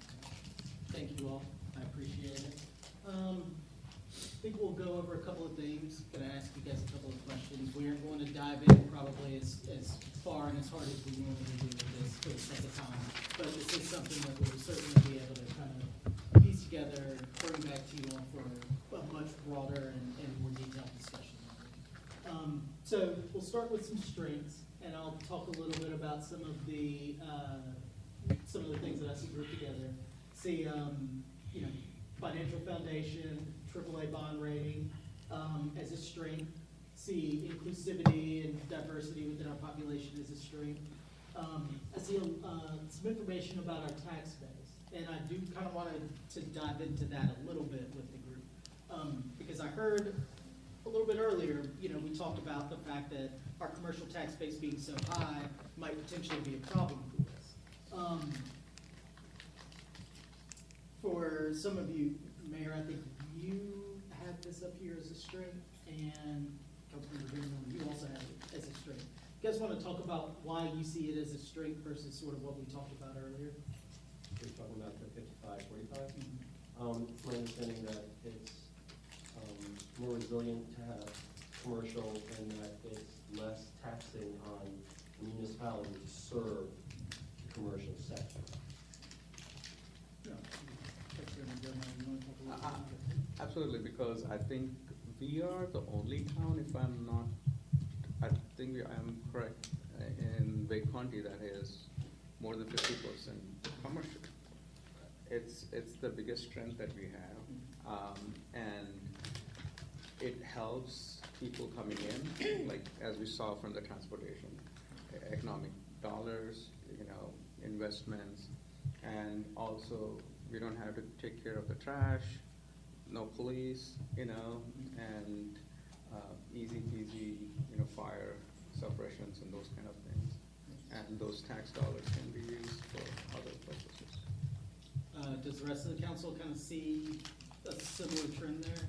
Anybody else have anything they want to talk about when it comes to commercial versus residential tax base, particularly as a strength? Yes, ma'am. I think it's a strength to have a 50-50 split in our town because we potentially have a lot of opportunities for our residents. Not all our residents work in town, and we know about the ebbs and flows, but the opportunities are there, and also the generation of taxable items are more significant. Plus, when you have a bedroom community during times of economic uncertainty, there is a lot of challenges with those kind of things. When you have an even balance, different economic environments have positives and negatives for each of those entities, and so we can kind of ride the storm, if you will, and kind of do that balance. So I really like the 50-50. Well, also though, aren't apartment complexes included in that 50% commercial? Yes, they're considered commercial So, property. I feel like that number is actually a little bit inflated because an apartment building is, it's not businesses, it's not like, it's people, it's housing. And so when you say that, I think it's important to keep in mind what percentage of that commercial tax base is actually employing people and, and providing retail experiences or whatever, whatever the benefits are of commercial, other benefits besides the tax base are of commercial real estate. I think it's important to understand the makeup of that commercial real estate. No, that's a good point, in that actually, while we're kind of translating or migrate, sorry about that. While we're actually kind of transitioning from strengths to opportunities, one of the things that I see that a few people actually put up here as opportunities are redevelopment and economic development. Who was, you were, so you mentioned, I'm not going to put you on the spot. It's okay. It's okay, you're allowed, you're allowed. So talk to us a little bit about redevelopment. Why do you have redevelopment as an opportunity? Because, and we know this, that we're at almost build out, so there's no new land opportunity, or very little left. But there's a great deal of redevelopment opportunity. We have a lot of, especially on the commercial side, more so that residential's only been in the last 25, 30 years. But the commercial development that's been here a long time is ripe to be redeveloped to bring in additional revenue to the town, or better value, going back to the value per acre. So that's, I think redevelopment is gonna be here for a while. And I know we could literally sit in this room for the rest of the week and talk about redevelopment if we really wanted to. Can I jump in and just sort of build on a statement you just made, and I think Councilmember Kissling also said, is that future's really tied to how you choose to develop land or redevelop. So zoning in this case is paramount to how you move forward. What is your tolerance for heights of buildings beyond maybe where we've been accustomed to in the past 20-some years, to density, to just transit ability, all of that plays a factor as to how we can frame and leverage that redevelopment and get that growth rate to some extent similar or close to those boom years when we had all that new vacant land that's turning in from vacant land to suddenly now had office complexes on it. You reap the benefits of higher tax base at that point. But zoning and redevelopment and that land use is tied very closely to how we continue to sustain our growth in the future, because our makeup's changing, our mechanism's changing a little bit. It's shifting from new to redevelopment. Zoning. Yeah, so, go ahead, Brandon. So, just so for context, so I came from an area that was not growing. I came from upstate New York before we came down here. My husband and I worked in marketing office for IBM up there. So we could see the writing on the wall, that growth had stopped. Jobs were not coming, they were actually leaving. So I know what that looks like, and I know how your taxes go up every single year because inflation continues and you need to still pay for police and fire service and all that good stuff. So that is always, I think from day one, being in elected office, that has been on my mind. Because we're here now. We are, like I said, at build out, but yet we have so many opportunities to help keep this town as affordable as we can for the people here today and the people in the future. So that's kind of where my thought process is in all this. I've seen the bad side. Growth is not bad. It needs to be managed clearly, but the no growth is detrimental. I lost value in my home. Not only did my taxes go up every year, the value of my home decreased when we moved out. I lost money on the house. So there are some real serious consequences that unless you've lived it and been there or aware of it or watching it, like I know you all are, there are some really severe consequences to our residents, and I always have that top of mind. I had a Before you do, yeah, Councilmember Kessler. Yeah, a lot of thoughts that I'm thinking about. I am interested in the maybe the true residential breakdown. I know that apartments are considered commercial. It would be nice to know that, shifting those over into the residential category, what does that look like? What are we getting from, residential areas?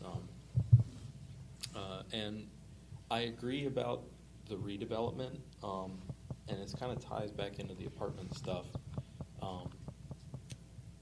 What I would like to see with redevelopment, for doing it at all, would be more of those community type places. And I put on there, I think, on one of them, organic programming, right? So I'm jumping ahead a little bit, but I mentioned a co-op market in the new town center.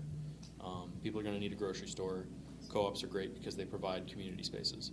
That's a community space that the town wouldn't have to provide, and you could get organic programming from that. And I would think that if you had a co-op market under, you know, those apartments, that residential, people might be able to make more comfortable with that, I think. Certainly moving forward, if there is that tangible kind of value. Because I think in Morrisville, it doesn't seem that there's kind of a natural, right, we're building the town center, but there's not a natural kind of meeting space for people to go. You have to, you know, go to a restaurant, or you pay to, you know, book one of the community centers or whatnot. But, you know, other communities, they have kind of like, where's that go to, you know, the commons, right? That people go to, they can just, and that organic programming happens. So yes, I think there's an opportunity with redevelopment, but definitely would want to make it more community-oriented for sure. You know, especially for existing residents and new residents. So, since you mentioned organic programming, and that actually leads into, because this is one of the things you put down here for aspiration, let's talk a little bit about programming, because there are a couple of bullet points on here from individuals related to programming. So, I'm sorry, before we get Oh, away. I'm sorry. No, you're good, you're good. My bad. Before we get into programming and get away from, you know, the commercial residential, also just, I think, want to put back in, if it has left your minds a little bit, or, you know, particularly Harrison and Nisheet haven't necessarily heard some of this, you know, what we're able to do for redevelopment has got unknowns. And one of those unknowns is what the legislator's doing for us, or perhaps to us, in the context of Senate Bill 382 and the limitations that we have on rezoning properties. You know, the TOD is the perfect example of that. That's a big deal for this community if it could redevelop the way that I think ultimately you would envision. We're not quite there yet, right, because we had to stop. But, I mean, that's worth noting. It's good that there's things we can control, but there's also things we can't control. And so we don't want to lose sight of those either. Thank you. yeah, thank you. So I am going to actually move on to programming really quickly. And a few of you actually mentioned programming or services in some capacity when it comes to aspiration. Who said anything about programming in this section? Do y'all remember? I knew the two of y'all did. Anybody else? I think you might have two. I think you did too. You guys want to elaborate a little bit? We know organic programming. I got you. Mayor Pro Tem Ramadani, you want to talk a little bit about what you mean by programming down here in an aspiration? Would you mind reading my ideas to me, please? That was a long time ago. What color were you? Long time ago. I've got all my notes He here. said, community sustainability programming for residents and businesses. So the sustainability programming, those are two separate things, correct? Or No. Okay. I meant programming that will help businesses and residents understand how to make their homes, their cars, their commutes, how to make those things carbon neutral, or we could talk about recycling programs in education. We could talk, I mean, there's a million things we could talk about under sustainability that would be great to do. I also said that in the town center, I think we should lean into sustainability in a big way, like in phase 2, like let's get some living walls up. You know, let's push the envelope on sustainability and encourage whatever developer we select for that phase to really push the envelope and think outside the box. Yeah. And I'm seeing a few of you also include sustainability in this as well. Councilmember Kessling, I know you did. Councilmember Garinelli, you did as well. And I wanted to add on to Yes. what Member Timothy was saying. When I say organic programming, it's like non-town Right. sponsored Right. programming, right? Yeah. Part of that is, you know, with the sustainability programming, yes, the town can do sustainability programming, but along the lines of organic programming, a thing that comes to mind is the scrap exchange in Durham. Yeah. It's a place where you can donate art supplies, you know, old pictures, you know, donate junk, right? People go there and they pick out whatever they want, and then they can, you know, make art with that. or use that to however they want to use it. I've gotten planners from there because people donate those, and hey, it's a perfectly useful planner, and that prevents things from going into the landfill. So that's a very, it's a critical sustainability thing, and I think we just have to encourage, things like the scrap exchange, or like a co-op market, which provides, community spaces and sustainable products essentially into the community. And I think the community would very much appreciate that. But the only thing about organic programming is that we don't necessarily have any control over it. Like, we don't, how do we, if I understand how you're defining organic programming correctly, you mean not town initiated, like resident initiated? Well, like it could be resident initiated. So what came to mind for me when I was thinking about a lot of this stuff was I was in Rome, and I just going out to wherever it is that I was going, and there was two things that kind of stood out to me as I was walking through one of the parks. There's a group of women doing Tai Chi, right? Now that's not something that the city of Rome has planned and programmed and put on, but because this, it's a land use thing, because this space exists, and presumably they all walk there, they didn't drive, because this space exists, these community members can now come together and do this program, right, independent of the town. The town has provided the infrastructure to make that happen, but is not actually actively, putting resources into making that programming happen. Just it's happening organically. And another one as well was seeing kids at a separate park playing soccer, just kicking the ball around, fighting with each other, and being rough and rowdy, and just being, developing relationships and doing that sort of thing. I think, and I put on there analog experiences as well. I think I've been seeing a lot and hearing a lot and talking with a lot of folks about, what they would like to be able to do.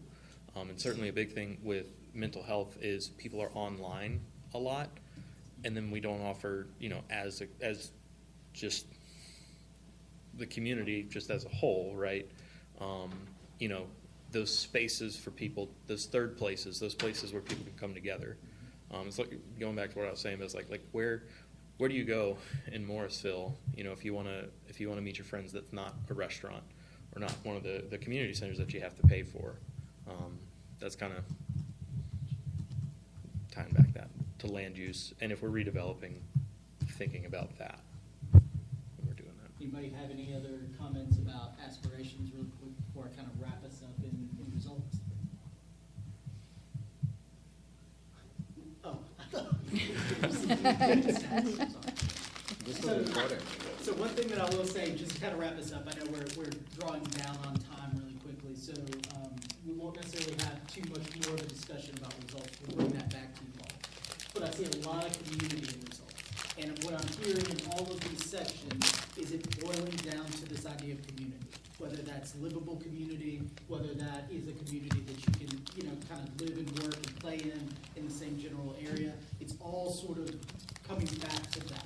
And it's really important that there is this, what seems to be this common theme, that even though you all put a lot of different things in these areas, you all sort of kind of synthesize this idea of community in your results. And that's really important. So we're going to go back, we're going to look at this and be able to bring you back something for additional discussion to be able to talk more about this. But thank you all. We really appreciate you doing this, taking the time to do this. One other question, is there anything that we have not put on here, anything that you all thought about in listening to your fellow council members talk that we have not included and you all did not include? I think our use of technology is a real strength. I didn't hear that called out, but I think we really are on the cutting edge in that. And I would say, yeah, and the fact that we are such, I think I put this up there, I think I did, a lean organization that accomplishes so much. I think that is a huge strength that we have. Yeah, and I'm sorry I couldn't get to everybody's. I know we're really pressed on time here, but thank you all so much. We're going going to be able to take this. This is valuable information for us when we get through this budget process. So thank you. I'll turn it over to the manager. Thank you. Again, lots of information there. As you know, Byron alluded to, we'll get that summarized. Sounds like a lot of similarities, which is good. I think that's, again, a strength for you as a council as well, that we generally tend to stay on the same page, which is good. So we're going to move right into organizational resiliency. So, you know, we've really focused on this topic, or maybe, I guess, this concept. So I want to give you a little background on what is in my mind when we talk about organizational resiliency. Again, you've got this document, it's 26 pages about the town. So I do want to take a minute to thank staff. You know, I developed sort of a framework. I got a lot of support from not only the senior leadership team, but the leadership team, pointing out what did I not think of, do we need to think about it differently, clarification. So this is a working document. This is not a report that goes on the shelf and ends. You know, we keep talking about this, we potentially update it over time, but I thought it was important that we give you some context around what are we already doing. Because we talk about, you know, a little something here and a little something there and a third little something over here, but I don't know that we put it in one place to look at it in sort of en masse there. So that's really yours as a reference. I'm going to talk about some highlights out of that this afternoon, but I think we can continue to use that.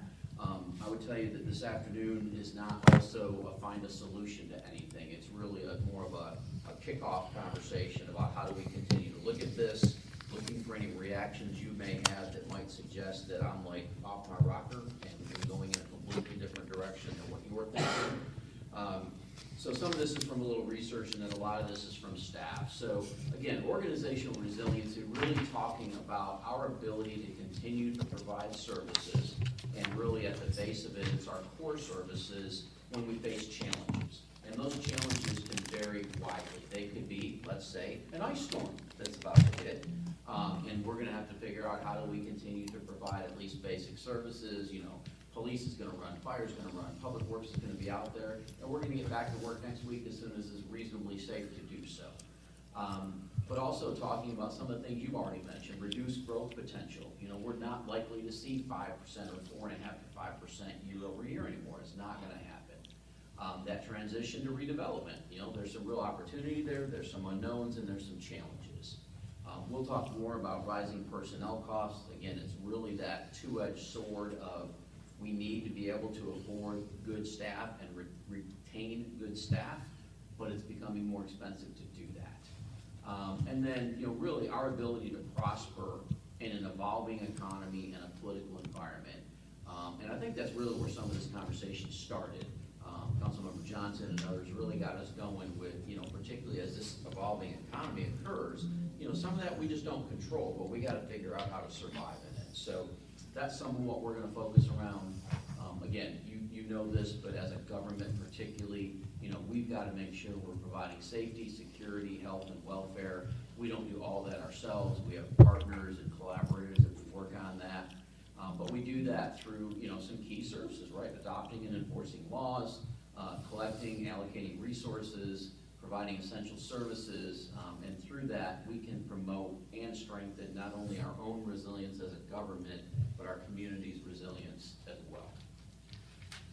So some of the ways that other organizations talk about this, you know, integrating resilience principles and priorities into their planning. We're working on that now. You're starting to see some of that. I'm quite confident that some of the staff in the room are probably ready to punch me if they hear organizational resiliency one more time. But it's important, and that's the way we get it into people's minds as we talk about it over and over again until it's the norm. Adopting resilient standards for, you know, new and existing infrastructure. There's a lot of ways that could go. Addressing stressors. So stressors are things that, you know, are going to test us as a government. Here's what we have today, but are we able to do it tomorrow when things change? Engaging community members in planning and decision making. We've got work to do there. You know, some of that is continued efforts by staff. Some of that is, you know, it's not necessarily apathy. It's a little bit of disinterest. It's also maybe a little bit of a feeling of can't make a difference. There's also, we continue to work on the cultural differences in our community. It's a strength a lot of the time, but occasionally it's not a strength. We're trying to build that trust in government. Our LAP, the Language Access Plan, has certainly helped us with that. The ability to communicate now in 5 languages, I think, certainly helps with that. So we're working on that. And then, practices to ensure the continuity of government. We're going to talk about a COOP, a Continuity of Operations Plan. That's one of our borderline gaping holes right now in terms of resiliency, is we don't have a full-fledged COOP. And then consistently coordinating and institutionalizing multi-agency and cross-jurisdictional action. We've continued to build on that. We have several good relationships with Cary as it relates to the CAM model for fire. There's some collaboration around the 911 system, certainly our traffic lights and other things that we expect will continue as there's some changes over there, but no reason to believe they won't. Again, back to continuity of operations. Again, really, we've got to make sure that we can provide those essential services. We've got to be able to make sure that, if there's disruptions, if town hall doesn't have power Tuesday, what are we going to do? Particularly given that our generator's not working well right now. So, little things tend to pile up, and they've been working on it for like 10 days, and for some reason, can't fix it, but that's okay. But, again, where do we start to prioritize those critical functions? What do we stop doing first? What do we make sure we always are doing? Police, fire, public works, things like that. Again, those alternate locations, where do we go for a council meeting if we can't do it in chambers? We've done that once at the senior center. It worked. It wasn't fantastic. It'll be better the next time. We have better equipment to do a remote meeting now. We have other possibilities. We need to continue to communicate, and really an important component of that is leadership succession. We are having success with that. Not only do we have a clear path amongst the 4 of us on senior leadership, but you've seen some success with internal promotions. We have a fire chief from inside. We have a communications director from inside. We have a Parks and Rec director from inside. Both of us didn't start as a town manager and a deputy town manager, so there's steps in place to do that. Again, community services, we've sort of talked about that, but just, thinking about, what do we do on a day-to-day basis? I want to pass this around real quick. So last year at retreat, there was a lot of conversation around what started as a resident perspective. And that evolved into a community perspective because we got tired of saying residents, businesses, visitors, and others. But it makes more sense. So this is a poster that I share with staff. This is a poster I share with every new employee to remind them of the different contexts that we see and work in. So it starts at the top with what's your perspective, an individual staff member. You've heard me say it, I'll say it again. We are all equally important to the success of this town. We have different responsibilities, different roles, but everybody needs to be doing their job well for us to be successful. And then it moves to my perspective, and that's not to say that I'm super important, but I'm a liaison to you. So, staff understanding what my perspective is important to them so they can understand what we're trying to accomplish through you. Your perspective is obviously critical. Not just because you're our bosses, but because you're setting the vision, you're setting philosophy for the town. And then at the bottom, again, if I took one thing out of retreat last year, this is what I took, was that focus on what's the community perspective. And so I think when we talk about providing community services, it's not just what we think is important, but what's the community thinks is important. And so we want to not lose sight of that. And then, of course, adaptability. We've got to be flexible as we can. Mayor Pro Tem Rabati mentioned it earlier. Government moves slow. Sometimes that's very intentional. Other times, maybe not so much. But we've got to figure out ways to be flexible within those controls that are in place to not let us go too fast. So again, the document is a variety of topics. There's everything we could think of that's really related to resiliency, but it's also not an all-inclusive guide. I'm sure you could all read it right now and point out something that we forgot, for sure. And we'll continue to update that. Again, a lot of that, I got some really good help from staff pointing out, hey, did you think about this? Did you think about that? And again, as you have additional areas beyond what's in that document, we're happy to talk about all of these as we really try to build a roadmap and a consistent conversation about how are we gonna be resilient as all these changes are happening around us. So highlighting some areas that are in that document, budget and finance obviously is at the core of anything related to resiliency. We've got to have an effective budget. We've got to have the resources to invest in the community to make sure that we are, able to do what they're asking us to do, what you're identifying as priorities. So we're looking at that from a variety of ways. There's a lot of information in that document that you can review in terms of how we're going to be resilient, how we're going to look at the ability to build capacity, add resources, balance priorities, et cetera. We already talked about community engagement a little bit. The more we engage our community, the better we understand what's going on. This came up earlier, contract and software and agreement review, making sure that we're looking for those optimizations of where is our dollars being invested and is it the best we can do with those dollars. There's some examples in the document that you'll look at. One of those that I think is good right now is that we're looking to replace the peak agenda software because it doesn't work very well. So Kayla coordinated putting out an RFP, and we got responses, and then we interviewed 3 companies, and we all collectively went, So none of them did all that we asked them to do. So Kayla, rather than surrendering, talked to Rick. And Rick and Billy are now helping Kayla with a consultant who's going to build our own software. And so we know it's going to do what we want to do. It's going to be less expensive year over year. We're going to pay up front, but we don't have to pay maintenance over time.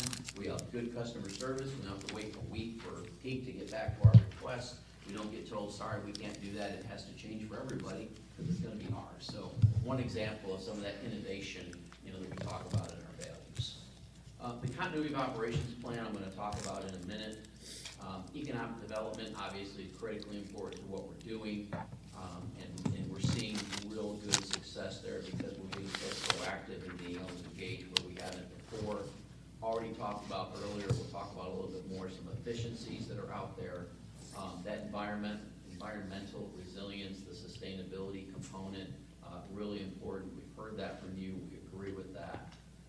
That's how we preserve some of the community. And then, of course, IT, the backbone of so much of what we do.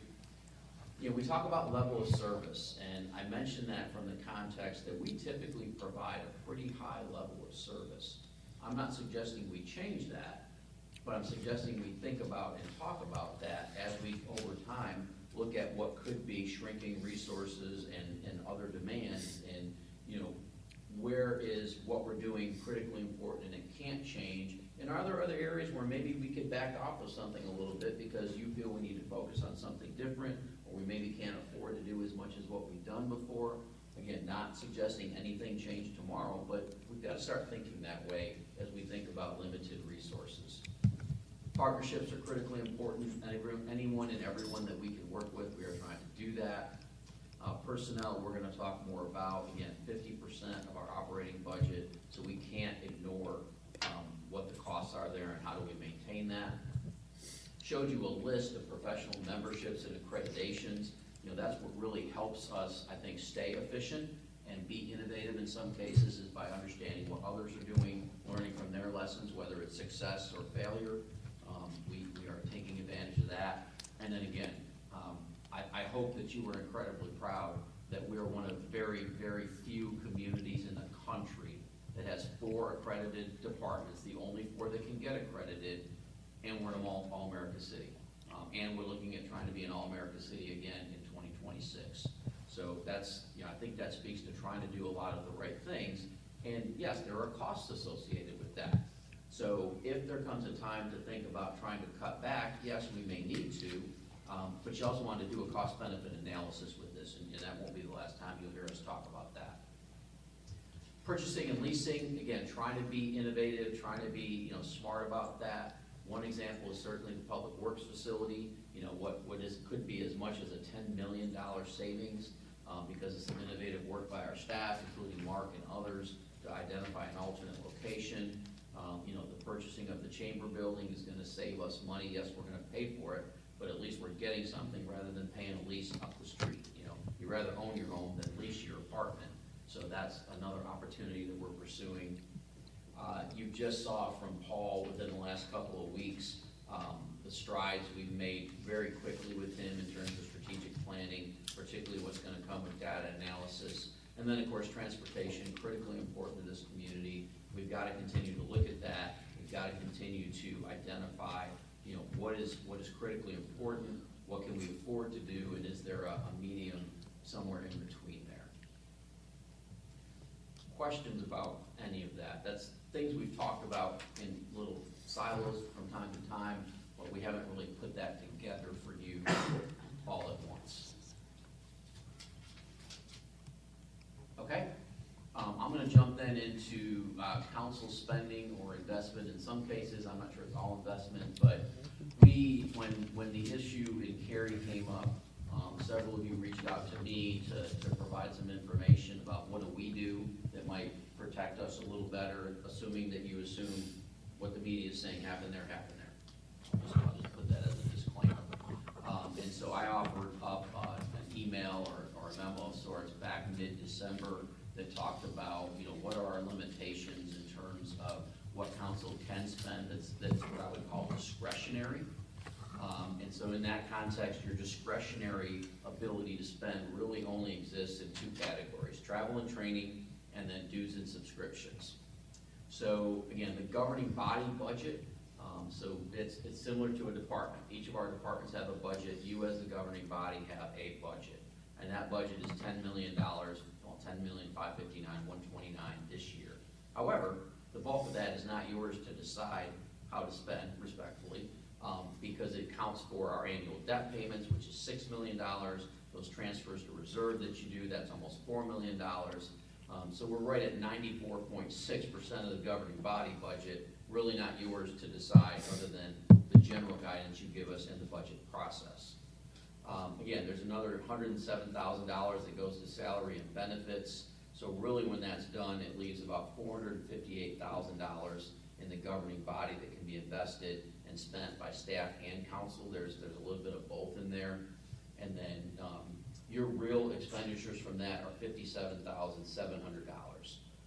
And so that's coming out of both that line and dues and subscriptions. So when you look at what could you spend, that's what's there. So there's really not a capacity to do a tuition reimbursement or to get tuition assistance for council members. There's not the ability to go out and decide, well, I think we want to start this program, so I'm going to buy this whatever that we need to do that. You can't do that individually, and that, of course, is by design. So what we want to talk a little bit is about how those are tracked and how that is spent, because I'll say to you up front that there hasn't been a lot of deep analysis around that over the past few years. We just sort of continued to work through that, but if there was a time to look more closely at it, now's that time. So training and travel, how we've looked at that in the past has generally been to honor most all requests from council members. There's really no guidance around what is acceptable or not acceptable per se. I have occasionally politely questioned one or two things that either seemed excessive or I had trouble connecting to a council purpose. And so, two or three things, not a lot of things, but that's really the only control valve there right now is what I apply from a common sense and a fiscal responsibility standpoint. So you have $10,000 in training and travel. It's been overspent the last 3 years consecutively. In 23, it was 150%, 24, 160%, 25, about 111%.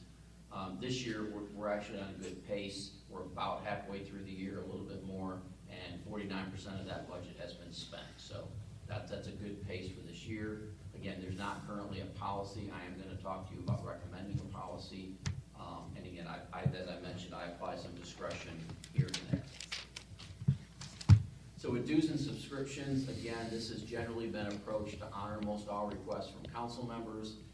It includes a number of different associations and memberships. I'm going to not insult you and read all that to you, but you can see what some of those are. All legitimate, all work-related, all clearly council-related, with maybe one exception, but that's a moot point now with a change in council members.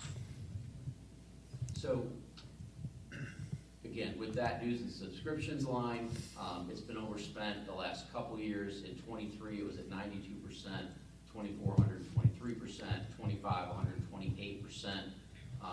We're a little closer to on pace this year. It's a $133,000 budget, and there's $62,805 that's been expended. Again, one of the things that Jeannie and I have been talking about is we're gonna try to pull out really what is your component of the dues and subscriptions, because there's a lot in there that's not directly related to council members. So we just started talking about that actually this week as I was going through this and looking at it again. I think that'll give you a little bit of a clearer picture in terms of what you're spending versus what's really there for that purpose. But again, there's also not a policy that guides council spending in this regard, and I again apply some discretion where I think that's appropriate to try to manage that budget. So one of the things I've heard is interest in equity across council members and how are we doing that. One of the more recent questions that come up is that the mayor has approached me, and there are other mayors and other elected officials around the county that get issued a town cell phone. I think, Mayor, I don't want to speak for you, but when you approached me, it was concerned that you might lose your phone for a public records request. So want to talk through that with everyone, because obviously it's your budget, and if you feel there need to be cell phones issued, we can do that. I will tell you that we are moving away from issuing devices to staff, and instead just doing stipends when they have a business-related necessity. So that doesn't mean we can't issue cell phones, but it's much easier to pay a stipend than to have to mess with the phone and repairs and replacement and all that kind of stuff. So really, we're interested in your overall interest in whether or not council should or should expect to receive a cell phone or a stipend. I think one of the questions would be, you get a salary-ish annually, what does that account for? And is that accounting for something like this or not? We since I've been here, I don't think we've had that conversation about what that is intended to be. There's not any real detail in our policies. It just mentions that you're authorized to be compensated, and obviously you decide collectively through a budget what that compensation would be. So I'm going to stop here for maybe our first discussion point around the issuance of cell phones and or a stipend. Can you explain to me what type of situation would trigger us losing a cell phone to a records request? I think that, Mayor? I'll let you answer that, but then I'd like to start the discussion by sort of putting something out. So go ahead. So I think that's a very limited experience or opportunity. And I say that for a couple of reasons. One is that any of the apps or other things that you may use, that information is not housed on your phone. That information is housed on our server up in the cloud. I think the only real exception, because of course your emails, we don't need your phone to access your emails. We don't do that unless there's a reason, but we don't need your phone to do it. I think the most likely would be a request for text messages. If we got a public records request that requested everything about a certain topic, including all staff and council members, and it included a request for text messages, we would need to request a record of those text messages. Rick could probably answer this question a little bit better, but that may or may not require us, putting hands onto your phone, and if it did, it shouldn't require us keeping it for more than, I would assume, a couple of hours. Don't think that would be a long-term loss. Can I add to that? Please. The other situation where it comes up, and this has not happened in a very long time, but if the town was involved in any sort of litigation where your text messages and other things were implicated, there would be an opportunity for those on the other side of the lawsuit in the discovery process to ask for electronic records, which typically means taking the phone, maybe as long as just overnight, to clone it. It's done by third parties, but that would be another situation where that could come up. Okay, thank you. So in that case, they clone the entire phone, not just text messages. Correct. Normally, they're going to clone the phone, which sounds really odd. But then there would be parameters as to search terms that would be applied, and those documents would end up being produced. So it's not as if somebody is reviewing the entirety of the contents of your phone. All right, Mayor? So I brought this up because I was at a mayor's meeting, and one of the mayors was like, yeah, you have to have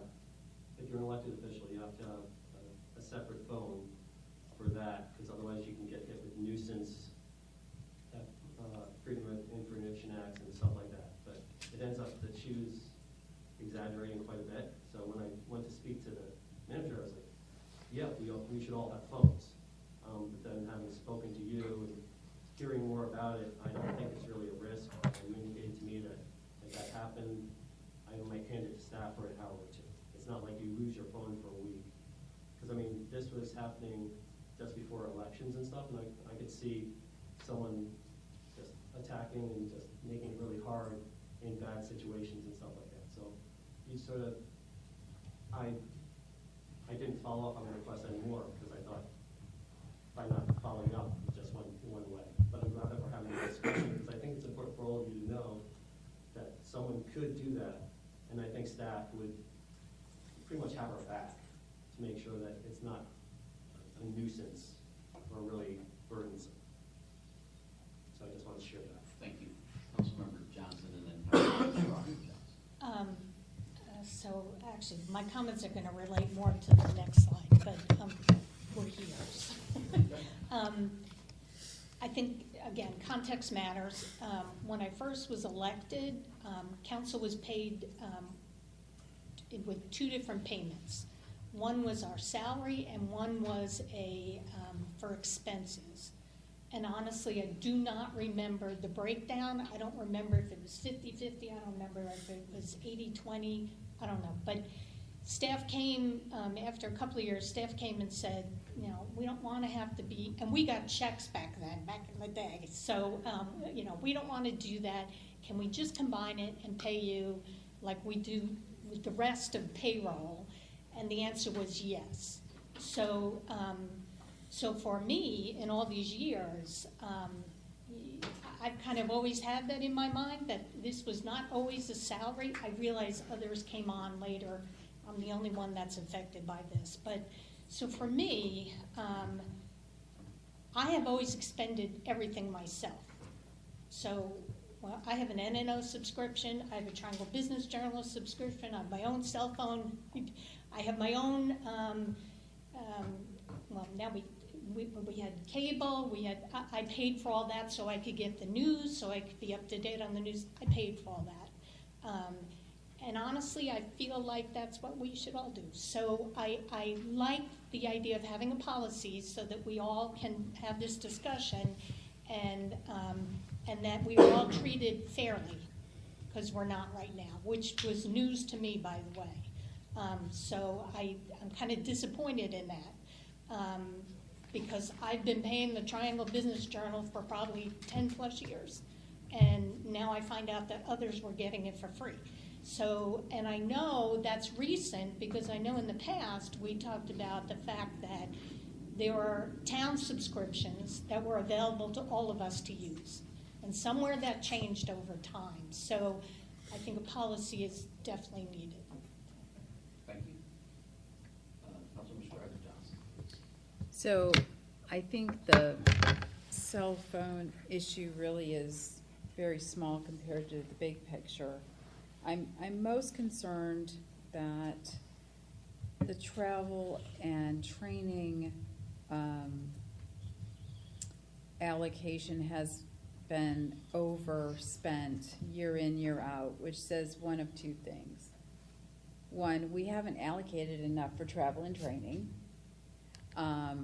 I personally have not done any individual training or travel related for council business in a lot of years. So there are other people that are spending the money that is potentially allocated for me. So I'd like to see a discussion of what training and travel, who's been spending that amount over the last 5 years, and what is travel and what is training? Is it a training for the UNC, School of Government?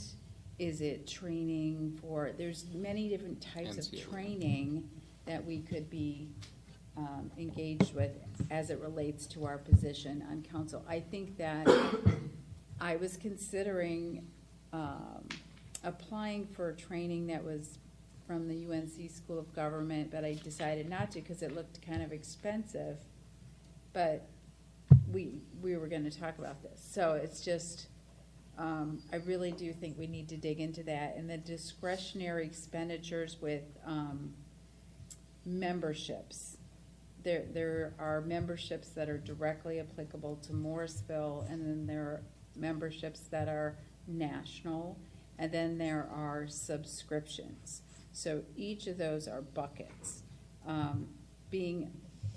Throwing in the membership for the North Carolina League of Municipalities, I think really is not even a discussion point. We have to engage and participate and support that. So it's not a discretionary kind of thing, but there are other discretionary things, other memberships that we have to consider. And what is fair? Do we divvy it up equally, or do some people need some things more one year than the next? Because as we're, having new council members, I want you to participate in more training that you need, that helps you be more successful and helps you engage more with not only us, but with your peers across other municipalities. And that's an investment that the town should make. So I would like to understand travel and training more. I don't think we need cell phones. And I really would like to talk a little bit more about fairness, about the discretionary memberships and such. Thank you. Councilmember Patel? Oh, forgot where I was. In terms of cell phones, I already have to carry two, so I would prefer not to carry three. Happy to oblige. In terms of expenditures, I see we have overspent the 10,000 every year, and it looks like more than 50% in 23 and 24. So when we go over that limit, who decides who authorizes that? So right now, There's no it's policy. generally been by request, and we have essentially found that money in other areas of that line. Because again, that's the I shouldn't say that line, because training and travel is very specific, but within the governing body budget, we find funds that weren't otherwise expended to balance for that. Because you're not spending 100% of your governing body budget every year, just like none of the departments are. So that 10,000 line is not a limit that we have set. It is a limit in the sense of that's what's budgeted for that purpose. And again, So- we do things similarly. We have a departmental budget. Generally, their training and travel, or even ours, like for admin, we have a training and travel line. It's generally constructed about what we expect to attend over the course of the year. And that might be professional conferences or other training, UNC School of Government, other things. So if that happens to be overspent by a department, we make sure there's much more scrutiny to that than there is to the governing body budget. And we make sure that it's necessary and appropriate. There's not and I'm not suggesting there's inappropriate training, but there's not a filter there where there's not specific guidelines in a policy. Actually, like, if I may, the 10,000 actually looks big, but actually it is nothing. It is not big. I'll give you an example. We go to NCLM, that's 3 days or 4 days of hotel. That's $250 a pop, 4 days, $1,000. Registration $400 is almost say $1,500 times 4, 6,000. Gone right there. And so, like, these things go so fast. So I think certainly it has to be bumped up, but nevertheless, what value are we getting is also, or Wake County allocates their own budget. I know Vicki Adamson says, I have spent all my money, I have to wait for the next budget cycle so that I can use it. So it is at their discretion how much they want to spend or where they want to go. And but there is a cap of how much they can do. That's what they do at Wake County level. And that's one of the things that we're going to suggest when we get through comments. I'm sorry. So this is not a various amount. What I'm saying is, for somebody looking outside in, we have set that limit at 10,000. And if we are overspending it by 50%, somebody, well, I mean, it's a matter of perception that, hey, if council cannot, if council is going to overspend by that much, if we need to increase that limit, let's do that, but let's not get into the habit of overspending by 50%. That's my point, right? You know, I would prefer what Councilmember Garibay just said, which is have individual budget for allocated for training and whatever else, subscriptions and whatever, and at the end of the year, if you don't use it, we have a way of, you know, directing money wherever it needs to go. Okay, thank you. Councilmember Kessling? I'm sorry, I have one more question. 27,142 with NCLM, what is that?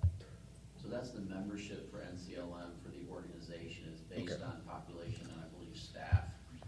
And that gives us access to a lot of good information. I think just perhaps to Councilmember Scroggins, that's one you respectfully don't want to go without. No, I had one training session that was very helpful, but I just wanted to understand what it was Yep, for. that's Thank it. you. Councilmember Kessling? I have a real quick question. What about the Triangle J Pines Council? Is there a membership fee for that? There is. But that's not considered part of council, It's, right? I believe it's charged out of that line, out Okay. of the dues and subscriptions. I can look at that and Okay, verify that for you. thank you, sorry.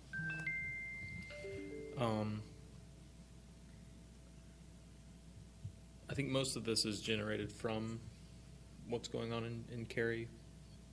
We should probably look at our policies. I think that was the original.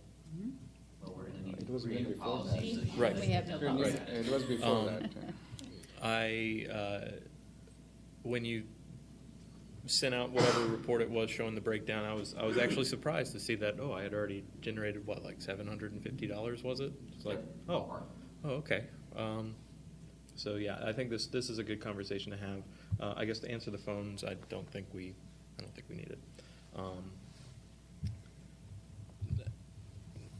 Echoing what Councilmember Johnson was talking about with the News and Observer subscription,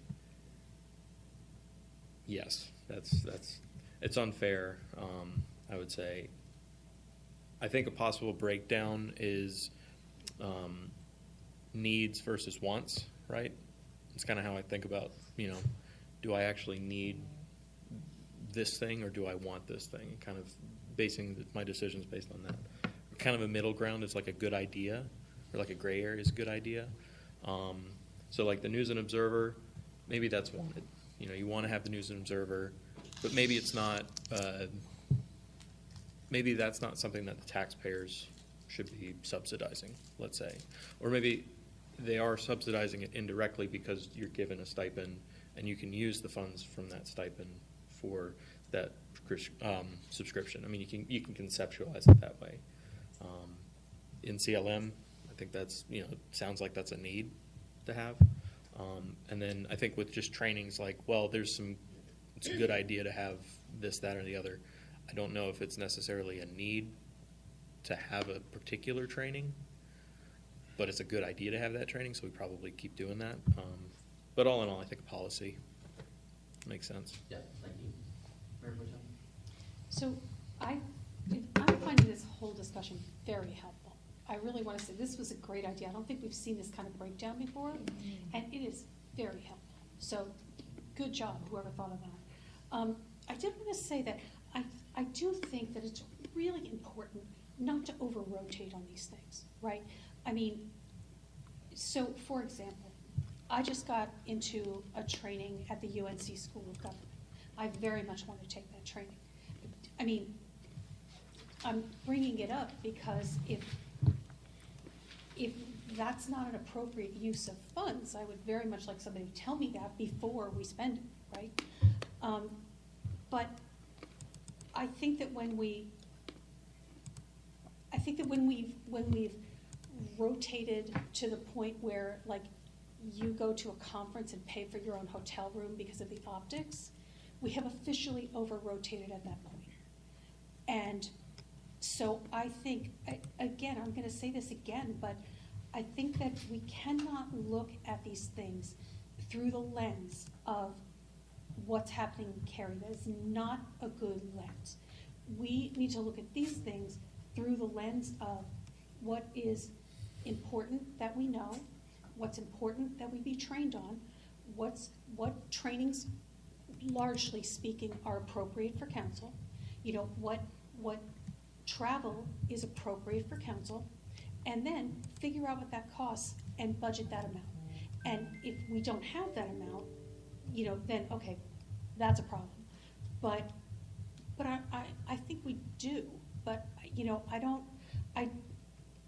I'm really conscious of us over-rotating on that. Thank you. So I think what we would suggest you consider, and we'll put this in, I have a draft policy, I don't want to share that till we have this conversation, I can make some adjustments to it. But my new best friend, co-pilot, and I worked on that. What we're gonna suggest is that I think even from this conversation was helpful, so perhaps we carve out like NCLM as a conference. I think that's the one thing annually that all council members, assuming they're available, go to. So I think we carve out funding for that, and then we come back to an allotment to each individual council member of X number of dollars for training travel in a given year, and that if you need to exceed that, you need to come back to your peers and get approval to go above what you're authorized, and we get at that point, certainly, here's where we are overall, we haven't spent that much money, or we have spent that much money. So I think that's one piece of this. I think there's also perhaps discussion of, what is a cap on spending for a single training and travel? Because a lot of that training can be at UNC, and there's really no travel cost, but when you get outside of the Raleigh area, there is some of that cost. And then I think you may also want to consider, do you want to approve training outside of the state? Or do you want, is that okay globally, or do you as a group want to see that and say, yes, we agree that it's okay for this training to happen outside the state? So I think that's something we'll put in there for you to consider. Some general, again, limits on expenditures. The upside to that is, you don't have P cards, so that eliminates some of that risk. You can't go out and then I tell you later, oh, you couldn't buy that, right? You generally either seek reimbursement, which is rare, or you just call Kayla and she registers for you or takes care of something. So, Kayla's a good filter. She'll be even a better filter when you give her a policy to work off of going forward. And then, so that's, I think, the keys that we're thinking about within a policy that would give less subjectivity. I'm going to generate, well, Kayla's really going to help me, but I'm going to generate a memo to you that explains, here's the cost we incurred because of the cancellation of the retreat. Couldn't control it, but in case people want to know, what did we lose? I think we lost a little bit, perhaps on. She's saying zero. Zero, that's even better. Look at that. Yeah, Jake. All right. I'll still send you a memo that says we didn't lose anything. But I think that's important, and I think, you knowing what, particularly I'm doing in terms of training, and you have that in my agreement, that I have the ability to go to 3 things a year, but again, that doesn't mean that you shouldn't be made aware of what those are as well. And obviously, I go to professional training, I don't generally wouldn't ask to go to something I don't think is relevant, and when it's not, that's the example of this Chiefs conference. I think there was just an exception to the rule, so. Okay. Other, Can I touch please? on that really quickly? Please. And this, I didn't hear this necessarily covered, but an example of that would be Chief Rosser. If Chief Rosser goes to that, we're going to pay for his safety, because that is directly related to his job function. This was just a little bit of a unique situation. I think that's why it ended up falling into that particular category. That's not a regular occurrence with the organization.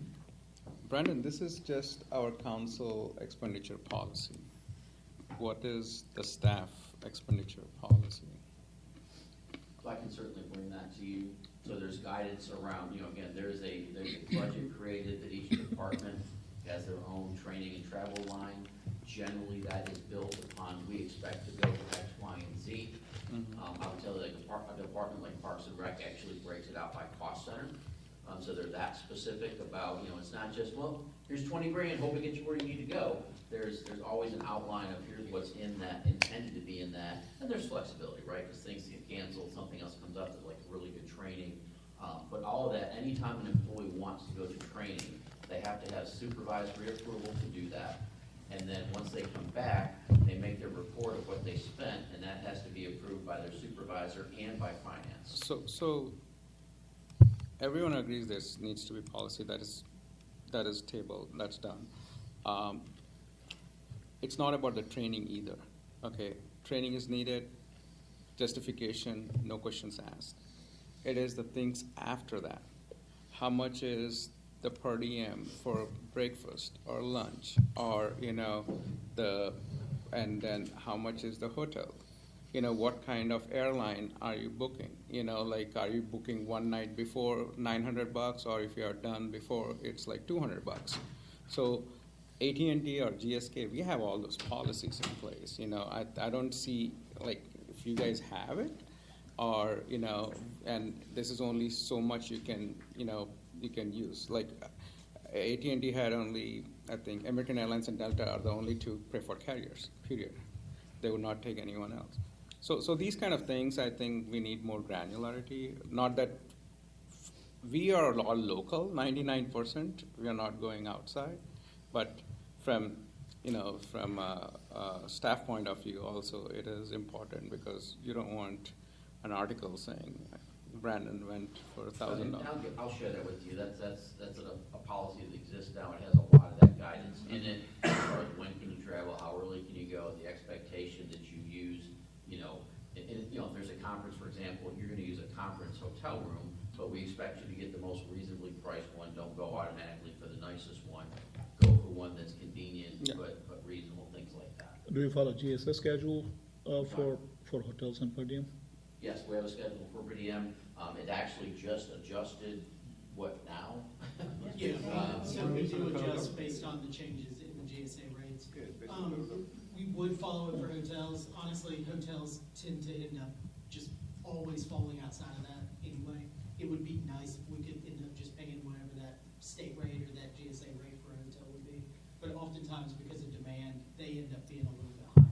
But we do require receipts from every employee when it comes to staying in a hotel, when it comes to travel in any sort of way. So whether that is,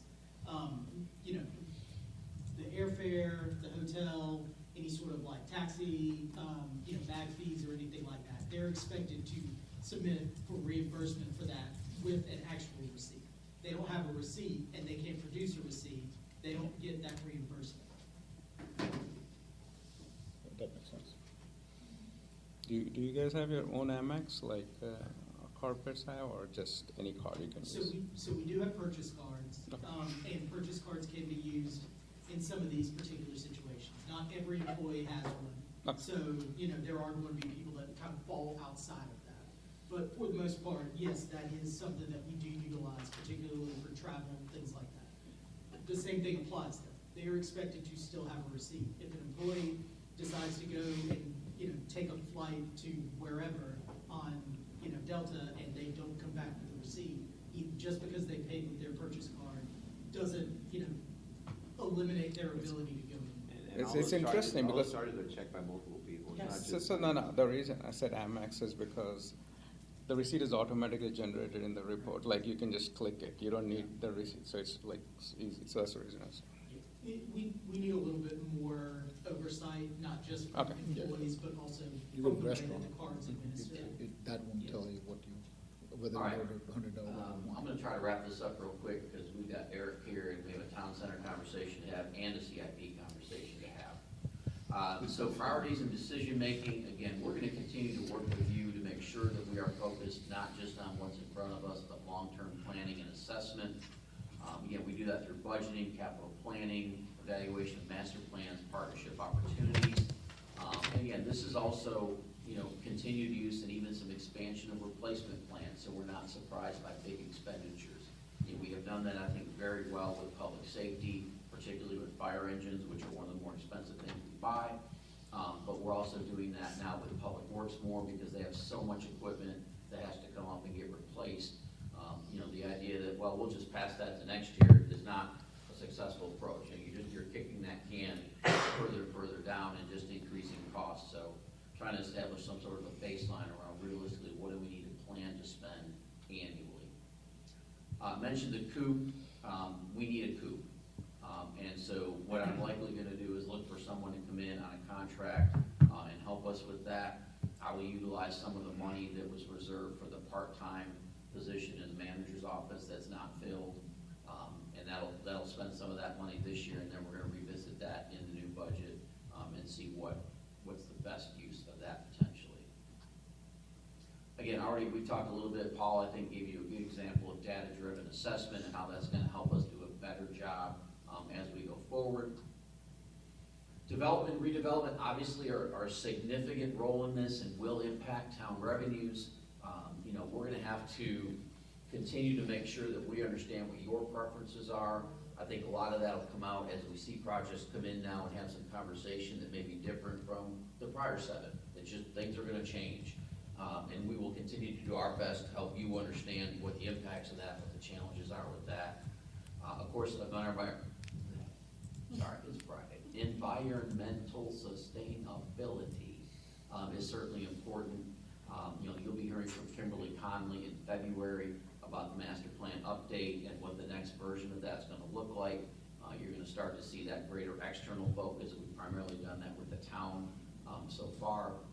And you know, what are we doing to look at balancing growth with sustainability goals?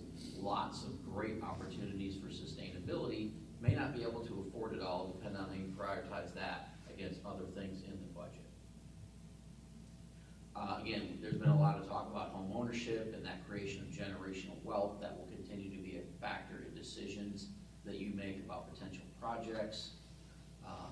And then again, rental assistance is about to be implemented. So you'll be able to look at that program and see if that's going to start to meet your expectations for something to support the concept of affordable housing. Realizing it's probably not what everybody ultimately wants to do, but again, you've seen some of the cost for, it's a lot of money for a little bit of impact. And then we continue to see that, but we'll continue to talk about it and work on it. I already talked about economic development. The Morrisville Chamber continues to be an opportunity for us as they strengthen themselves over time. And again, we've clearly seen the benefit of committing resources to a project or an effort. You know, we've seen that with particularly economic development, both with Tiffany and with Amelia. You know, we've seen that with Paul now. I mean, we couldn't have done that without Paul. We did not have that skill set. So we're going to continue to look at that. And again, it's cost-benefit analysis around what can we afford to do and what does it return to the town. Financial resiliency, we talked a lot about that. I'm not going to read every line here because of time constraints, but we're going to be focused on investment and policy and internal controls that Byron really has spoken to. We've already talked about the decreasing expectation for growth. You know, and it is a little bit going to be potentially a new normal that we haven't experienced, you know, over the last 20 plus years of how things are going to function in the town. And again, that utilization of data and metrics is going to help us. Level of service, we already spoke to a little bit. We're just going to have to continue to evaluate, again, cost benefit. What can we afford to do in the context of other things? Public safety is not going to get any cheaper. The work they're doing does not get cheaper. The technology they're using does not get cheaper. God knows the fire trucks don't get any less expensive. So we're working through that. But again, that's also, you know, it's almost like a side benefit of going away from the Quint concept is it's going to save us some money because we just bought 2 engines for what we would have paid for a ladder. So, you know, there's going to be some of that. That's not the reason to do it, but it's a nice side benefit of better managing the response model. Personnel, we have started down this. You know, we have to make sure that we're focused on our folks being able to do, you know, their primary responsibilities before we think about adding additional responsibilities. You and I talked about that a little bit in my review back in November of making sure you're aware when we're starting to be tapped out on a certain position or positions. We'll be doing hopefully a good job of sharing that with you and how that impacts operations.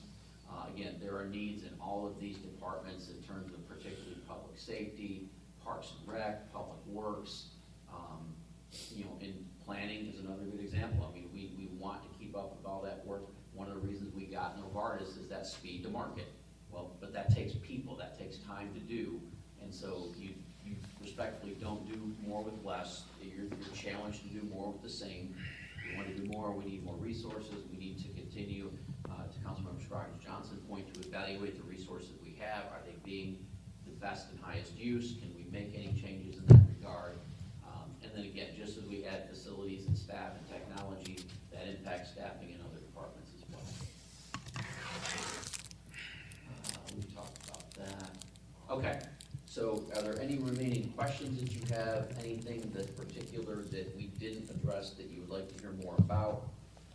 And then is there general consensus about what we've talked about and how we're gonna remain focused on organizational resiliency moving forward? Yes, ma'am. So, thank you. This is fabulous. Thank you for the presentation. Thank you for the document. Thank you for the emphasis on this. I think it's a really important topic that, you're right, this is a living document and we'll all work on it over time, but the emphasis is really important. So I appreciate that effort. Yep. Thank you. And I know that took a lot. Thank You're you. welcome. Mayor Pro Tem, is yours up? Oh, sorry. Okay. No, just don't want to say anything. Okay, so, thank you for the feedback. I'm I did sorry. have something. Harrison. So I'm curious about the, we're talking about level of service reductions, which sounds like austerity. And I'm wondering how the bond rating, the AAA bond rating, I guess keeping, and what I understand about that is that that's some sort of debt capacity, debt reserves. And kind of don't have to answer it here. I suppose that's an ether question for later, but I am curious about that interplay with the having AAA bond rating, the debt, level of service, and kind of going into this tightening of the belt, so to speak. I mean, I think that's an insightful look at that, because every decision that you make, we hope you make, is gonna have an impact on other things. So again, level of service, and today I'm not recommending any changes, I'm just saying we gotta be aware of that, going forward. But yes, if we were to do things that might reduce the level of service, that could impact bond rating. That's a loose connection. Certainly or debt capacity, that's a much more real evaluation. We have some key factors that we look at, that the credit rating agencies look at, that would trigger us to potentially not be AAA. Again, we've consistently been a strong AAA. It's not like we're hanging by a thread, but that can change over time. And there's a lot of factors that will go into that, and we'll certainly dig more into that as we start talking about future bonds. All right, thank you. We are now going to step into the town center. So Eric Thomas is here. I don't know if Can you take a 5-minute break? we Yeah. can take a 5 Yeah. minute break, absolutely. Thank you. I was about to go. Otherwise, I'm taking my own break.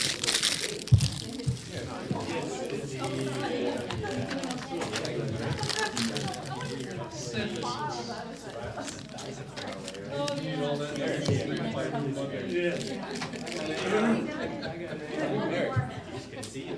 Yeah. Hey, Eric. How are you? Good. How are you? Good. How's it going so far? Yeah, no, good. Okay. Are your kids ready for the ice? Yes, They they got are. super Am I disappointed. ready for my kids to be home for probably A week. A week? No. I know, I love the snow, but it's now like the ice is the issue. Well, I shouldn't have paid attention because I started talking about 12 inches of snow. I and I was know, like, I know. "Whoa." Everyone was gearing up for that, and then it's, And then I'm like, an well, inch and a half of this- ice now. This is not fun. Yeah. I love the snow somewhere else. Yeah. Oh, yeah, yeah. That's even better.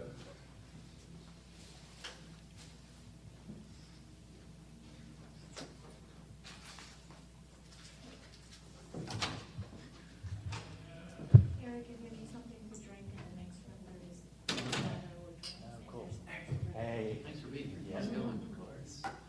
a really nice It's building. a perfect space, yeah. Oh my gosh. So Yeah. this was just available and Yeah. worked out. I'm just gonna go get a Coke.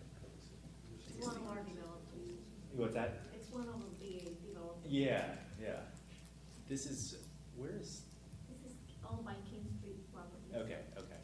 Yeah, I didn't see the little chipping or putting green on here. Yeah, this complex is called East Ridge. Yeah, yeah, it's nice. Yeah. Hey. Okay, so it.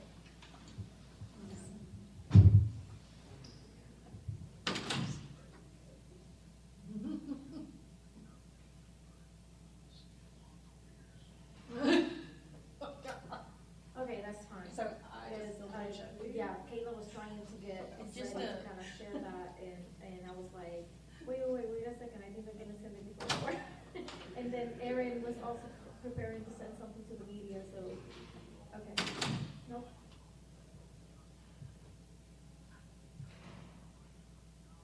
Oh my gosh, I'm sorry.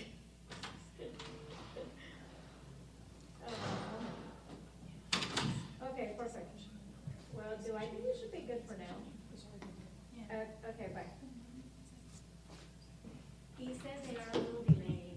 Okay, And that's they were fine. drafting the email now, and they were just signing the document, and then it will be sent to, sorry. It will be sent to the manager.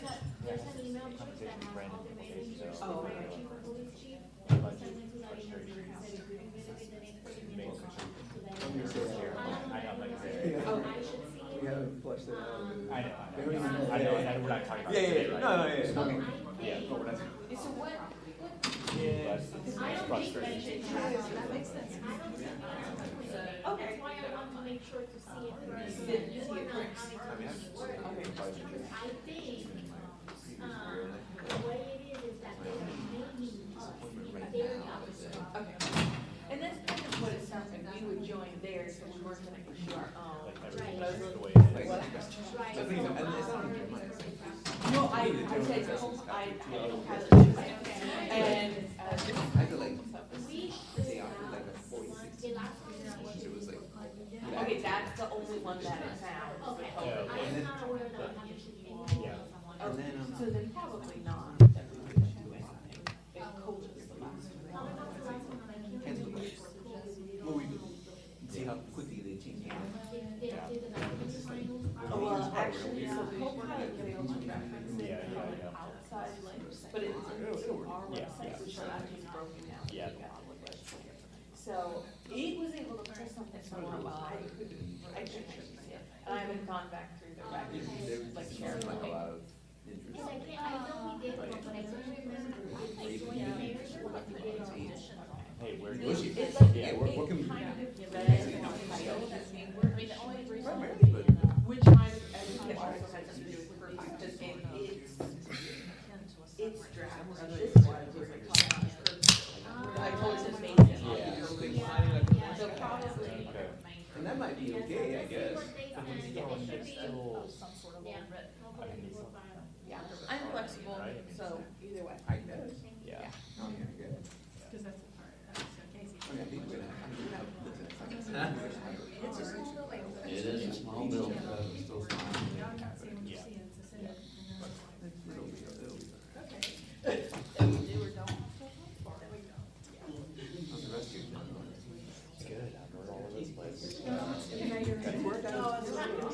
No, our office is not in the school, our office is down the hill from the school. Oh, okay. So we're a little bit off campus, down by the UNC golf course. This is an Yeah. office building, the school rents some space. Okay.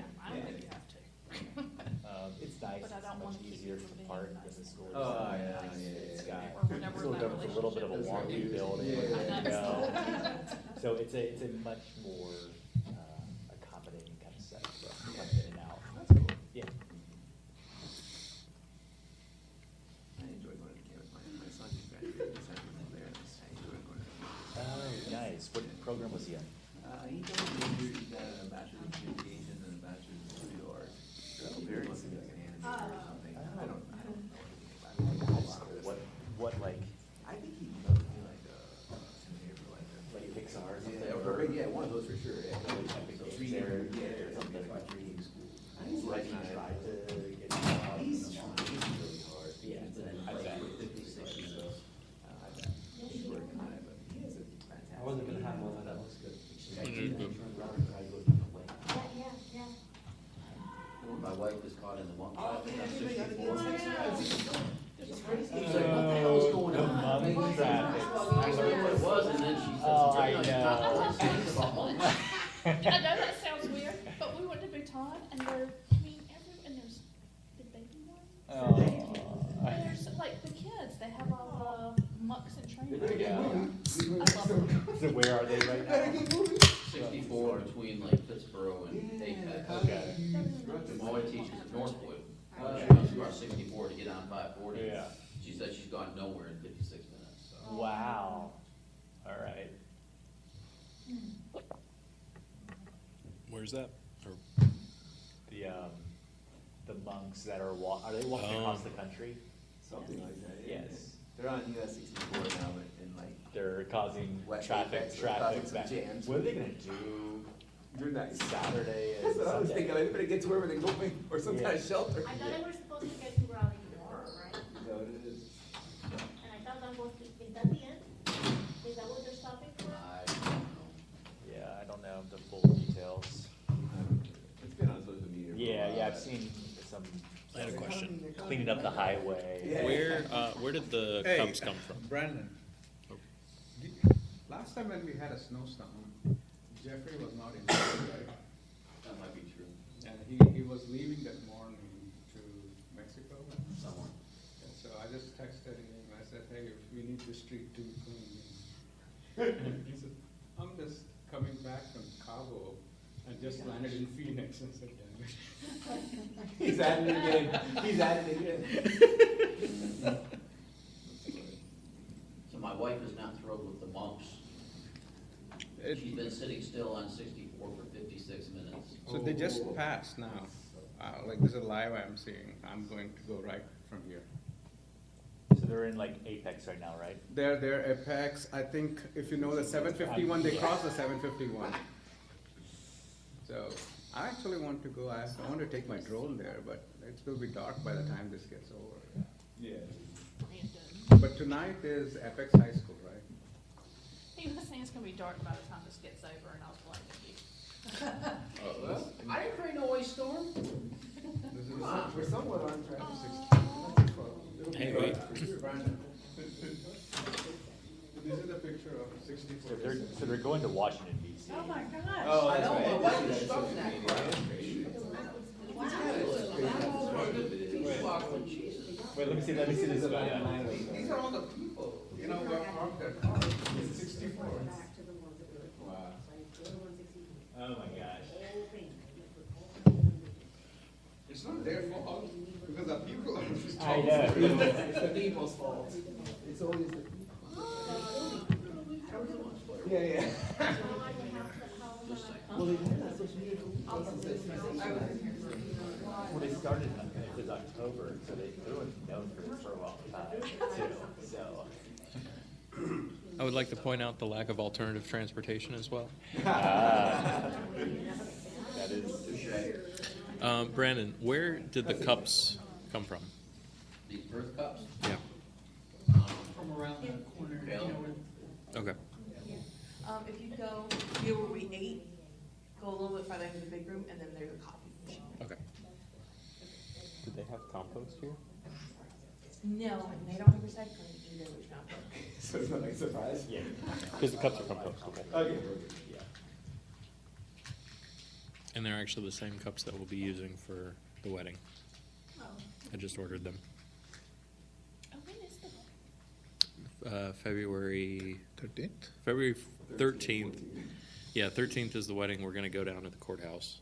And the 14th we'll have a reception. But getting all compostable tableware. Which is not the most sustainable thing. The most sustainable thing would be reusable tableware, but that was going to be too expensive.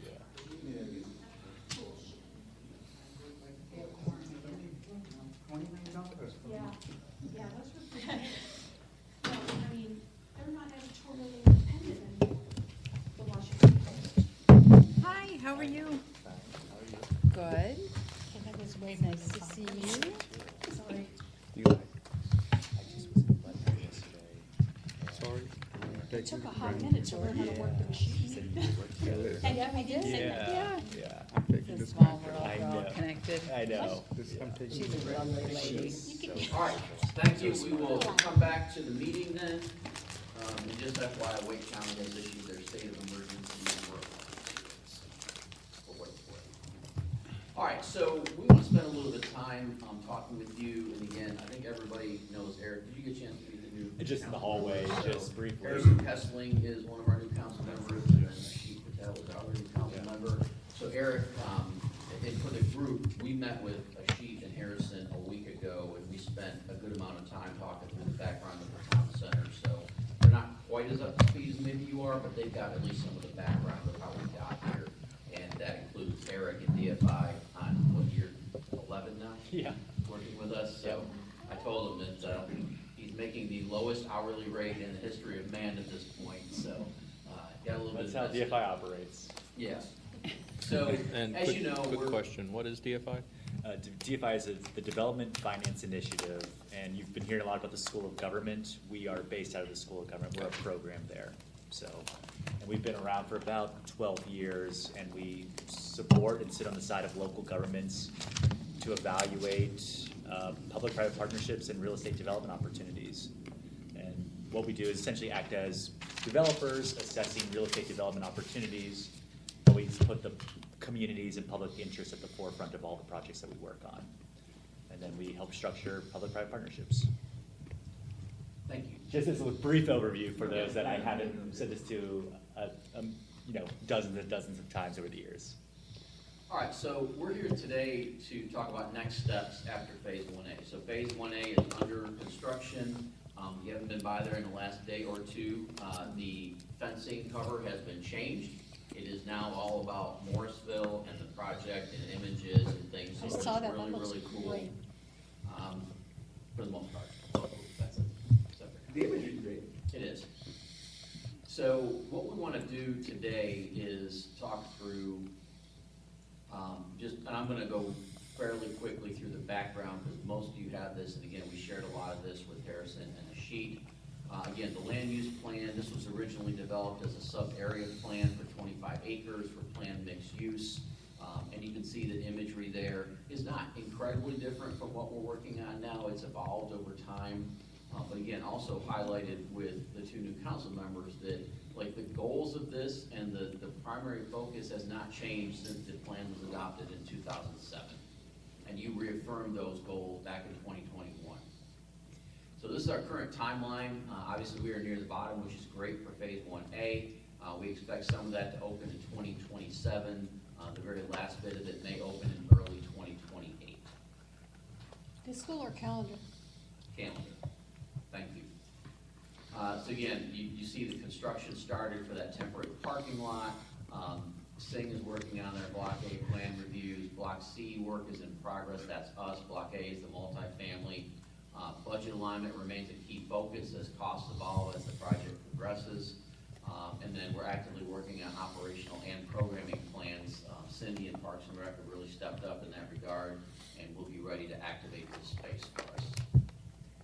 So Phase 1B, as you can see, is on the top right of that image. That is where we initially thought there might be an opportunity for Marbles Kid Museum. That does not look likely at this point based on what they're doing with their hub and spoke plan and the order in which they intend to expand. So that's the area that we'll develop next. As a reminder, we are under agreement with Singh to develop that. We've had some initial conversations with them. We expect that might kick off at sometime after Phase 1A completes. They want to get one project done before they move into another. So we'll begin to work on that. Most likely that's going to be mixed use residential and some small retail commercial that'll fill up most of that block.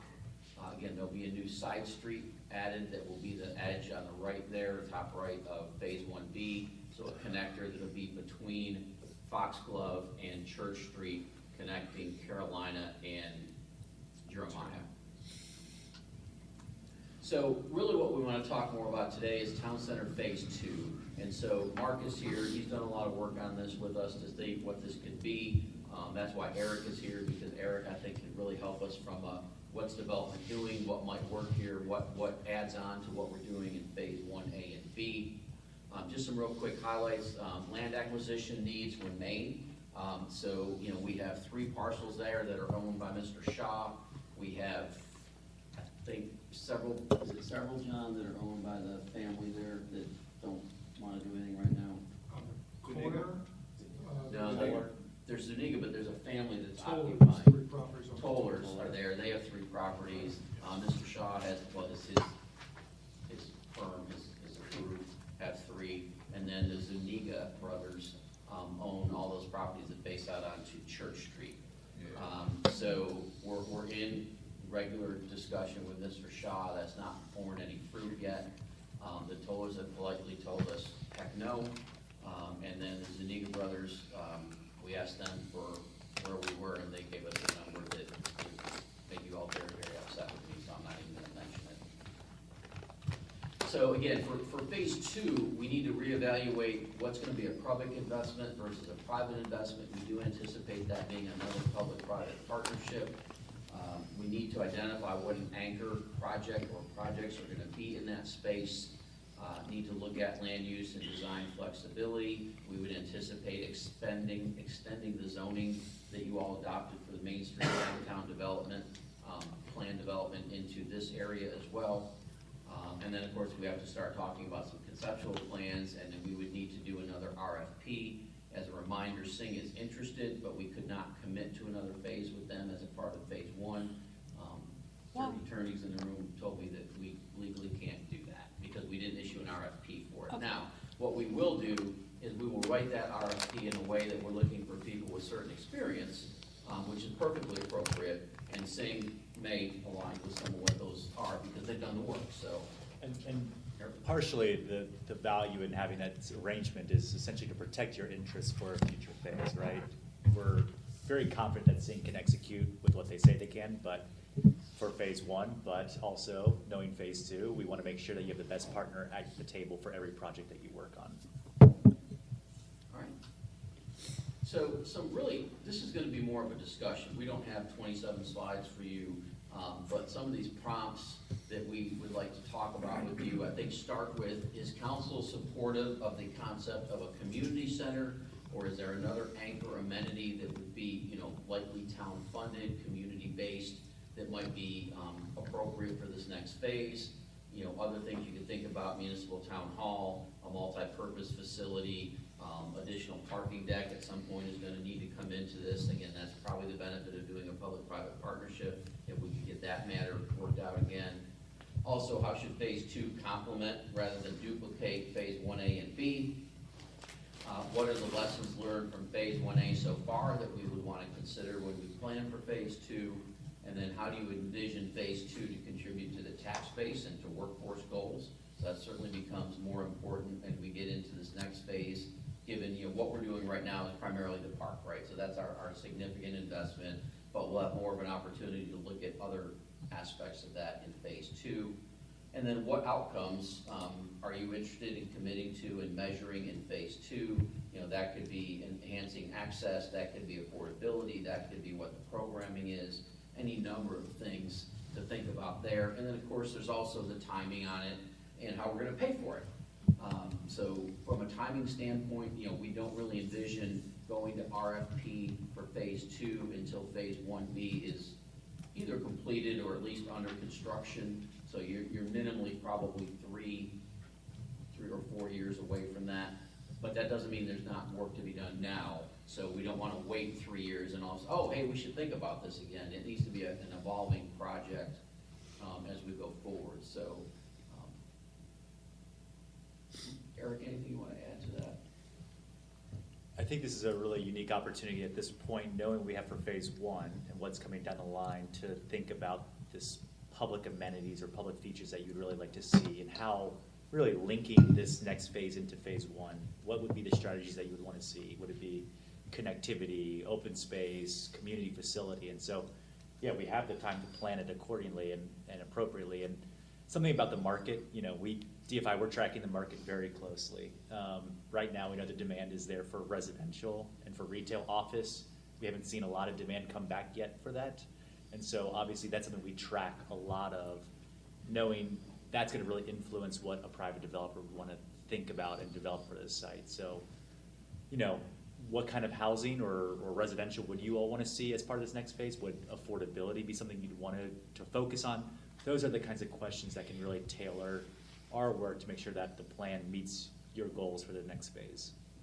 And then like Brandon was mentioning, this idea of public-private partnership, public facilities that could be part of this. Again, that's a really strong strategy to have coordinated efforts to these projects, shared parking opportunities to minimize expenses and be as efficient as possible. And so that's why we kind of want to think about this now in terms of what kind of public facilities or uses could be incorporated into this next phase. And I will say, for this conversation, I've mentioned the properties that we don't own.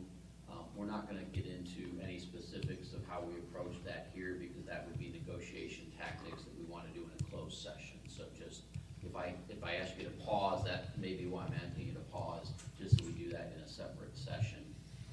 Mark, anything you wanna comment on? I was just gonna say, and as you're thinking, envisioning the future of the phases, don't forget about the whole district. You'll see the next slide has kind of like an overarching map of the whole entire area that we're thinking about. It's not only just the development parcels, but there's so many other town parcels we own, so many other amenities and buildings that we have that's within the district that we want to consider as part of that development and visioning of the whole town center. I think they put some cards up. I think some of the blue cards Yeah. came out. So I'll go back over here.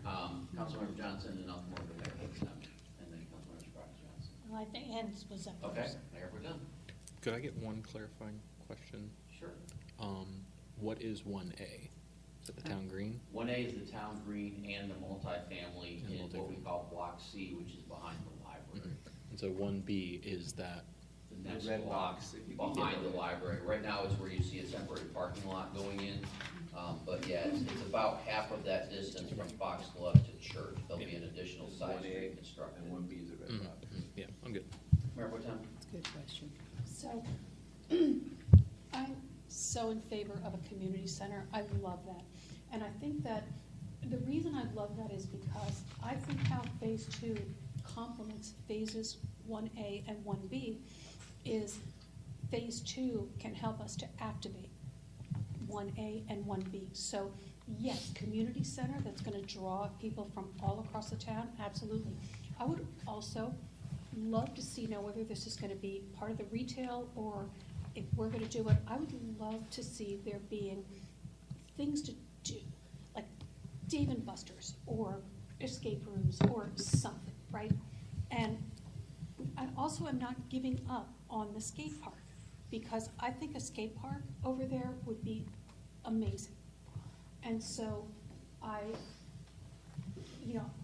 that's what I think. I think we should use phase 2 to activate phase 1, understanding that there's gonna have to be some mixed-use retail and apartments. It would be nice if there could be some condos. I understand that it's not really appropriate for townhouses, but it would be nice if some of those apartments could be condos. That'd be great. And one lesson I think that we learned from phase 1 is that developer's gonna developer, right? So I think that we need to be much clearer up front, because I felt like we wasted some time there when they came back with a concept for what was gonna face town hall. Does everybody remember that discussion? And it looked like a jail or like a hospital or something.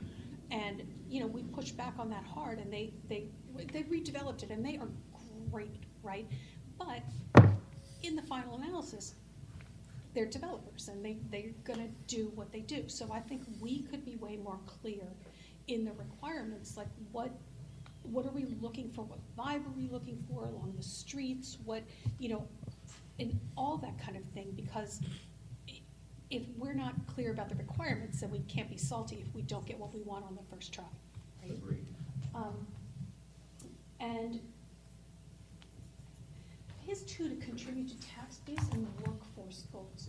I'm not exactly sure what workforce goals are. Is that creating employment opportunities, or is that, okay, well then, yes, I think it'd be great if there was a lot of places to work that people could walk to. So yeah, sign me up for that too. And I think it would be great if rather than having another space that we have to program, if there could be like a big accessible playground and a skate park, so that we don't have to program that, but it's still gonna be useful space. I mean, if we could fit some pickleball courts, that would just be fabulous, but definitely the community center. In fact, I would go so far as to say that we should build what we want around the community center, because it's way overdue. And I have one more thing, Dan. Town hall. If it's feasible to move the town hall over there, I don't see why not. And I think that's some of the question we have for you is right now it's philosophical, right? We don't have a lot of answers around cost or things, but one of the things we're looking to come out of this is some guidance around what more research should we start doing. So, there has been some discussion about, could the town afford, would you be interested in maybe one building that's a community center and town hall and some shared efficiencies? Because what that then turns into is we've got some valuable property on the corner of Morrisville Carpenter Road. There's also, we own property on the other corner over at Church Street. We've had some very, very, very preliminary discussions with First Baptist about that, the lot that's on the front there. So there's opportunity for, some commercial or other development there. And again, that's, I think, one of the important parts of this being a public-private partnership is, to your point, in a public-private partnership, you get to control what it might look like, what the vibe is, things like that. We've seen that with Sing, right? I mean, like you said, so the reference for Harrison and Ashik to the jail was the multifamily building and what it initially looked like facing Town Hall wasn't everybody's first choice. But they took that and they went back and they changed it. Whereas if they're just a developer that owns property, as long as it meets the code, they're not gonna have a conversation or really respectfully care what you think, as long as it meets the requirements of zoning. Whereas in a public-private partnership, you do have that opportunity to go back, hey, we don't think that's quite right. They go back, they tweak it. So the same thing, controlling that from a PPP again in phase 2 gives you some of, I think, what you're looking for is this being the town center that you envision, not what somebody else envisions.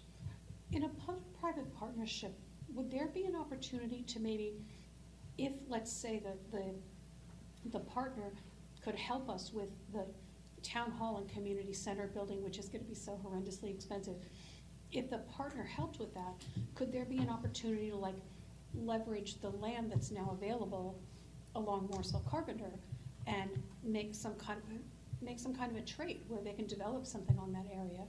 There's some possibilities there, yep. And again, I think that's what we want to hear from you, because we're not going to respectfully go spend staff time to look into that if you go we're not doing that, right? But if you're open to that, that's the guidance we're going to try to take from today, is what do we need to start working on? Because 3 years seems like a long way away, but I mean, you saw how long it took us to get through the development agreement, right? There was going to be an 18-month process 4 years later. But we all learned a lot from that, right? I mean, we didn't know a lot of what we didn't know, and so we're better off now. And I do think the one thing that we can be absolutely sure of is that it's gonna cost more than we think. Yep. And so, maybe even starting with a phased plan that builds in some options for value engineering in the beginning, so that they don't come back with a price tag that we hate. And then we start value engineering, maybe some plans for that up front. Yeah, and that's, again, this is gonna tie directly into your CIP discussion, because, some of that's all the same pot of money, right? So what Jeannie will be able to share is, and I think I can share it generically, is right now, we think by 29, that you have about $40 million in capacity for bonds without raising taxes. Now, that's gonna have to be phased between 29 and 32. 34, sorry, so you can't spend it all at once, so that matches up with some of that potential phasing. And then if you were to go above 40, ballpark every $10 million needs a penny on the tax roll today. If that helps you just think about, what your capacity is, what are you willing to increase your capacity to? Because to your point, Mayor Pro Tem, I mean, I don't think the community center's a $30 million project. And keeping in mind that within that capacity, you also need/want to build a fire station to move Fire Station 2 out of the construction and a road that's gonna come up right there as the building, so. Yes, anything else, Mayor Pro Tem? No, thank you. All right, Councilmember Johnson, and then Scriven Johnson. and Okay, then I'm gonna Justice. say, I'm gonna echo everything Ann took all my thunder. I absolutely would entertain an idea of moving town hall and doing some kind of joint facility, definitely a community center. We really don't have a community center. I know we have the Morrisville Aquatics and Fitness Center, I know we have Cedar Fork. We need our own community center that is multi-purpose, has lots of uses. And then if there's a town hall associated with it, I'm all for that. I think town hall does not need to be on that most valuable piece of land. We're valuable people, but we can be tucked in the back somewhere. I would love to see if that piece of property could help fund what we're gonna try to do. And I would love for the town center to start there and then make its way up Town Hall Drive to what we're doing today. So over time, I envision this whole area changing a lot. Yeah. And then, as far as residential, I would definitely love to see home ownership, condos. I don't know why not townhouses, so I'd like to understand that if there, townhouses, I would think would fit, but. There's a possibility for townhomes, so when you look at 1B, you know, the tentative plan early on was that was gonna be marbles on the front, townhomes behind. So that may still well be residential over commercial facing Carolina and townhomes behind it. Yep. You know, that's a draft right now, but we've talked with Singh a little bit about that. I would expect that would be a part of that. And, you know, depending on how it shapes up, you know, certainly phase 2 will allow for townhomes. It's just, you know, how do they fit with what you're trying to accomplish with the other amenities? Do they come into phase 2? You know, and the other question is like, how big is phase 2, right? Are we building it out? Or are we doing phase 2 and then doing phase 3, which is probably more realistic? Yeah. And just something to think about with townhomes is the limited land we have in the town center and how to maximize the potential opportunity for ownership in this area and with what land we have. And so just something that I think we would want to, and we would evaluate in any scenario planning is, all right, if we were to say a townhome scenario for ownership within the town center core, how much land would that take up? And then what's left for, say, the public amenities like the community center, the town Takes away hall? from some of the urban density and stuff like that. Oh, 100%. You know, I always say everything's a balance, right? Yeah, right. I want it all, but you're never gonna get it all, so now it's a balance of Yeah. what we really. But I think we would want to obviously evaluate that to understand what is that implication if we were to go that direction. Totally. Oh, no, yeah, I totally agree with that. Then, I agree when Ann talked about experiences. That's what we need to make sure that we keep top of mind in these next couple of, not only what we're doing now, but in the next couple of phases, to make sure that this is, there are experiences here for people to come, and then they'll stay to eat and to play and to do everything else. So, you know, and we've already started that. We've talked about that a lot. I mean, the library's there, that's an experience, so we're already tapping into that. And then you had up here about lessons learned. I would like to know what you've already learned, but clearly we're gonna learn a lot more over the next couple of years. So I guess what are you all looking for in the next couple of years and looking out for as it relates to lessons learned too? I'll start and let others certainly jump in. I think in a lessons learned context, we've learned a lot already up to this point. And I think that's from me to Mark to Jeannie and Byron to even Lori helping us through this. I mean, none of us have done this before.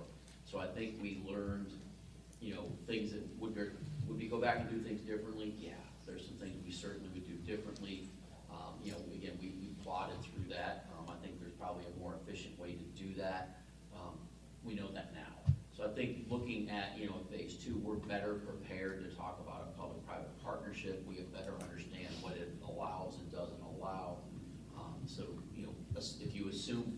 that Sing would be selected. That's an assumption, but they've also are better prepared to commit to doing public-private partnership and understanding what that means. And then, we certainly are still gonna learn things going forward. We're gonna learn, how much activation can there be there based on what we've done? And, some of that is, it's like, what's the real root cause, right? Because, we're gonna hopefully be able to argue that we were successful, but, that probably assumes the economy stays relatively strong, and that assumes, some other pieces of that. But I do think we'll be able to see how this activates, and, particularly from a programming standpoint, what do we draw? What are we not drawing? How is that space working? Because the other thing is, it's a 25-acre development, but we're like almost 11 acres into it. So it seems like there's this vast, area to still fill up. It's not that much bigger than what we're building now when you throw in phase 1B. So, when you start talking about putting a community center and a parking deck, because I know people don't love those, but we're going to have to have at least one additional parking deck. There's not a ton of other big anchor type things that are gonna happen. I think we wanna see how that develops as well. And that's where we have to add the remainder of like the town hall properties that we own now, to add to that 25, because the 25 doesn't include all of that, there's some of it that's not outside of that.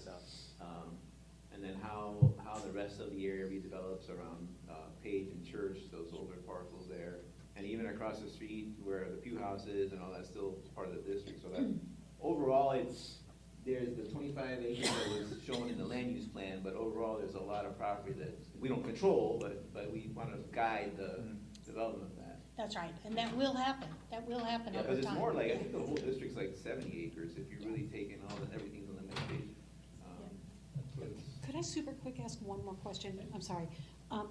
Is there a possibility that to encourage a partner to develop phase 2 as an entertainment space, could we bid phase 2 and phase 3 together? That way, they'd have more leeway to build a space that's maybe more for us than them. Although, of course, they would get a lot out of it too. But then if they knew that they were also gonna get phase 3, maybe they'd be more inclined to put more into phase 2. It's possible. It gets a little more complicated, but yeah, that certainly is a possibility. We just need to make sure we're issuing an RFP that addresses what exactly we're looking for and what we're asking people to submit to, and what flexibility are we willing to allow in that submission? Because again, that worked great for us this time, right? Because we got a park that we didn't think we were going to get in phase 1. I think that's a big part of why you all selected Sing. So that's not out of the question, Mayor Pro Tem. It complicates it a little bit, but it could be done here. Yeah, and I think it comes down to kind of what properties you have site control of. So you can go out to issue an RFP and say, we want a master developer to figure out all the next 4 phases of it, and we have control over all the properties. So it comes down to really what you have control over in terms of land to go forward with. And the clarity, as Brandon mentioned, having that clear articulation of what you want to see achieved within the development phase is so valuable for developers. And what you need to have in order to have a clear vision is a firm understanding of what kind of level of participation you all are gonna have to provide to the project. So I think some of the lessons learned also from this first phase, we had some very big lifts in phase 1 that came on the park, the zoning for the town center district. So these were big kind of pieces that we wanted to leave zoning to, once we had a developer selected, for some creativity from the developer to provide their inputs into what they'd like to see as part of the town center. So those pieces that now that they're in place will make future phases more efficiently negotiated. But I think some lessons learned is we did that purposefully, right? We wanted that flexibility so the developer could come in and provide their insights and their experience, and here's how we think retail can be most successful, and we want to guide that with this rezoning process. But now we have that in place, it should be a lot more streamlined to enter into a new agreement. Yeah, even just from a contracting standpoint, the development agreement with its attachments is over 100 pages long. And while there were a few kind of go-bys out there, none of what I was able to find and saw squarely fit within what we were trying to do. So it was a big legal lift also that we will not have to hopefully replicate. And And something else is this first phase, this is building a town center from scratch with no retail destination in place. We are asking the developer to create a retail destination, and that's a big risk for a developer, is establishing that. And that's where the town is playing a critical role in, well, we'll lease some space, we'll develop. So there's these asks that were to help, you know, promote build momentum for it that most likely won't be necessary for future phases also. So I think those are some of the lessons that maybe it's challenging to build phase one that should make phase two, phase three, phase four a lot easier to achieve. Thank you. That was it. Thank you. Councilmember Scroggins Johnson. Thank you. So I'll start out by saying that I like the idea of having a community center, but it needs to be large enough to have the town hall, have meeting spaces, potentially the senior center, which they've been waiting for patiently, and maybe possibly a performance area. So where we can have a little bit of, not necessarily stadium seating, but, you know, a little inside performance. We're offering a stage outside of the town green, but there might be some opportunities to do more complex meetings. And that could be, performance could be also paired with the town chambers, you know, where the way that we have our seating in the town chambers can double as an area where it's an auditorium style of seating with ADA compliance. Kannapolis is a great example of a major investment by a municipality where they have their town hall and their community center in the same building, and they kind of just built it and they will come, and it actually does work. And we had a retreat there several years ago. I really like that facility. Hey, Vicky, was it a community center or police station? I think it was half police station. Oh, they had a police station in it, Yeah, on the but other it side. also had the town chambers for their meeting. There was this huge meeting room where they Yeah, had yeah. their town meetings, and they also had some municipal, I mean, there was a lot of different purposes, and some of the facility was actually not purposed yet. They built this big, huge building, and they allowed community groups to come and lease spaces for their meetings and stuff like that. So, I mean, they really made it into something very flexible for that community. So it just depends on the size and the cost, but we can reimagine not just having, you know, a community center, but how do we use the different spaces for different needs? With that said, in this area, I do believe there is a nonprofit community garden, and I'd like to see an urban garden in this space. I really think that the way that the redesign would be to feature urban garden where people can participate in growing leasing spaces or leasing areas would create a more engaging, walkable kind of community. And it also would help transition our community garden. Maybe it'll be a little bigger even, because it'll be a focal point with the community center there. And then, of course, if you indulge me, this is on Scoggins Avenue, and I am related distantly to Scoggins that was the one that donated this property for the Scoggins Avenue. I would like to keep the name Scoggins because it is a historical part of Morrisville. So I do realize that you might have to reconfigure the road due to different needs of this phase two, but I would request that you keep the name either in the redesigned road or some sort of part of that phase. Thank you. Thank you. Councilmember Pessin? So I don't want this to just be a destination that you drive to and walk around. I think it's a place where you can live, right? The main question there is, where are people gonna buy their groceries? Good point. Are they gonna get in their car and drive to Wegmans, to Food Lion, Harris Teeter, that sort of thing? I agree with the community building assets, and I've mentioned it a couple of times, co-op market. Weaver Street is a good example, downtown Raleigh, downtown Carborough.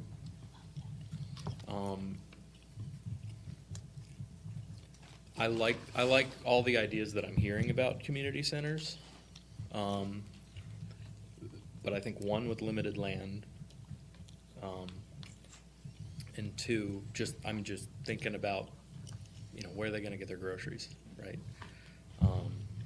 Having a grocery store in this development means that you could work from home, or you could live here, or you could even, if and I'll touch on it later, it'd be nice if it was 3-digit rents, maybe. You could live, work, shop, all in this district, not have to rely on a car. Hopefully we'd get transit through that area eventually. But you could live there and never even have to get on Morrisville Carpenter Road, let's say. And I keep talking about, land use is or transportation is impacted by land use. This is it, right? If you don't have to generate a car trip, you save, your transportation network from that congestion. So grocery, but more than that, co-op market. And that is a community-owned space, a co-op market. I think it'd be a very good thing to have for people moving in. And also, it'd be air conditioned as well. I think that's, with any community center, right? Be good to beat the heat coming in. I like Firehouse Brewery.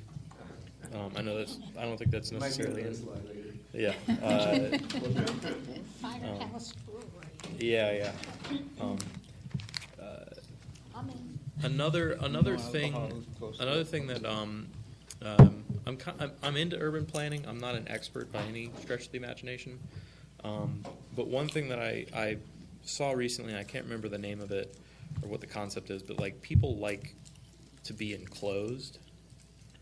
So like a plaza somewhere. I mean, you do have all of the the higher density buildings all around, but it's kind of safe. It feels safe to be in a space like that.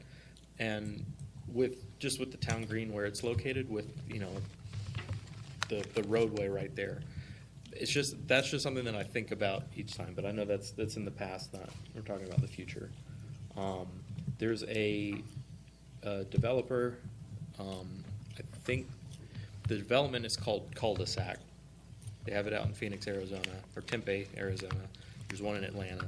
Basically, it's and they market it as like, you can't build this anywhere in America, and it's that walkable, kind of that community-oriented, really small boutique shop spaces that the people that live in the apartments, throughout the community, they own the shops that are in this thing.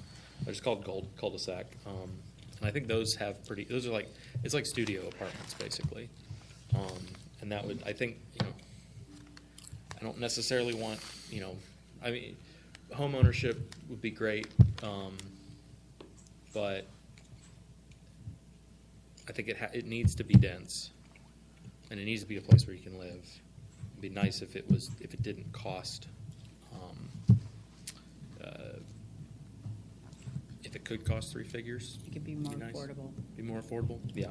I think that's really important. I don't really want it to be a luxury development. I mean, it's a place for the people, right? For people to come and people to enjoy. I think that's it. Grocery store is a good idea. So I like the idea of community center and community garden. And if you build a grocery store, then you do need to consider parking requirements, obviously. And parking deck would help, but my understanding is that grocery stores prefer surface parking over parking decks. Right. So that could be a challenge.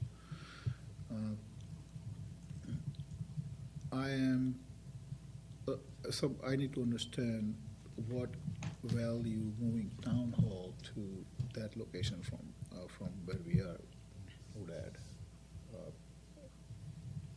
Perhaps, I'm sure several people mentioned, so there is a reason, I just don't understand it. And what will we do with that building once we move the town hall, the existing building?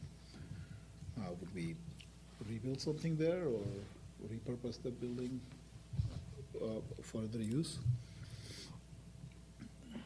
So, and I would rather see more entertainment or retail than residential in that area. And if you do residential, then I would prefer townhomes or condos, home ownership. So real briefly, the value in moving town hall is probably threefold, I think. One is to provide our staff with a single building where our staff bumps into each other. There is inherent value in those routine, unscheduled interactions that we don't necessarily have right now because we're in multiple buildings. So there is value in that. There's also value in a newer or a new facility in terms of employee morale. And it sounds crazy, but that's, as you are competitive, that's what people sometimes look at is, well, where am I going to work? And do I want to work in the existing town hall or one of our ancillary buildings, or do I want to work in a nice new facility where I can walk out the front door and be right at the cottage retail and grab a sandwich at lunch? Not that you can't do that from town hall, but those kind of things I think are a part of that. Another benefit of that is that makes that parcel available for sale, and we would likely sell that parcel.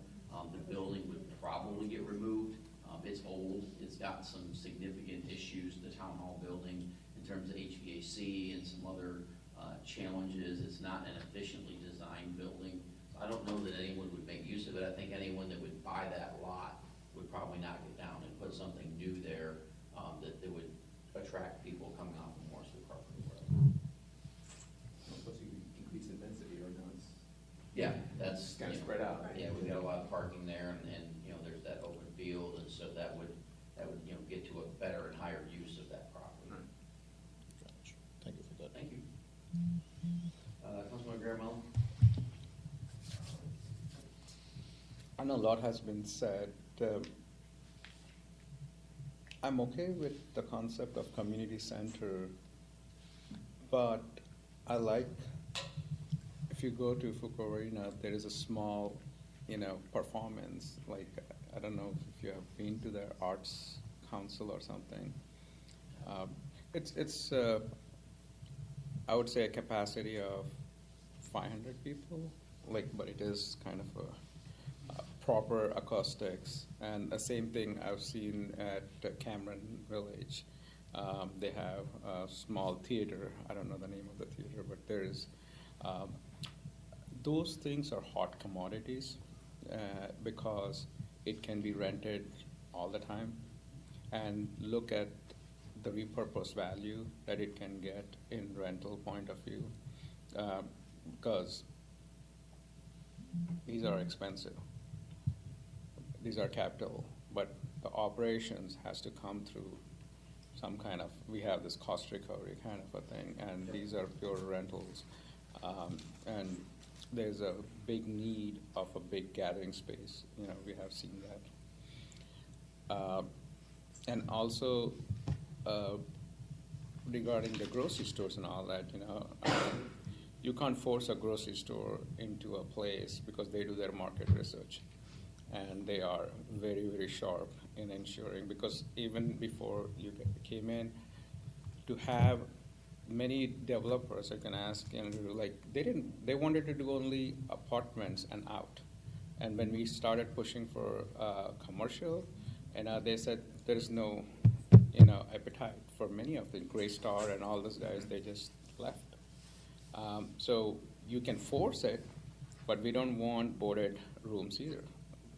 So that is one thing that concerns me, because it has to be very classy, unique, where people can go and it's one of its kind. And also, I'm okay with the moving the town center, but, the town hall. But just think of logistics. You're planning to keep 200 people in there. So how many floors do you need? And how many floors, is like a town hall, we need the council chambers. And then, one more floor, 2 more floors, and then the whole thing is going to go up. Oh, And yeah. how much up is allowed, how much up we are ready to go for it. Because the staff can stay up, they don't have to be downstairs, the elevators can take them up. Yeah, we got a lot of options there. I Yeah. mean, I think particularly if you look at it as a shared building, your community center on one side, town hall primarily on the other, that center space can be where you walk in and there's your council chambers, but also there's your performance space, and so that takes a part of that first floor. And then you probably need more room in the community center, but that doesn't mean you can't build like a third story of town hall as a shell. Apex did that, they went back and filled it in later, they're still bursting at the seams now with that use, but that would be smart, I think, for future. Again, it adds cost, but it saves you money in the long run when you need that space. But I was also thinking, why can't both the buildings be made into one? No, that's what we're saying, I think it's Yeah. one building. One It's building, just okay, divided okay, use. your sites, Yeah. okay, got it, okay. Yeah, I think, having that vision is important, and if we are building something, build with, the foundation that can go higher more, so that it's not like tomorrow, it can't take weight for 200 floors or something like that. But I think there's a lot of potential, going there. Thank you. Mayor?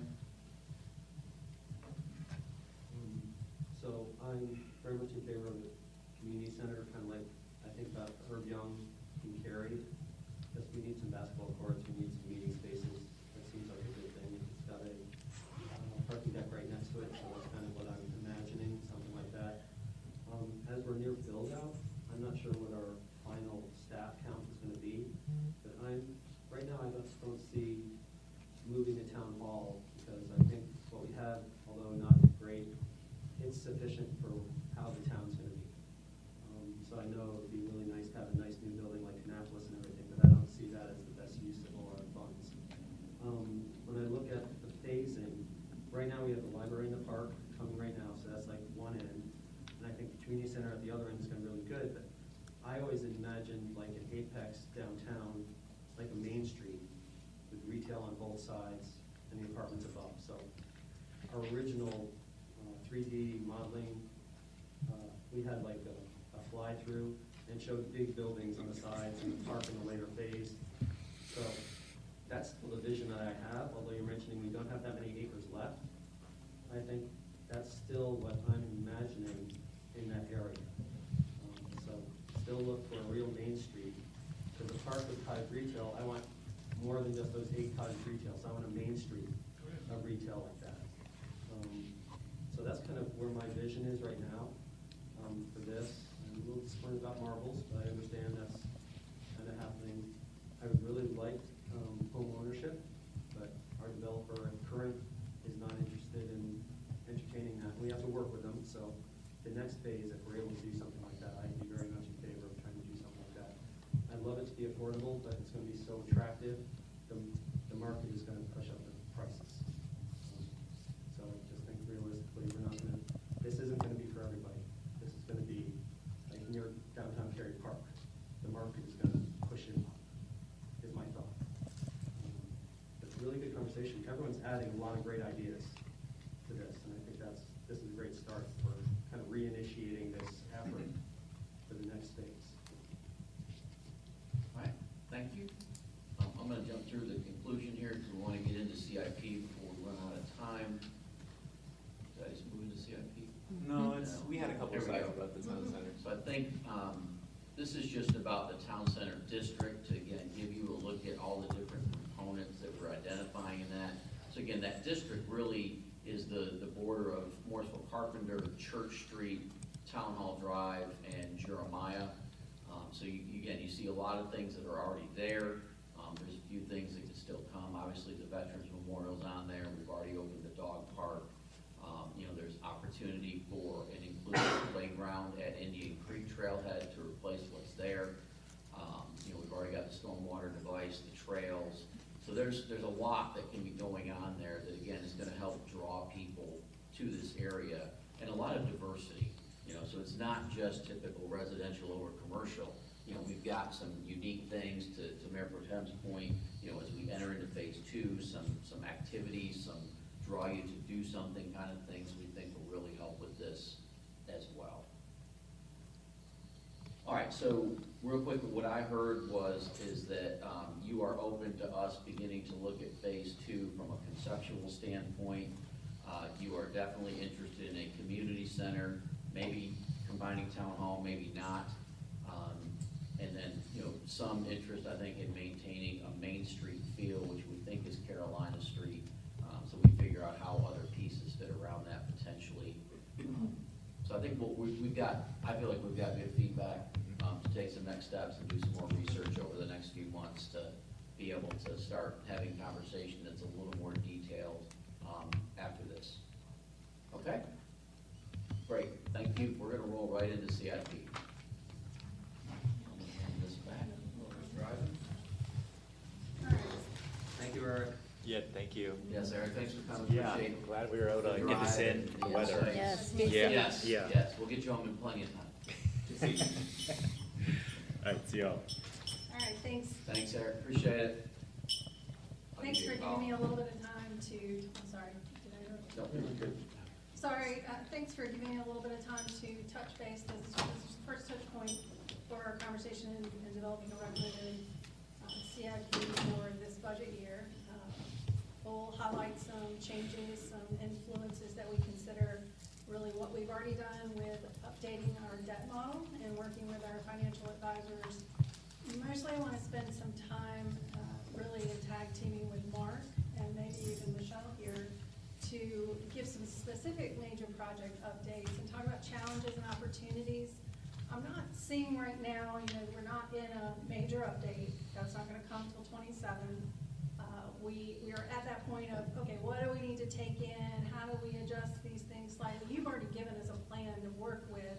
We're just gonna need to tweak a few things as we have new information that might be coming forward. And that's really what Mark and perhaps even Michelle will tag in that can touch on. And then I want to give you just a little opportunity, you know, I know council worked with you enough. There might be other things that you need to share with us that we need to focus on. The conversation you just had was really material to this CIP and what we need to begin planning for. And I'll get to that.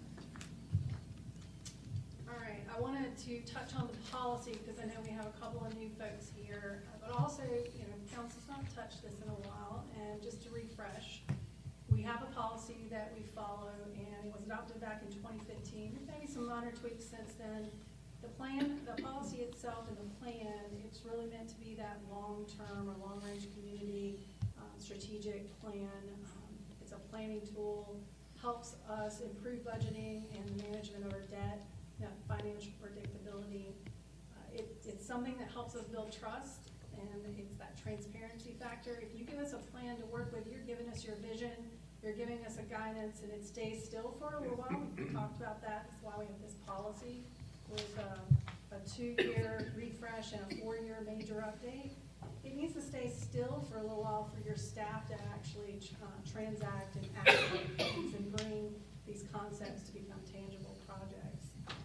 It reduces, being able to do this type of strategic planning, it helps reduce these costly expenses, or it helps us manage cost of escalation and plan appropriately. Instead of being reactive, we're being very proactive.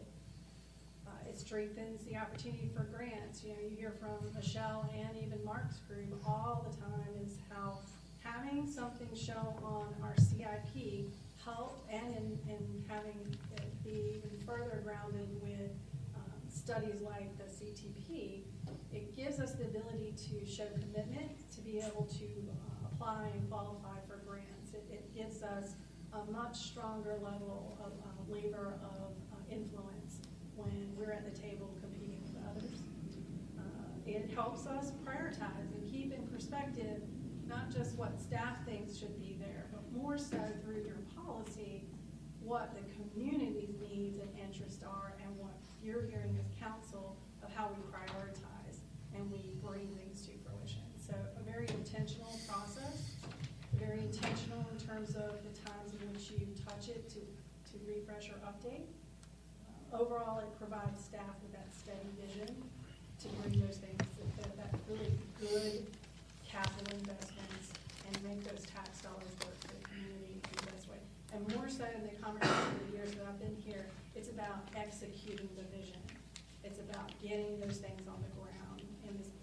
and the decisions for things like reserves have gone far above to get us where we are, to be able to do as many projects as we have been successful in doing. It's because of this type of strategic plan. So some things to remember in our policy is the first year is your capital budget. That's really your appropriation, and I think the key point to go Darby to the next slide is the next 4 years in your CIP are your planning years. I just want to state those are the fluid pieces that we are working now and updating and adjusting for any key influences that we need to account for. Okay. So this is a summary view of your CIP, your current CIP, and it does include the new project that we just recently added for Church Street Park improvement that was related to us applying for a grant. Having it showed here helped in the application. The items in orange, the items in orange are the ones that Mark is going to primarily focus on giving you some updates. But I just wanted you to see in a nutshell what this vision, this plan is, and how we use this tool, and we will be tweaking and updating a little bit here. All right, next slide. So the next slide, these most council has seen this particular slide before.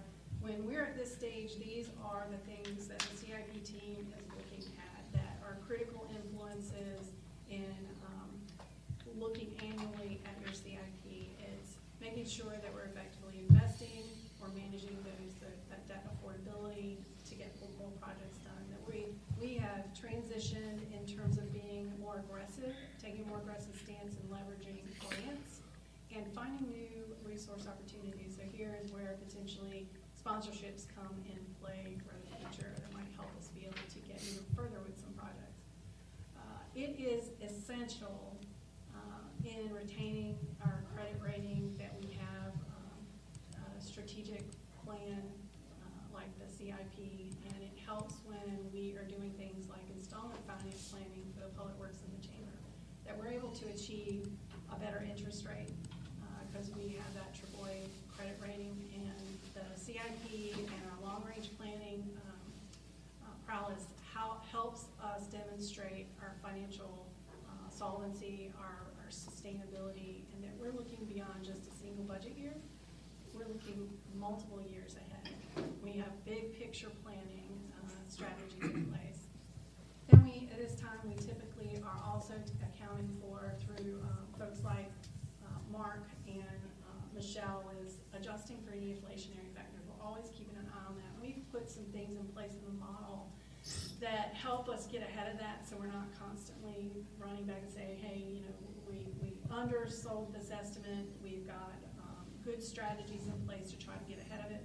Is it perfect? No. The market changes and shifts really quickly, but we do have strategies in our debt model and in our strategy in our CIP that helps us get ahead on our planning and impacting something that it's projected today, but we're going to build it in 3 years from now. Well, the cost 3 years from now is going to be much more than the cost estimate that you have right now. So we're accounting for escalating factors in the plan. If I can add just one Yes, little jump in. snippet. The other part that's, I'll say, complicated about capital planning and forecasting is that sometimes we are dreaming about a project, but we haven't scoped it out completely. So we're sort of, I'll say, guesstimating in terms of, okay, like let's say Markham Park, we're gonna do these things, and then we know that similar parks, and then we'll forecast that based on what those costs were in the past. But sometimes we get there, and then the scope of that project changes. So it's hard sometimes to stay within those budgets. So we work really hard to put in an appropriate budget that will still be flexible enough for us to make those changes. But it can be complicated. But we are getting better at it. And things like the Parks Master Plan that we're just starting right now are helping us with that, because it's going to outline a lot of the programming for these parks, so that way when we have a good scope of work when we're coming up with a budget. But yeah, just Mark, feel free to jump yeah. in anytime you want. All right, next slide. So at this time, we've been working with our financial advisors. They've been with us for a while now, and that is Davenport Group. And what we do post-audit is we take in new data and we update this model and adjust the modifiers and the rate of inflation and even really how we project debt. What is that projected interest rate. We try to maintain a really conservative model, and it's worked in our favor for many years now. And we are now, have folded in our ability for leveraging those reserves. Years ago, we got on this track of executing projects, and it became that strategy of putting these monies aside to build reserves, because you wanted to create, you saw the value of creating shovel-ready projects and how that could get you to the finish line to bid construction quicker, is to have that flexibility to leverage that cash to get you to a project that you can put on the ground.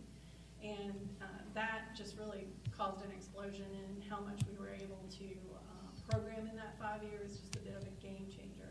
But the model assumes that you will continue, this is the takeaway here for this one, that you're going to continue that commitment because it's built into the model that reserves are going to be a factor and a tool going forward, not just your leverage of debt. So it's always a hybrid situation when we're planning projects now. It's more than just one revenue source. It's multiple revenue sources to get it to the finish line. And in some respects, some of that's controlled by a grant we might get. Yep. That's forecasted in a fiscal year that's a couple years out from where we really want to build a project, but we have to kind of fall into that because we don't have enough funding as a town without that additional funding from some of the grants we get, like for lab grants and stuff like that. So in working with our financial advisors, we're able to identify based on the current situation, current snapshot, what's our affordability and what's our capacity as we're looking at those 4 years of planning that we have outlined your vision in the CIP, your strategic vision. How can we afford that and assessing and measuring each year and updating that information. One of the things that we're going to do now that I see in the plan is maybe adjusting some timing of some projects a little bit because there's some influences that might say that we need to move it up a little bit. If we have the affordability and the capacity, we're going to bring those suggestions forward to you. But generally, I'm not seeing huge changes. We do have some wins in some projects that were projected in the out years as a greater value or higher cost, maybe coming down just slightly. So that's always a good thing. We always measure where we're at to policy, to these major policies. So your debt ratio, your 10-year payout ratio, and your debt to assessed values. Those are indicators of affordability and capacity. And we talk a lot about that and where we fall when we start running scenarios to make sure we can afford that 5-year picture, those future planning years. All right, Mark jumped in and mentioned master plans and studies in progress. We got a lot going on in this window, and the years I've been doing CIP, I'm going to tell you, this is your future of what your CIP, how your things that are going to be influencing what your future CIP is going to look like in not just a couple of years, but even much longer out in your future years. This is information that informs what our needs are, how we need to change our future CIP, and how we need to maybe even go through in 2027 to consider what that information is telling us as to how we reprioritize that big picture. So 2027 is going to be a big conversation. But I just wanted to touch base on that. I'm going to give you two just a few minutes. Is there anything else you would say on the master plan items in the study? I could give you more details each one of these, but really this, what Jeannie said is 100% accurate. This will help drive our capital planning going forward, and I think it'll really help shape the picture for when we start having these conversations in 2027. Because we'll be able to see exactly what new parks we can develop, what those programming those parks will look like, transportation projects, sidewalks, intersections, and things like that. We'll be able to re-hone in on those things and have all the new updates in hand and ready for those conversations in 2027. Michelle, I don't know that. All right, so the next slide. These are our metrics. So this is part of the debt model, which is a whole lot more than this, but we boil it down to these indicators. Your 10-year payout ratio, it's essentially telling you, it's a measure of in that 10 years that you're paying down principal and you're not backloading debt. It means you are actively managing your ability to leverage your debt smartly. And it should be no less than 55% of that total calculation of principal in a 10-year period that you're capable of paying that out. And I call it just shortly, it's demonstrating we're retiring debt, and it's showing us that we have future availability. So it's not just one metric, it's all of them together, and then, of course, use of judgment going forward. But the other one that we use is debt service to expenditure, so that's an annual view that we look at. So we take what is our debt service in that year as a percentage of our expenditures, and we measure it against our policy that it should be no more than 15%. Because you want to be responsible stewards of the money, and you want to be able to invest in future capital assets, but you also have a responsibility to deliver core services. So there's always a balance between the two, is what you need to retain in operations, but still give yourself flexibility of responsibly leveraging debt within what it is you have to work with in your resources. And we're doing very well in that. I'd say from where we were a year ago in our debt service to expenditures, when we started going down the installment financing for public works route, that bar in 2027 was actually above 15%. And we had in our policy some tolerance. Council has that ability to say, we can go slightly above as long as we can demonstrate we can bring that back in check to our policy and bring it below 15%. It was above in 27, and we are below it now in 2027, and it's actually projecting out as even further gains because of that. And the reasons is an amazing decision that you all made to shift from rebuilding a public works facility to actually purchasing an existing property and turn it into an upfit situation. You say, Brandon said this earlier, I saved almost $10 million in that debt model of capacity at that point. And just think about that. That could have been a penny. You know, we needed more than just a penny for that large project. Other things that are creating savings in here are the retirement of debt, and I'll show you that in just a little bit. The interesting indicator that at School of Government, I would always hear them say, is this debt to assessed value. And that one, the point of measure is 2% of your total assessed value. It should be no more than 2%. That's a lot of affordability and capacity in that particular one measure. It indicates that we have the ability to leverage more of our taxable, what do you say? Yes. Our taxing authority. Now, you have to balance that with really what is the perception and the needs of the community. And that's why the other factors, the other two indicators become important to not take one by itself, but to look at all three to have that understanding. All of them are improved following our audit. That's a great signal to say, okay, let's look forward of what do we need to do now as we look for future projects like fire station. I heard a lot of consensus around a community center for phase 2 potentially. Is that our future bond referendum that maybe we need to look at? And we'll talk about that a little bit in a minute. So I won't go into too much on this slide other than this becomes the scenario tool that we use in when we're trying to run and calculate what kind of bond referendum would we do, for example, or installment financing. I want to highlight that we have had this in place for a while, and the dedication of the resources which are in, can't see it, that's too far away, columns F, G, and H.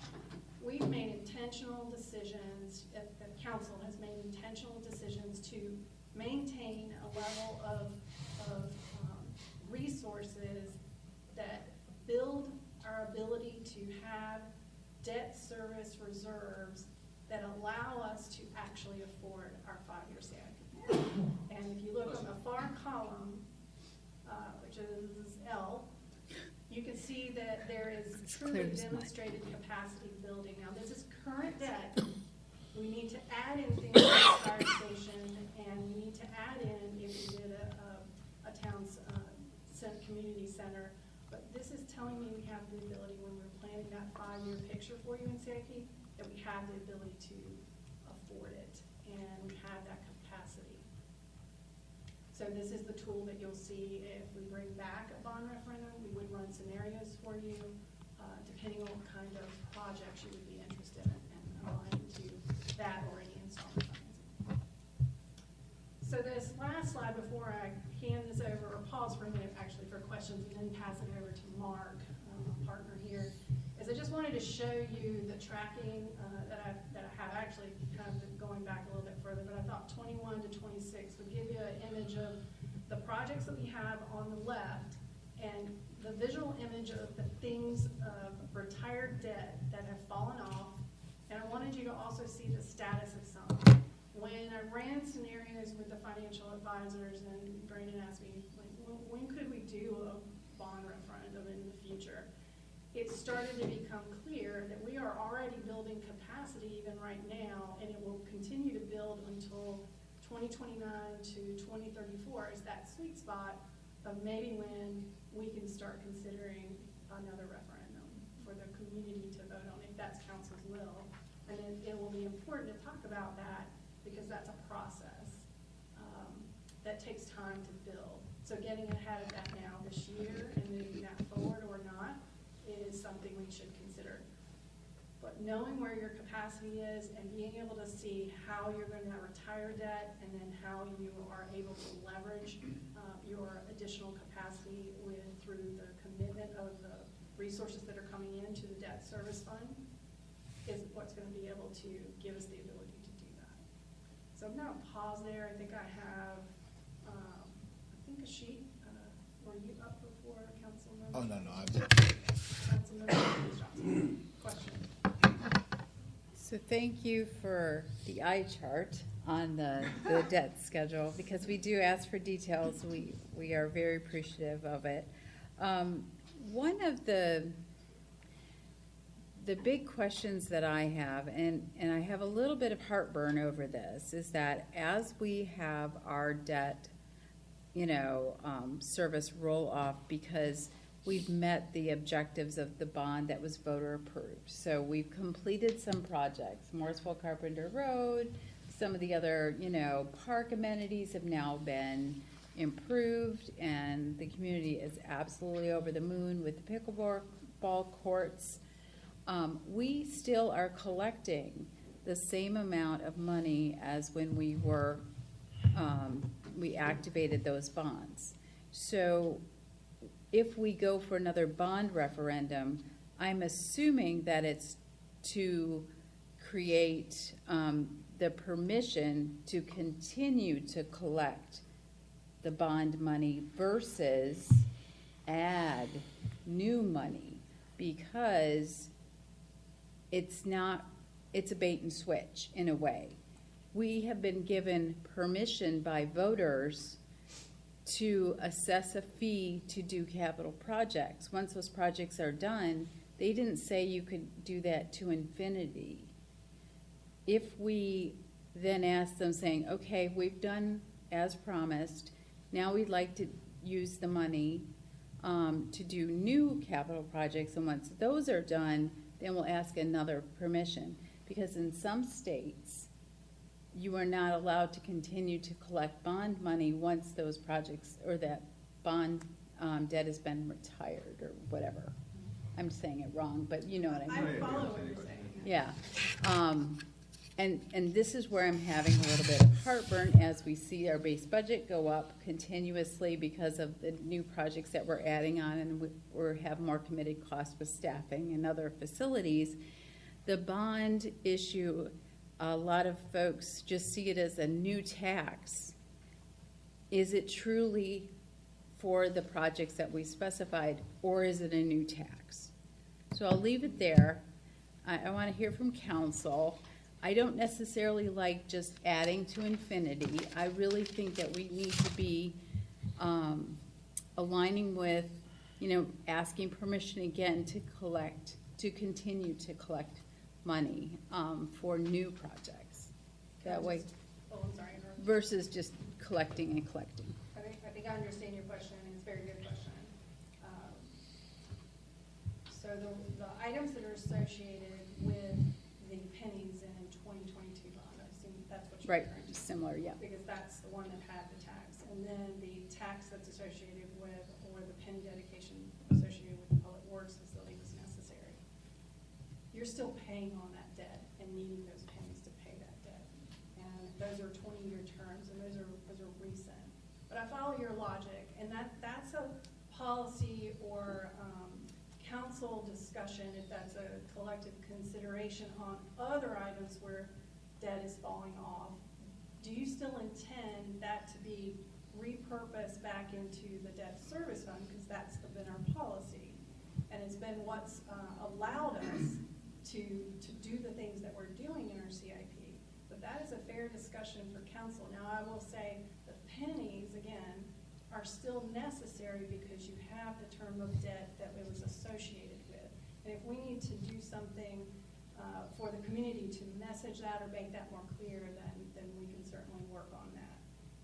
But those are more recent, and those are much longer debt payments that we have to continue to pay on with those resources. I would also add as well, if we did decide to go out to the voters for another GO bond, it is one of the requirements, and Lori, correct me if I'm wrong here, one of the requirements is that we state where the funding would ultimately be coming. So if it is to repurpose, previous pennies that were used for debt or previous, tax increases that were used for that debt service, we would have to let them know either we're planning to increase taxes for whatever reason, planning to utilize the current tax base or the current tax rate based on the fact that we had, debt or we had tax increases previously that were allocated for that debt. That's something that we would have to establish during that process. So there would not be a scenario where the voters would not vote without knowing that information. I think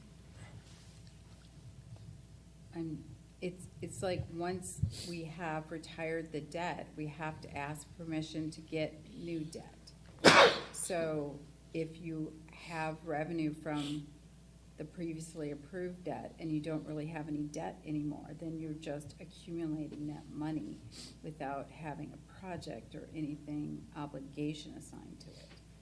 I'm asking for us to get permission to continue to collect that money once it's retired. Yeah, that's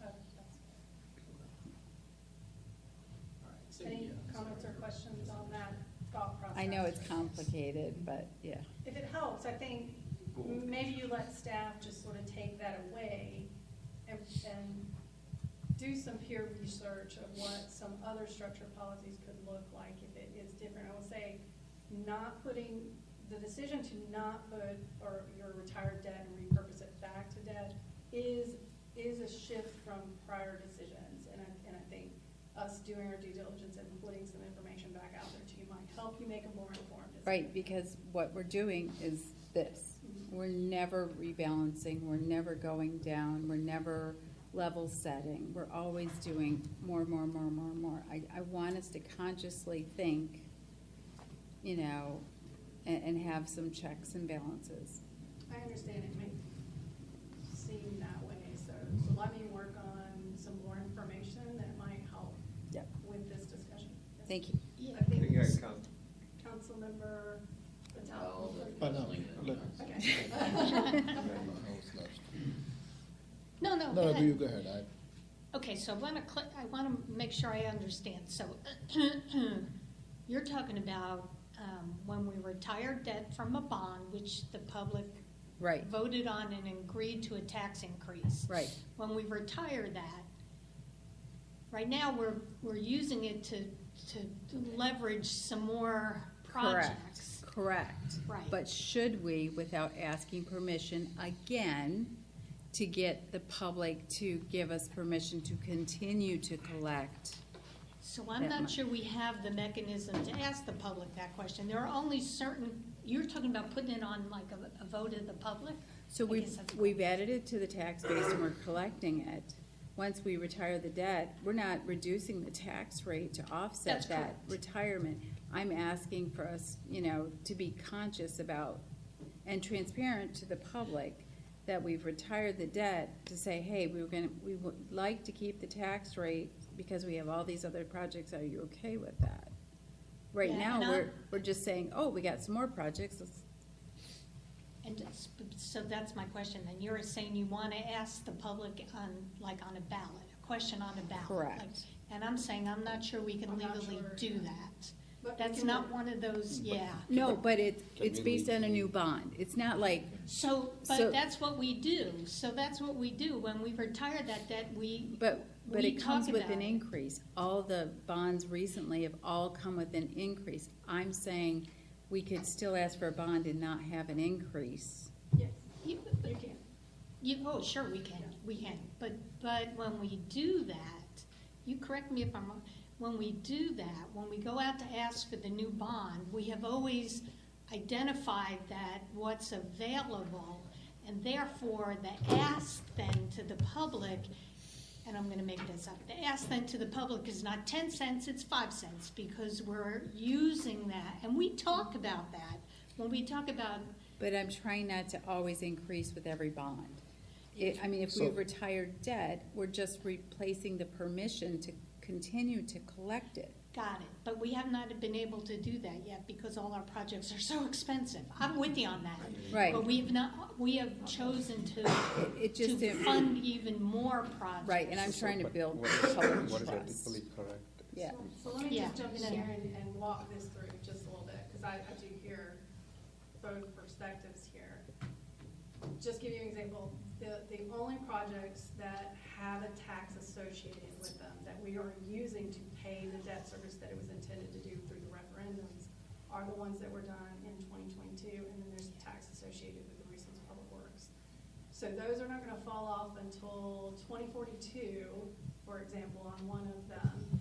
And what I'm hearing you say is before we, knowing and recognizing, saying use this example, 2042, that we are recognizing that debt retiring, if we were to go out and do another bond, is recognizing that is capacity there without having the bond say you are requiring the voters to vote that we need to do a tax rate increase associated with the new bond referendum. No, I'm not saying that. No? I thought that's what you're saying. Okay, you do $1 million bond, which raises the tax rate 1 cent, 20 years ago. And today, the $1 million debt has been satisfied. Are you gonna take that cent off the tax base because you no longer have permission to collect on that debt?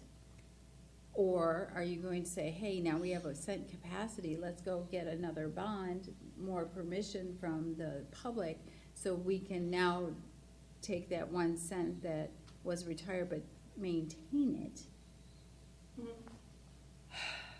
No, I No, hear what you're so- saying, because the public is concerned that we haven't retired. Or Right. we've retired the debt, but we haven't Uh, lowered the tax rate. And we Totally, keep that's the increasing it with question. every bond. Yeah, well, there's a reason for that, but okay. Are you- No, I know, Are you but, preferring that we give back the 1 cent and then go out for new no, votes? I'm not saying we give it That's what I back. was trying to I'm say. saying we ramp it up No, so that I- they know. I think she's ethically, is it in accounting, is it ethical to do that way, is the question. And so what I would say is that at the end of the day, if we go back out for a general obligation bond after the 20 years has elapsed for the previous one, there is still an expectation, or not even an expectation, there is a requirement that is voted on by the voters. And we, as an organization, would be clear that we retired this debt, and the penny that we use for that debt would be associated with this new debt. So if there's an increase, it might be because the original bond was 1 million and the new one is 3 million, let's say. Right, so you would repurpose that, but if it was another $1 million that we would do, the expectation is the public is still voting to keep that 1 penny for that $1 million bond. And I love that. I just think that we are never decreasing the tax rate once something has been retired.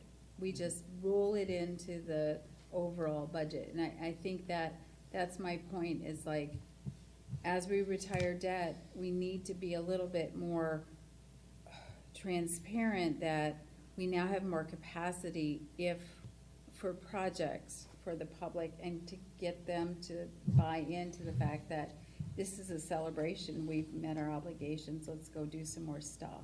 So what I think needs to happen is some more information come forward, and I can talk with our financial advisors, because it would impact the model, and I think having an illustration of what that looks like, or how it could impact, or how we would even proceed with it, and do we even have the authority for those things, as he described, that could be a path, but what are other paths that we might have available to us? At this point, you need more information, is what I hear, just in this conversation. Yeah, and let me echo, yeah, this transparency is really important. Vicky's on a good point here. I think we have to be incredibly transparent to the public of when debt, any kind of debt for that matter, rolls off, and then what we're doing. Especially if you're going to consider another referendum in the near future, is Yeah. having this in place now, and even revisiting some of our policies, even to make sure we do that before we get to a referendum, to make sure our house is in order.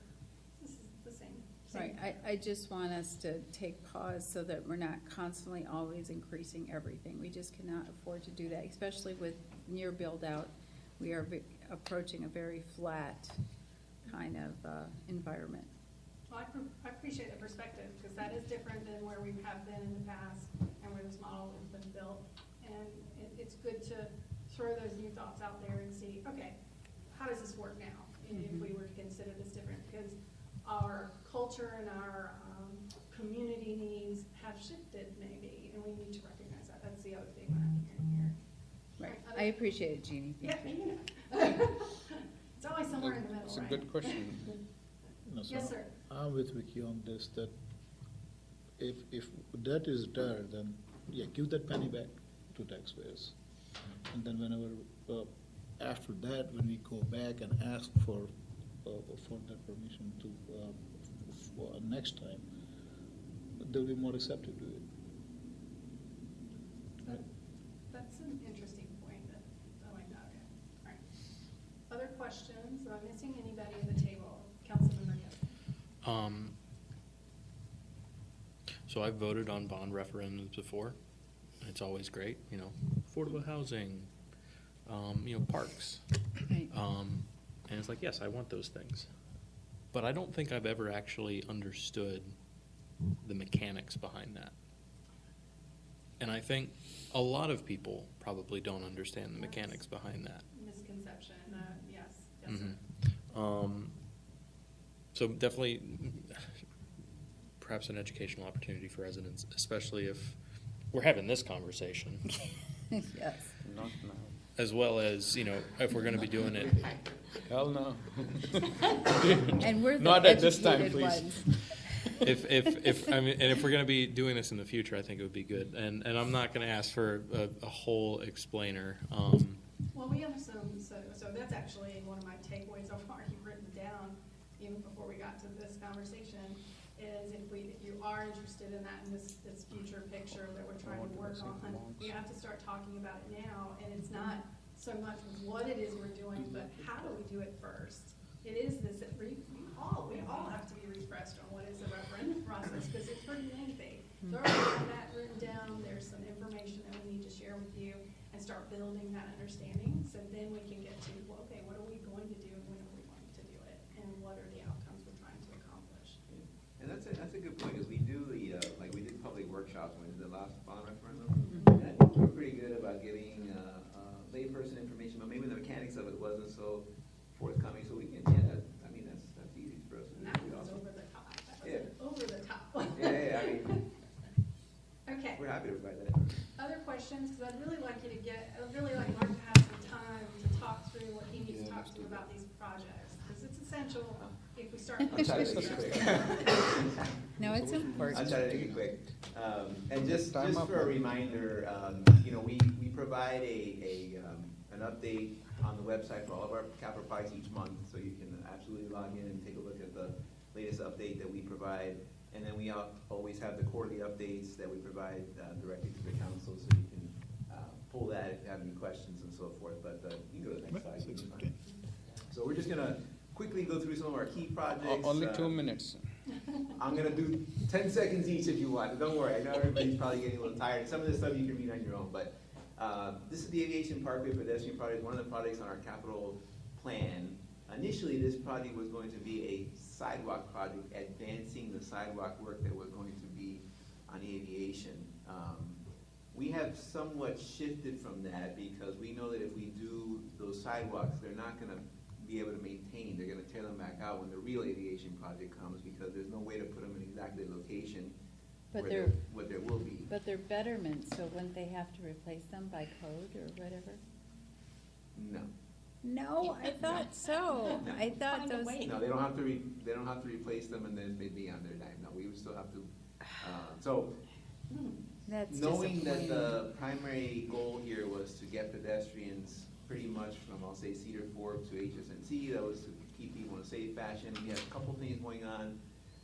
We have the CTP and the Parks Master Plan helping us figure this all out, but essentially, we're gonna do a temporary path that will get you from the parking lot to HSNC, and then we'll have police officers to help you cross for the 4th of July that's upcoming. And then we're working on a permanent path with some kind of pedestrian signalization to get you to actually walk there on concrete and cross the road by pushing a button and getting you across the street. So that's what we're working on as a pedestrian safety project on aviation right now. We just wanted to give you that update, just so you know, because it would have been, we think it would have been an absolute waste of money to build all these sidewalks. They're gonna get torn out in a couple of years or a few years, and then rebuilt in a different location. Didn't seem sensible use of government funds. So yeah, Any grants for this? for this part, Yeah. Temporary, why would they it's give? kind of a. I would it's not kind of give. a handbrake. I would, I mean, the public safety is important. The pedestrian walkway from the parking lot will use some of the existing greenway network. Okay. So it's not that complicated, and I think it could benefit permanently anyway, so it'll be fine. I'd like to mention that if we did put in the sidewalks, there might be less of a need to widen the roadway. Yeah, probably, right. But that's a DOT project, and they're looking to advance it. So let's go to the next slide. Any other questions? All right, so next slide is actually the aviation, let's get started. Okay, you want to do it, Michelle? I can do it. Aviation Parkway widening project? I can do it. So this is, I caught her off guard. So this is the actual Aviation Parkway widening project. The DOT is working on this, and the environmental phases of this. It's gonna be a 4-lane divided roadway from NC 54 all the way to I-40. It's many, many years out, and many, many millions of dollars to go. But this project is ongoing. DOT spearheading this project. We're sort of partners for some of the betterments and things like that, and we don't know exactly what those costs will be. Did I miss anything? I mean, I will say, while it's still gonna be a few years before you see anything, active design work is underway, active Yeah. meetings with NCDOT is underway. And I wouldn't be surprised if they start right away negotiations towards the end of the year. Yeah. That's Right. good. Yeah, she's right. And that's gonna take them probably years to, Yeah, that will to take a get just the couple right of way years thing just for itself. the right of way. Okay, any questions? I'm just trying to keep you guys going. So next one is Morrisville Parkway improvements. This is part of the access management study that was done a couple years ago. We are in the middle of design. We're pretty much wrapped up 65% design. We're moving towards final design and going into the right-of-way phase. We got right-of-way funding from Campo through the LAP grant process. We're going to apply next year, again, for that funding for the actual construction phase of the project. But essentially, this project has multiple intersections along Morrisville Parkway from basically Davis to NC 54. There's 2 new traffic signals, 1 hawk, which is the pedestrian crossing signal, several crosswalks and pedestrian improvements, numerous turn lane improvements, and we're working towards getting there. Construction of this based on LAP funding and all that, because we cannot fund this on our own. We certainly absolutely need the help of Campo and other funds to make this work. So the actual construction of this project will probably be more like end of 28 into 2029, but just being realistic about it. Any questions? No, but I'm asked about that date a lot, so. I know. 2018. I know. I wish it was sooner. I mean, we really do. There's right of way alone is gonna take time. Even though we got funding for it, we still gotta get those right of ways, negotiate the right of way with the different private property owners. I do have a It's not a rhetorical question. I've been using the term ether, right? I'm just throwing that out there. I hope it comes back eventually. For the improvements, Yes. what would it have taken to get those improvements from the start? Again, You it's mean when the ether. road was built? Yeah, ether. We don't have to answer it right now. I mean, yes, we can have a whole conversation about Yeah. that. I'll just use 3 letters, DOT, but we can get into that in more detail. DOT is very car-centric. Of course. As a municipality, we're more balanced, we want, so some of those things are an issue. I mean, in reality, DOT didn't even do sidewalks on the roads till the other day. You had to pay for every single, it's just like absurdities in my mind, but it is what it is. We're not Can't a- force them to do it, they're the state, so. We're there. urban. If we get enough people together. Completion date, is that actually 28, 29 on our reports? Can we make sure it's out there? Since you Yes, added we a can. lot. We can. Thank you. So this is actually a slide just about the future intersection improvements. So several years ago, we did a intersection improvement study. We studied 10 different intersections in the town of Morrisville. Some of them have been advanced. Some of them, actually 4 of them were part of the Morrisville Parkway Access Management, so that just happened to overlap. So those got sucked into that project. And we have 2 that are forecasted for the future. We're actually working with the CTP, looking at those intersections to ensure that they're appropriate. One of them happens to be at the corner of Church Street and Jeremiah Street, which is essentially the corner of the town center district. And we want to make sure that we're going to do something that complements the district, not something that may be in conflict. But we're working through those details, and we'll be coming back to you with some updates in the future about the intersection improvement projects. You want to see this? I can do this. You gotta take this I one. think that's why you teased me and said, can you come? So we, if you recall, we entered into an agreement with Wake Tech and Wake County Public School System a couple of years ago. Really, the goal was to facilitate the construction of a new high school in the area, but part of that agreement accommodated some joint field space to be constructed at Cedar Fork Elementary. The overarching idea being that the school district or the school system would construct the amenities and the town would maintain. That's broad brush. There are nuances here and there, but again, overall, they construct, we maintain. Originally, there were 6 tennis courts and a softball field planned that were going to support the new high school. Softball has changed to a multi-purpose field. That goes back to the switch with where middle school and high school are going. You have questions about that, let me know, but that made room for softball somewhere else.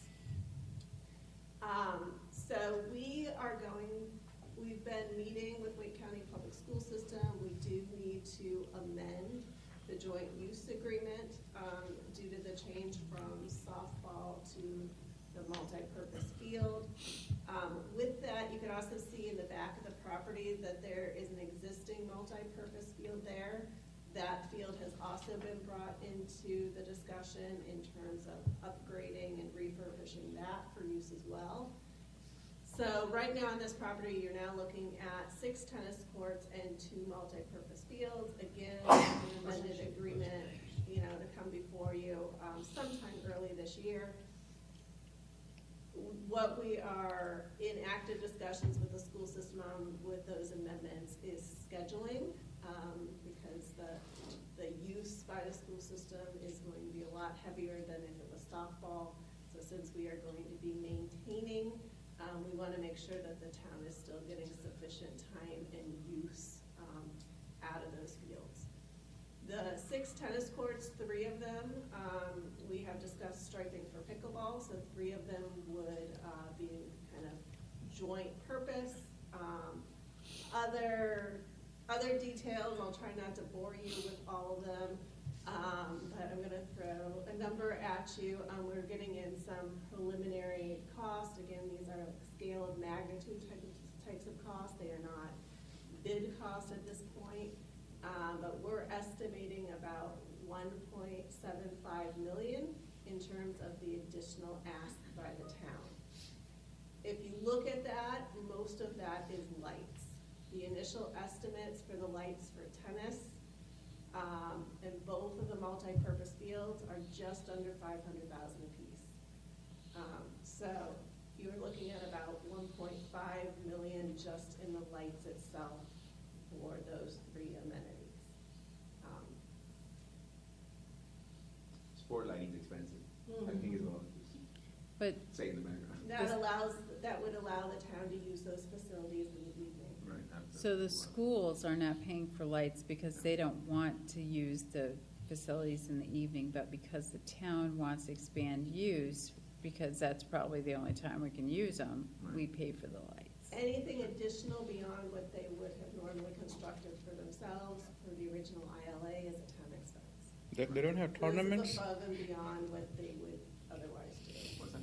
They don't have tournaments, it's only 6 o'clock, it's dark. They need lights now. You know, for the most part, you're looking at lacrosse practice and football practice on the multipurpose fields, some soccer. That is mostly gonna happen at the end of the school day, so they really don't need lights for that. Tennis, mostly the same thing. They've indicated that there might be about a dozen times a year when they have tournaments where they would wanna use those in the evening, but that's very limited. I hate to say this, but isn't parking a concern? They do meet the parking requirements. There is another, I don't know if you remember the original plan, it's been a while, but the parking lot is being expanded. Okay. I have some questions from Mayor and Oh, Councilman. sorry, Mayor Collins? Can either of those multi-purpose fields possibly be turf, artificial turf? We are looking at just grass. If we wanted to upgrade to turf, that would need to be a town expense. We did have a brief conversation with the school system about that for one of the fields, and they had some concerns about it. I'd still be interested in seeing if we can get our first turf field in Morrisville. And our UDA doesn't allow that, right? Yeah, no, we have. No, I thought, I read somewhere it's like turf not allowed or No, something. you can go out and switch the turf. It's just always. Councilman Kessler. Yeah, I'd be concerned about the environmental impacts of turf. Fair enough, that'd be part of the discussion. I would much rather add street lights than sports lights, if we're spending money on lights. Put that out there. The lights here do allow use in the evening. So keep in mind that the town would be responsible for maintenance, and we want to ensure that if we're responsible for maintenance, we're getting use out of them. And certain times of year, it's, as you know, dark 4:35. Yeah, and in all fairness, I play tennis and pickleball. If you don't have like sport lighting or the appropriate lighting, it's hard to play those sports at night. I mean, you can't. And There's some parks that have the alternative lights and you're like, everybody's annoyed. You can to be barely see honest, your shadows. I mean, I'm not trying. With the scale of things, 1.75 is pocket change, I would say, because we had to do that. It's very expensive overall project. So Michelle, we're only at night? We don't have use any other time during the year, during the summer? So that is what we have proposed, we've made a proposal to the school system.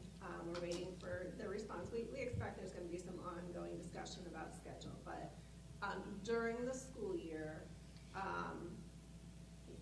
envision the school using it at the end of the day, the town using it in the evenings when they're finished, but you also have weekends, holidays, part of the summer. So there is other availability for the town, for town use as well. Okay, Yeah. okay, good. June and July would almost be totally open to the town. August, they would start doing some practices, but again, that's not all day. So, yeah, there are some additional times. Okay, well, that's good to It would hear. enhance our campability and some of the things we could do on those fields and so on during camp in the summer. We're also working out some potential opportunities with other, or to enhance some of our existing programs, or we can provide more programming because we've got additional field use. Okay, that's good. And I will say, we do also have the Parks and Rec Department, along with Don Rabb, working on a grant for $45,000 to help with the tennis court lights, so, and that is occurring simultaneously as well. And Wake County does not light any of their facilities? They don't light anything? Wow. So if I can So jump in with 6:23. Football fields, they do. Councilmember Scrivens Johnson, Yeah, you I have a just, question? I just wanted to make one comment, as they're negotiating the contract with the schools about use of the fields, make sure you're specific about, it has to be renegotiated if they go from a traditional calendar to a year-round calendar, because that will affect us like nothing. I mean, we'll The have high schools are never nothing. changing. So, that is a material change High schools will never clause. change. We were adamant about that when we did the Yes. Cedar Park agreement. Absolutely. I'm gonna give you my yellow legal pad. All right, let's move Let's to go the ahead. next project. The next project is the Markham Drive Parkland. We have this forecasted in fiscal year 30. This is an outstanding opportunity. We own a few parcels just northwest of Airport Boulevard and Sorrel Grove Church Road on Markham Drive. That equates to right now about 9 acres. We probably need to acquire another, say 5 or so to make it kind of more complete. The county holds 44 acres, which includes a lake there, a stormwater control lake, that would be very beneficial to activating this park. But the Parks Master Plan, this is one of the projects that's gonna be identified in there. It's gonna help us with the programming, what can happen there. I think we talked about disc golf and various things that we'll put there. But yeah, this is a special opportunity, I think, for the town to widen and grow their park system, and I'm certainly looking forward to it. Yeah. I love parks. Make a bond park. Yeah, maybe. All right, next one. Any questions on that one? Wake Tech Park, another similar opportunity. We have this parcel of land that we've gotten through a lease agreement with the county, with Wake Tech, excuse me. This is right off of Watkins Road and Paramount Parkway. You know, we're considering doing this right now as a design-build project with the Fire Station 2 relocation, which I'll talk about on the next slide. But again, this is something that's being looked at with the Parks Master Plan, the type of programming and things that will happen here. It's about 18 acres, so it's pretty sizable. Another one we talked about disc golf and other amenities. The nice thing about the ILA is it really only restricts, I think, like skateboarding and something else, like what they call or rope, not zip lines, but rope courses and stuff like that. They wanted to restrict like what they called hazardous activities. So I think that left it open. I mean, it could essentially be a soccer field. I'm not saying it's going to be, but it can be almost any other use. So that was I think it leaves it open-ended for us to come up with something really good there. They are concerned about tree preservation, so there Right. is something there in the agreement. And I think we are too. I think we're trying to preserve trees. Well, this golf course could be a good thing. What's that? If they're worried about the tree preservation, then this golf course would be a very good thing. Yeah. That'd be a favorable The other use. outstanding thing is, and this area doesn't do a great job of showing it, but a portion of the parking lot is right in the center of the screen is actually within the 18 acres. And once they build their parking deck, that parking lot will become full use for us as well. So we can actually, we don't have to build a parking lot, so we save money right there for that park. So that worked out okay. Any questions? All right, Fire Station 2 relocation. So hopefully everybody knows by now that our current fire station that's on NC 54 is in jeopardy of a tremendous right-of-way acquisition from DOT. We're currently, I'd say, in mediation. It's with them, Giselle and I, and some others, Chief Dooley.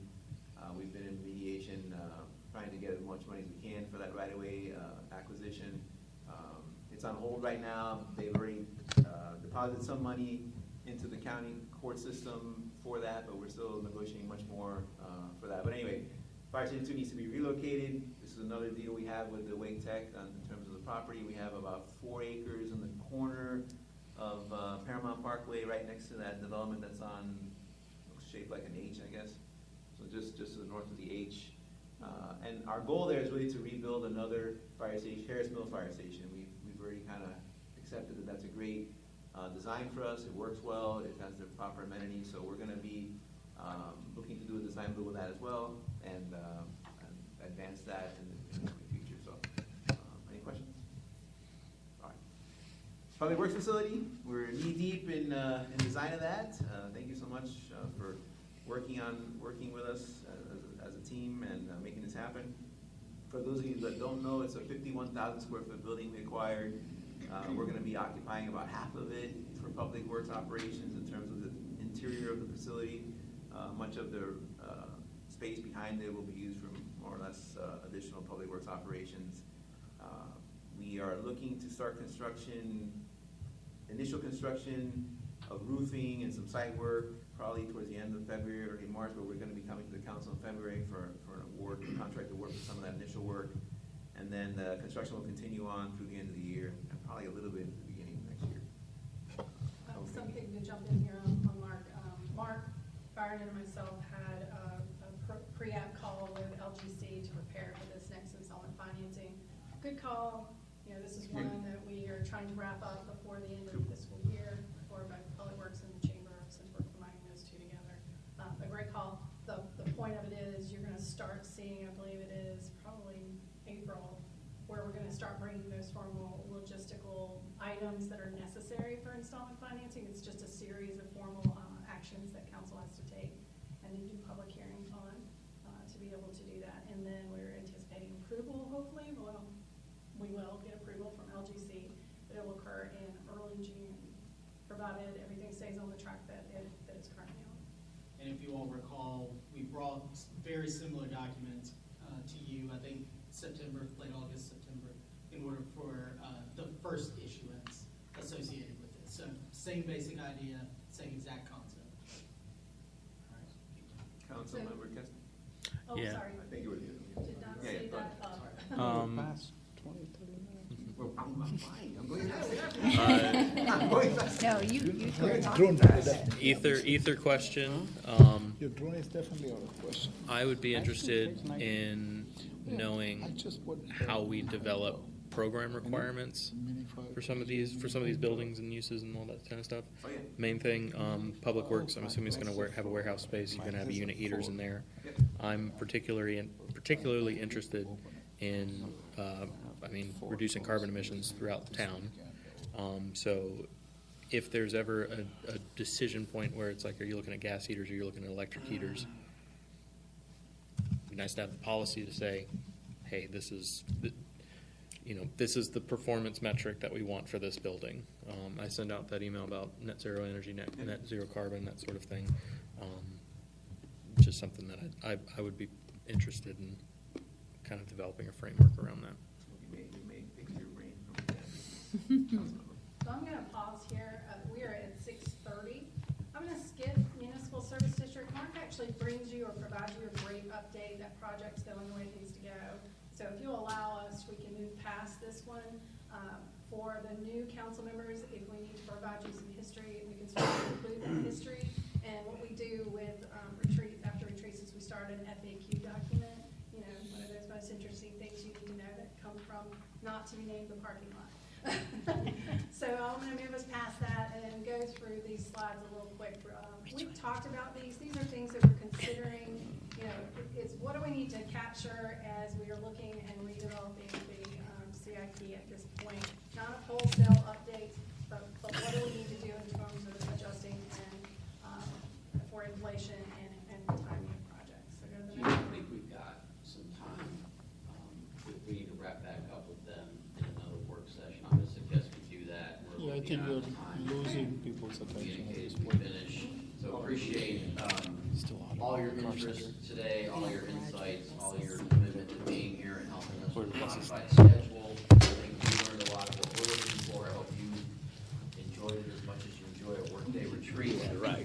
But thank you again for being committed to this, and we will be coming back to you with some summary information from today. We've got some policies. We need to save this and Please have have a a good vote. evening. Thank Stay you. inside this